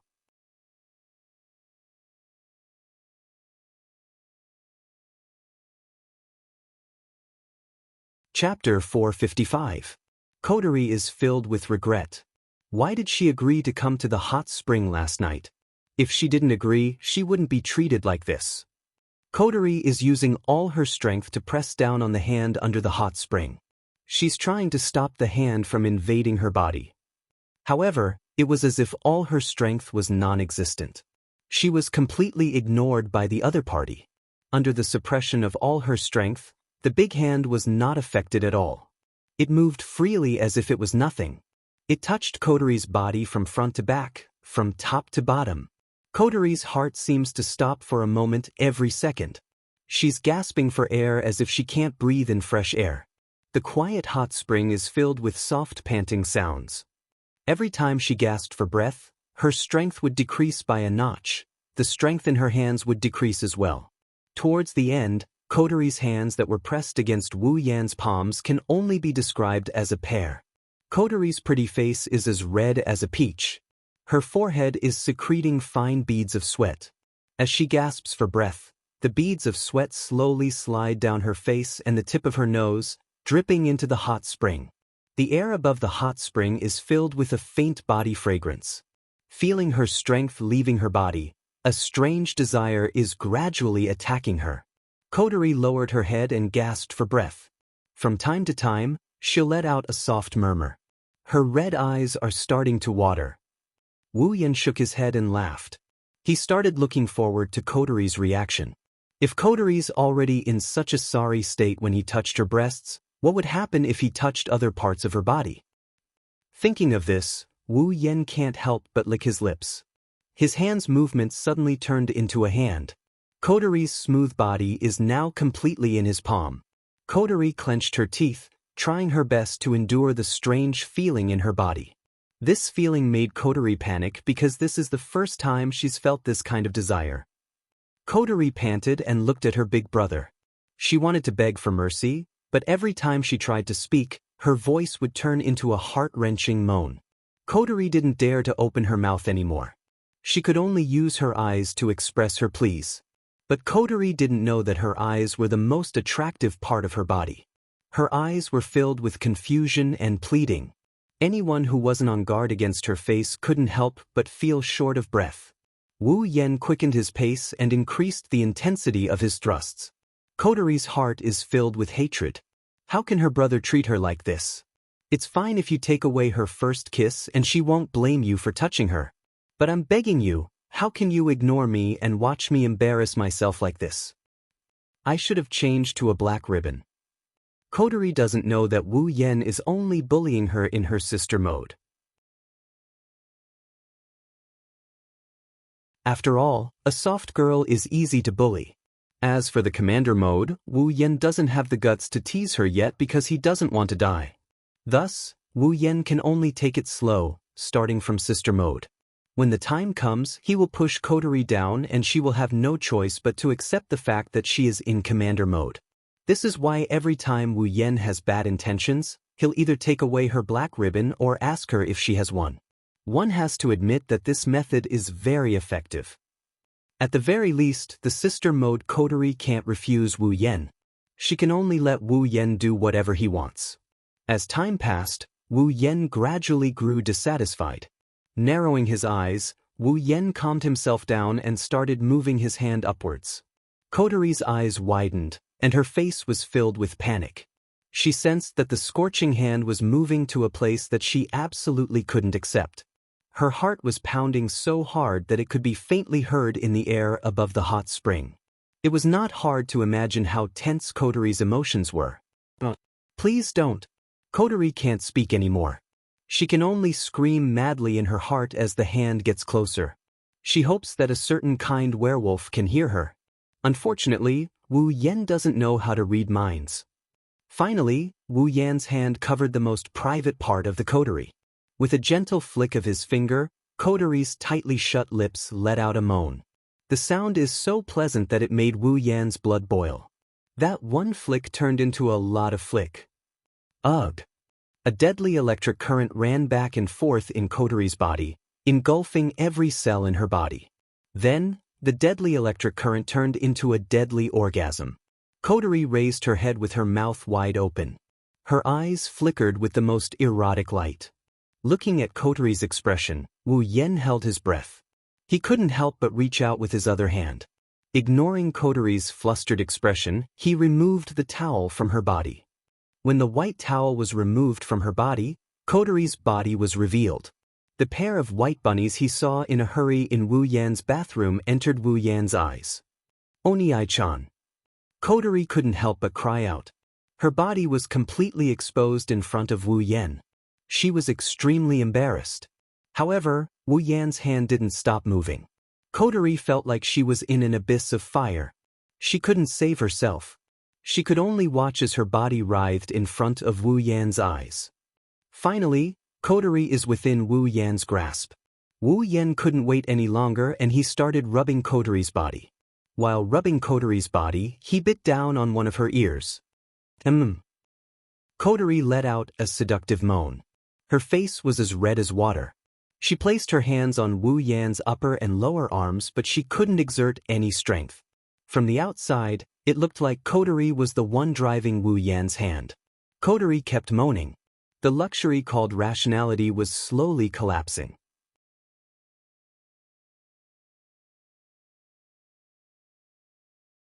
Kotori's voice uncontrollably became louder and louder, echoing throughout the space. To avoid attracting the attention of the two girls, Wu Yan lowered his head and he sucked on Kotori's lips. He also pried open her teeth and he searched for Kotori's flustered tongue. Then he started making love with her. The ambiguous atmosphere began to spread throughout the entire hot spring. Even the hot spring seemed to be shy. It began to accelerate the evaporation of heat, enveloping the two's entwined bodies, covering their embarrassment. On the other side, Toka, Yoshino, and Yoshino seemed to be really asleep. They didn't notice at all that there was a ripple that was enough to destroy the pure thoughts of the elves in front of them. When Wu Yan and Kotori's lips parted, their red eyes met. They started panting when they saw the look in each other's eyes. Wu Yan kissed Kotori's lips again. He let go of Kotori's thigh and held Kotori's breasts. He lifted her up and placed it between his legs. No. Oni-san. Kotori moaned. Don't. Here. Kotori's words made Wu Yan realize where they are. His mind cleared up. He bitterly smiled. There's nothing he can do. He stopped pressing down on Kotori's breasts and started to move his hands back and forth. Kotori's light panting sounds kept coming from the hot spring.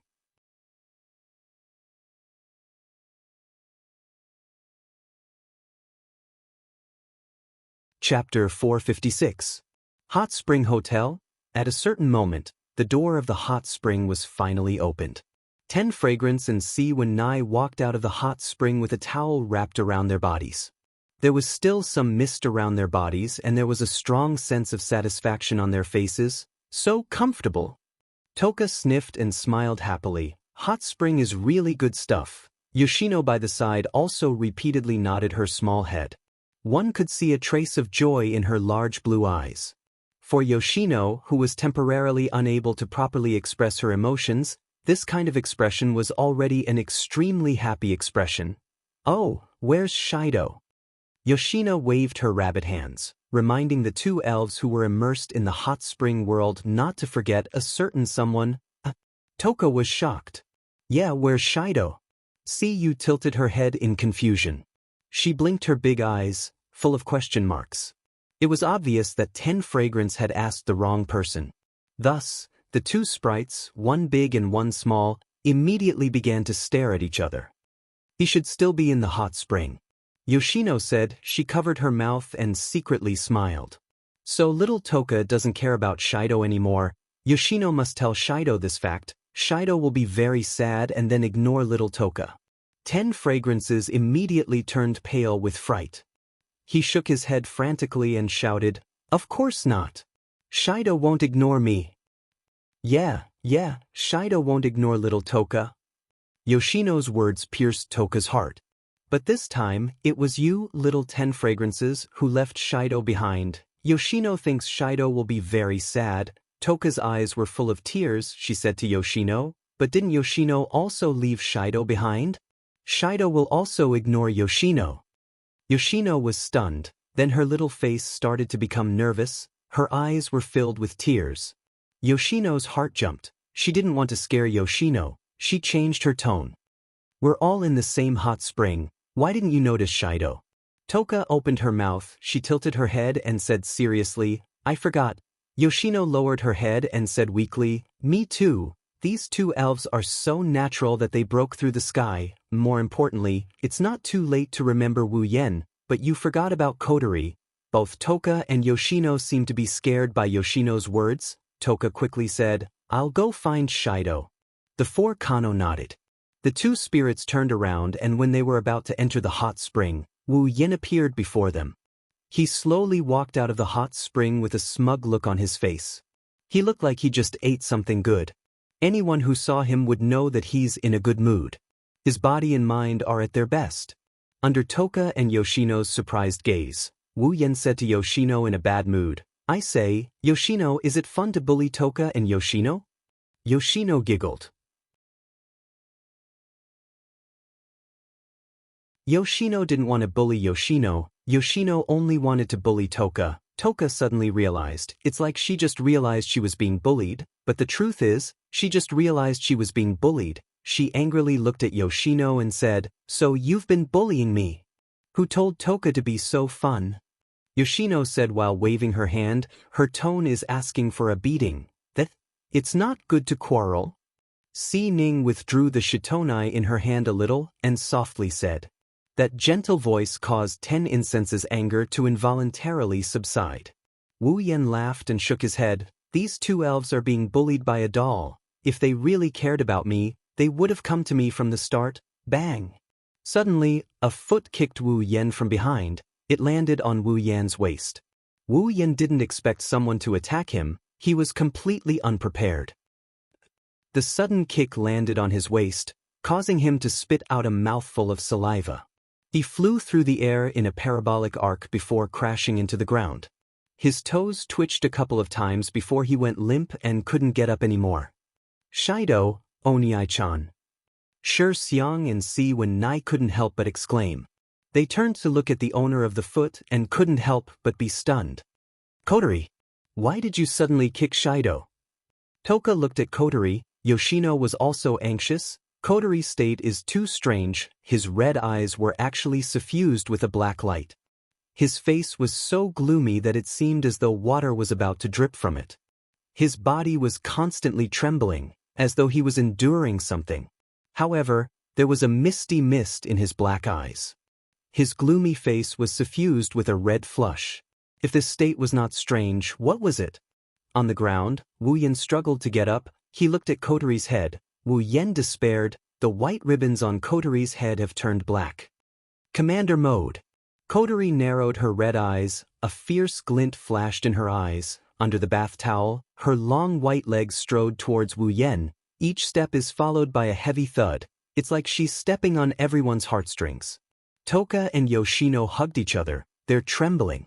Wu Yen laughed dryly. He shook his hands. He pretended to be relaxed. If it wasn't for his body moving back, they'd think he's going to argue with Kotori. Kotori stood in front of Wu Yen. She looked down at Wu Yen. Ignoring the fact that Wu Yen is seriously injured, she said coldly, "Speak, how do you want to die?" Wu Yen smiled sheepishly. "Must I be sentenced to death?" "Looks like you don't want to choose how you want to die." Kotori said, "Then let me decide for you." "Kotori." Wu Yen looked at Kotori, who's glowing black. He shouted with grief and indignation, "Please listen to my last words." Kotori glanced at Wu Yen expressionlessly. What do you want to say? This commander allows you to speak. What should I do? What should I do? What should I do? Looking at coterie who could turn into a dark one at any moment, Wu Yan racked his brain to think of a way to get out of this situation. However, the cruel selection process slowly extinguished his hope. In the end, Wu Yan looked like he wanted to cry, but no tears came out. Looks like you're testing my patience. Coterie clenched her teeth and raised her foot. Since that's the case, let me end you. Wu Yan looked at the foot that's about to land on him. He jumped up and grabbed Coterie's hands. Coterie was shocked. She shouted, "Let go!" Let go? How can I let go? I'll die if I let go. He grabbed Coterie's hands and hugged her tightly. Coterie's body stiffened. Coterie pushed Wu Yan away as she glared at Wu Yan. She gasped for air as if she had used up all of her strength to push him away. She looked at Wu Yan with a dark expression on her face. After a while, Coterie snorted coldly. You're lucky. Coterie grabbed her clothes and walked out of the changing room without looking back. The other three sighed in relief and looked at each other. Coterie's legs turned to jelly and she fell against the wall. Her face was flushed, the murderous glint in her eyes turned into a daze and her skin was flushed red. Coterie's face reddened again when she recalled what she did with Wu Yan in the hot spring. Idiot.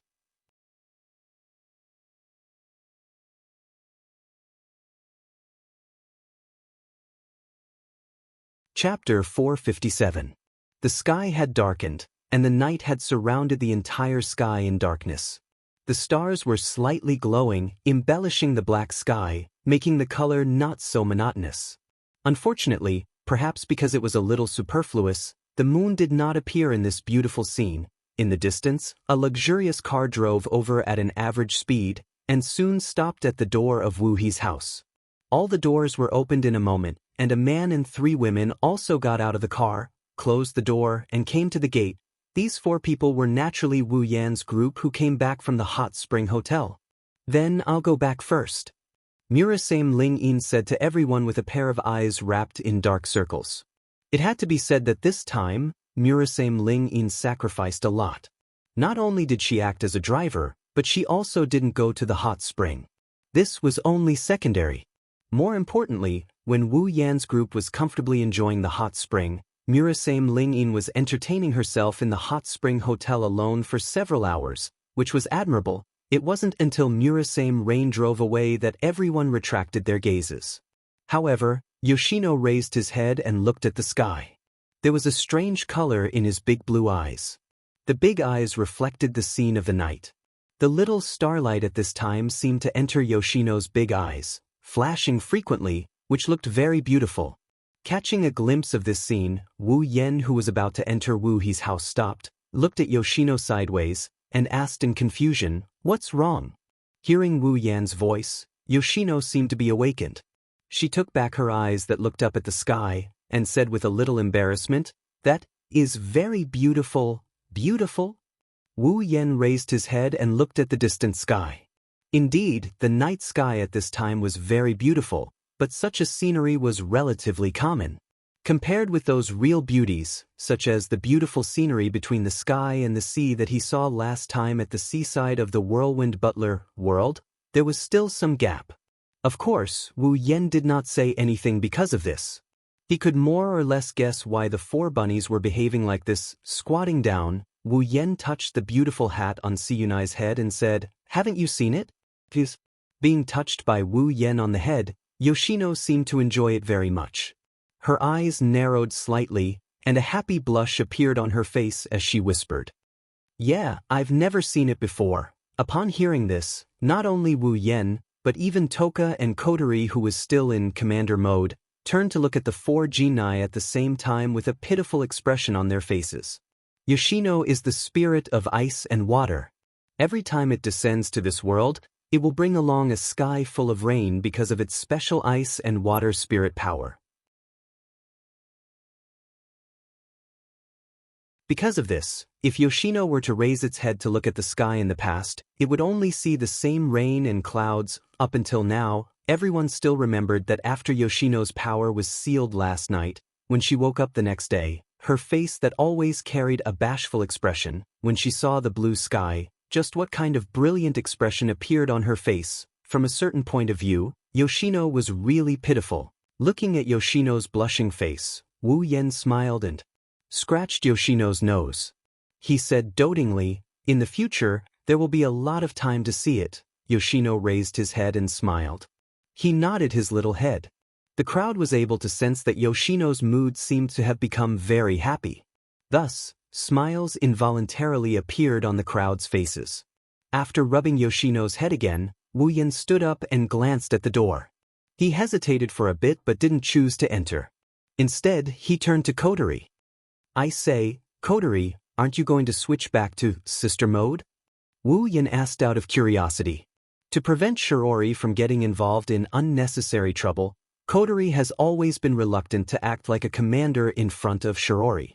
This is why Wu Yan was able to bully Kotori back in the Itsuka family. Kotori snorted. She glanced at Wu Yan and she mumbled, "It's all because of you. What did you say?"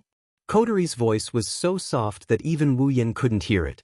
This made Wu Yan even more confused and curious. Kotori glared at Wu Yan and shouted, "I said it's none of your business." Kotori's shout caught Wu Yan's attention. Wu Yan felt like his head was struck by lightning. He felt dizzy and his eyes were spinning. Pursing her lips, Kotori swung her two red ponytails as she walked towards the door. She's cursing inside her heart. In her sister mode, she's so naive and cheerful. How could she have the nerve to come out and see Wu Yan after that dubious affair in the hot spring with him? "That's strange, Kotori." Toka held Wu Yan's ears and pouted. "She's like a different person." "No, she's like a different person. In a sense, she's a different person." Kotori followed Wu Yan, Toka, and Yono into Itsuka's house. They pushed open the door and the three girls greeted them with a sweet, "I'm back." Shiori came down from upstairs as well. "You're all back?" Shiori looked at everyone with a warm smile. "Did you have fun in the hot spring?" Ju Xiang and Si Wan nodded vigorously. It could be seen that they were indeed very happy. After all, something as enjoyable as a hot spring was something the two of them could never enjoy in the past. In the past, the two of them only had to constantly be chased and run away. Of course, Shiori didn't know all of this, but as long as everyone was happy, it was fine. Shiori quickly noticed Kotori's difference and asked with some doubt, "Kotori, why are you wearing a black ribbon?" "Here it comes," Kotori sighed.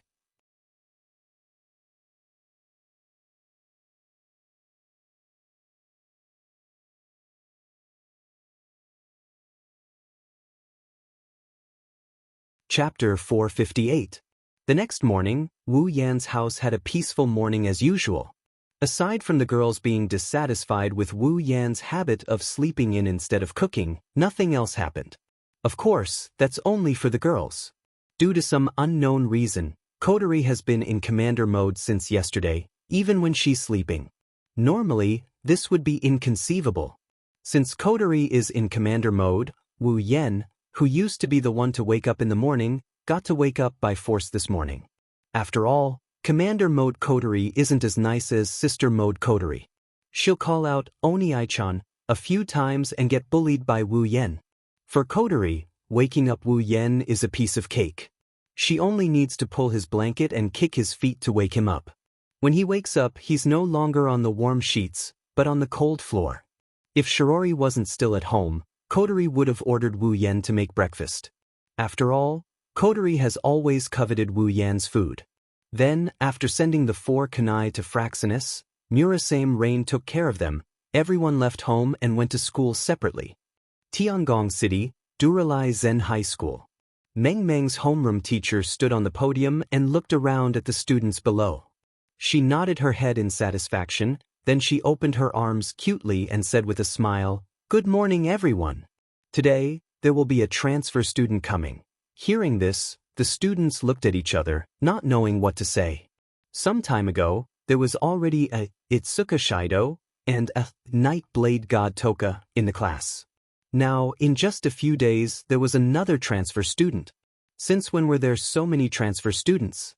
Shiori, Toka, and Tabichi Origami didn't know what's going on. Only Wu Yan, who was sleeping at the last row, opened his eyes when he heard this. He lifted his head and looked at them. A transfer student? At this time? His consciousness slowly returned to his mind. Narrowing his wine-red eyes, he turned towards the classroom door.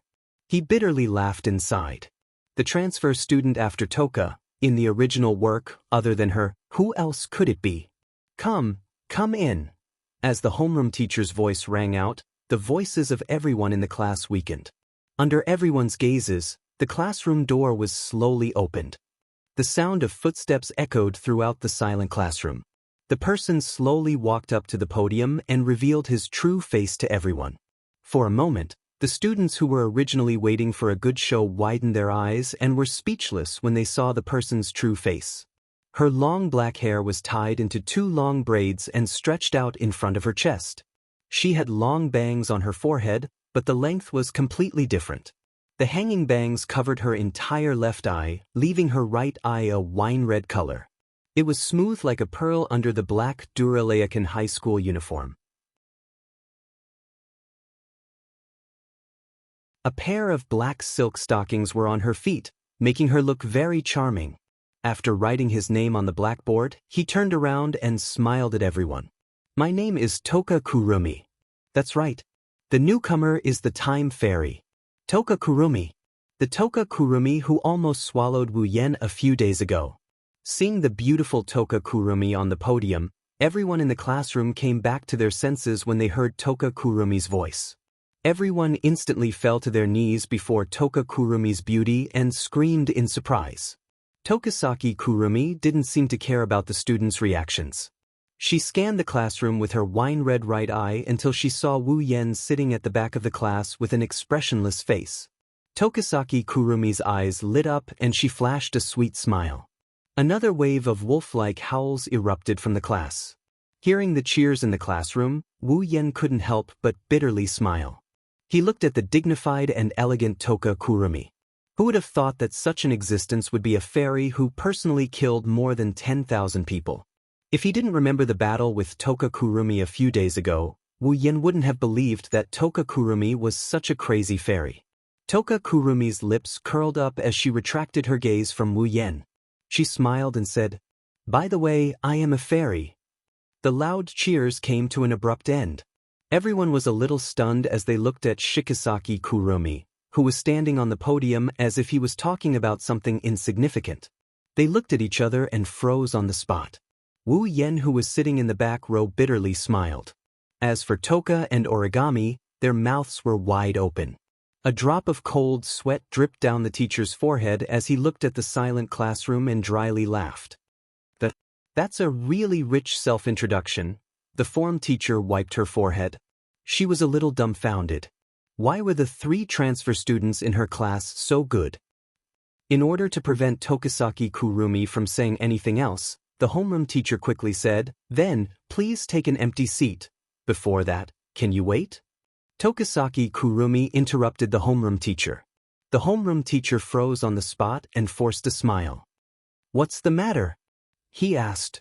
"I'm unfamiliar with a lot of things in this school. So, I hope someone can show me around the school." Shit. Wu Yan had this thought when he heard Tokasaki Kurumi. He couldn't keep his cool anymore. He wanted to cry, but no tears came out. Tokasaki Kurumi said the same thing as the original work. "She's not going to pick me, is she? Does she think I will agree?" As if she didn't hear Wu Yan's inner thoughts, she didn't hear the other boys' enthusiastic invitations. Toshiaki Kurumi chuckled and she walked towards Wu Yan, who couldn't bear to watch this any longer. She walked towards Wu Yan, who was covering his face with his hands. "Can I ask you for a favor?" Shido-san. Toka Kurumi smiled elegantly and ignored Wu Yan, who was covering his face.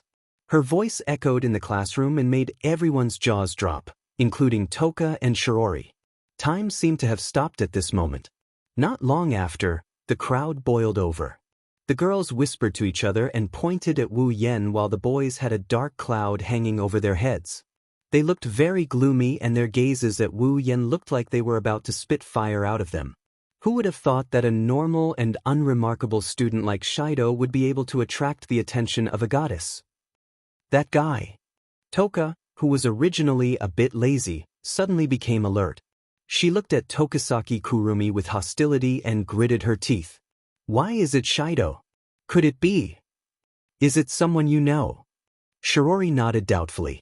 She then turned to look at Toka, who was still fuming, and laughed inwardly. Looks like the vinegar jar is about to explode. All kinds of piercing gazes made him want to vomit blood. He almost cursed out loud. Do you guys really want to be with such a dangerous person? Tokisaki Kurumi giggled. She lowered her body and she whispered to Wu Yen in a voice that only Wu Yen could hear. Like I said, you can't reject me. A demonic red glow flashed in Tokisaki Kurumi's red eyes as he scanned everyone in the classroom. His meaning was obvious. Wu Yen stared at Toka Kurumi's smiling face for a long time before he sighed. Fine.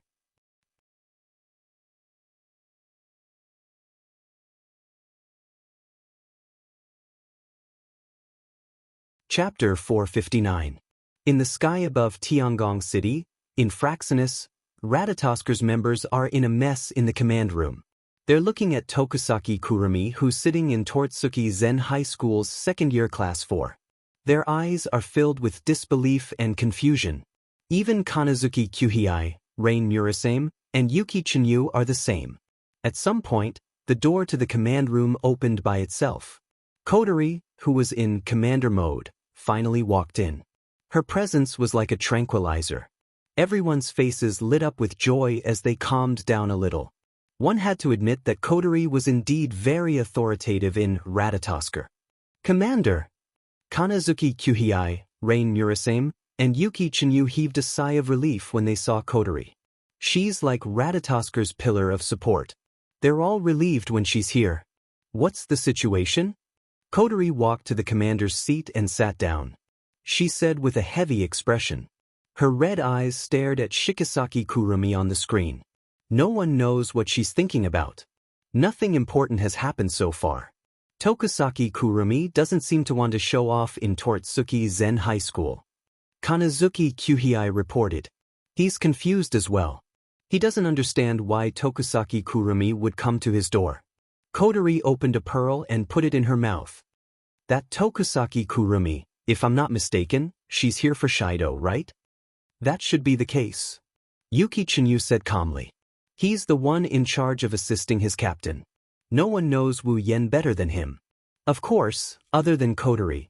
Tokisaki Kurumi just invited Captain to tour the campus and Captain agreed. Yatsuki Chinyu frowned and said doubtfully. That Tokisaki Kurumi should be a very dangerous existence. She's obviously coming for Captain. It's impossible for Captain to not know. But why did Captain agree to Tokisaki Kurumi's request to be with her? Isn't that dangerous? I'm afraid Shido had no choice but to agree. Kotori narrowed her eyes. Tokisaki Kurumi is a reckless person. If Shido rejected her, the students of Tortsuki Zen High School would be in danger. Hearing this, everyone suddenly understood. Yue Chinyu looked at the big screen and clenched his fists. But won't Captain be in danger? Kotori looked at Tokisaki Kurumi on the screen. Then, she shifted her gaze to Wu Yen, who is standing beside Tokisaki Kurumi.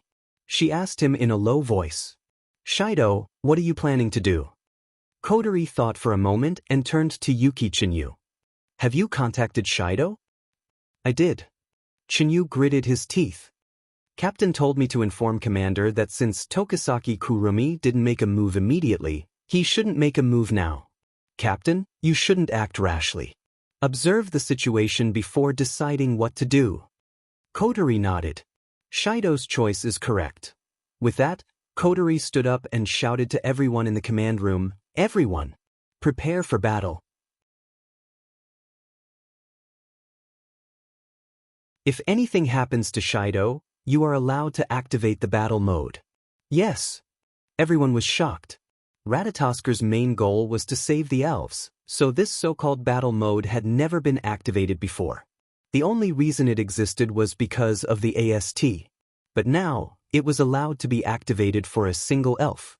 In the past, This was something that was simply impossible. However, no one hesitated and agreed. After all, the present was different from the past. Tokisaki Kurumi was not a kind-hearted fairy who could harm other living beings at any time. Against such a fairy, who was an important member of the organization, who could be in danger at any time, no one had any objections to starting a battle mode. Kotori's expression improved a little when she saw the order being carried out. However, she still frowned. She turned to Yuki Chinyu and said, "Yuki, go to Tortsuki Zen High School. Be prepared to support Shido." "Yes, Commander." Yuki Chinyu replied and ran out of the command room. Kotori glanced at everyone who's busy. She touched the sealing bracelet on her hand. Her eyes flickered with uncertainty. After a while, she sighed and looked at Wu Yen on the screen. She murmured softly, "Shido, please be safe. Tokisaki Kurumi's participation is just a small disturbance in the daily life of the students who don't know anything. Even if something happens, it won't be a big deal." If it wasn't for Tokisaki Kurumi's outstanding appearance and elegant demeanor, she wouldn't even be able to cause a small disturbance. However, for those who know Tokisaki Kurumi's background, it's a big deal. No one can deny that Tokisaki Kurumi is crazy. Such a crazy elf was really capable of doing anything. When the bell rang, the people in the classroom looked at Wu Yen and Toshisaki Kurumi with envy and curiosity before leaving the classroom. For some reason, Toka followed Shiori out of the classroom after she said something to her. In the end, only Wu Yen and Toshisaki Kurumi were left in the classroom. "Captain, I'm at Tortsuki Zen High School." Inside Wu Yan's pocket, Yatsuki Chinyu's voice came from the communicator. Wu Yen paused for a moment before calming down as if nothing happened. "Yuki, go to Shiori's side. If Tokusaki Kurumi attacks, you must take her away from here. Make sure she's safe." "What?" Yuki Chinyu was shocked. "But, Captain, you don't have to worry about me." Wu Yen spoke to the communicator in his pocket in a very small voice. "If I can't handle it, then you can't handle it either." The communication device went silent after Wu Yan's words. After a while, Yuki Chinyu's voice came again. "I got it, Captain." Then, the signal from the communication device was cut off. Exhaling, Wu Yen stood up and he rubbed his forehead as he approached Tokisaki Kurumi. He walked over as well. "Sorry to trouble you, Shido-san. Please take care of me." Tokisaki Kurumi tilted her head as if she didn't know Wu Yen at all. She spoke in a flat tone. "All right." Wu Yen sighed. "Let's go." Hearing Wu Yan's answer, Tokisaki Kurumi smiled and tapped her cheek. She narrowed her eyes and followed Wu Yen out of the classroom. On the other side of the classroom, Tokisaki Kurumi looked at Wu Yen and Tokisaki Kurumi walking together. She muttered in dissatisfaction. "What the hell is he doing? Why did he choose Shido out of all the girls?" Toka doesn't know why, but looking at Tokisaki Kurumi, she felt an inexplicable sense of irritation. She couldn't understand why, but there was also a faint trace of unease. This kind of uneasiness was different from the usual uneasiness. He felt that this trace of uneasiness was a little dangerous. Let's follow them and take a look. Toka thought, but then she stopped and remembered what Shiori said to her. If you push a guy too hard, you'll make him hate you, hated by Shirdao. 10 Fragrance pouted and paced back and forth. After a long time, she stomped her feet and pouted with dissatisfaction before walking in another direction. You're tuning in to the Wandering Hero YouTube channel. Don't forget to subscribe and join us on this journey to catch the most captivating stories.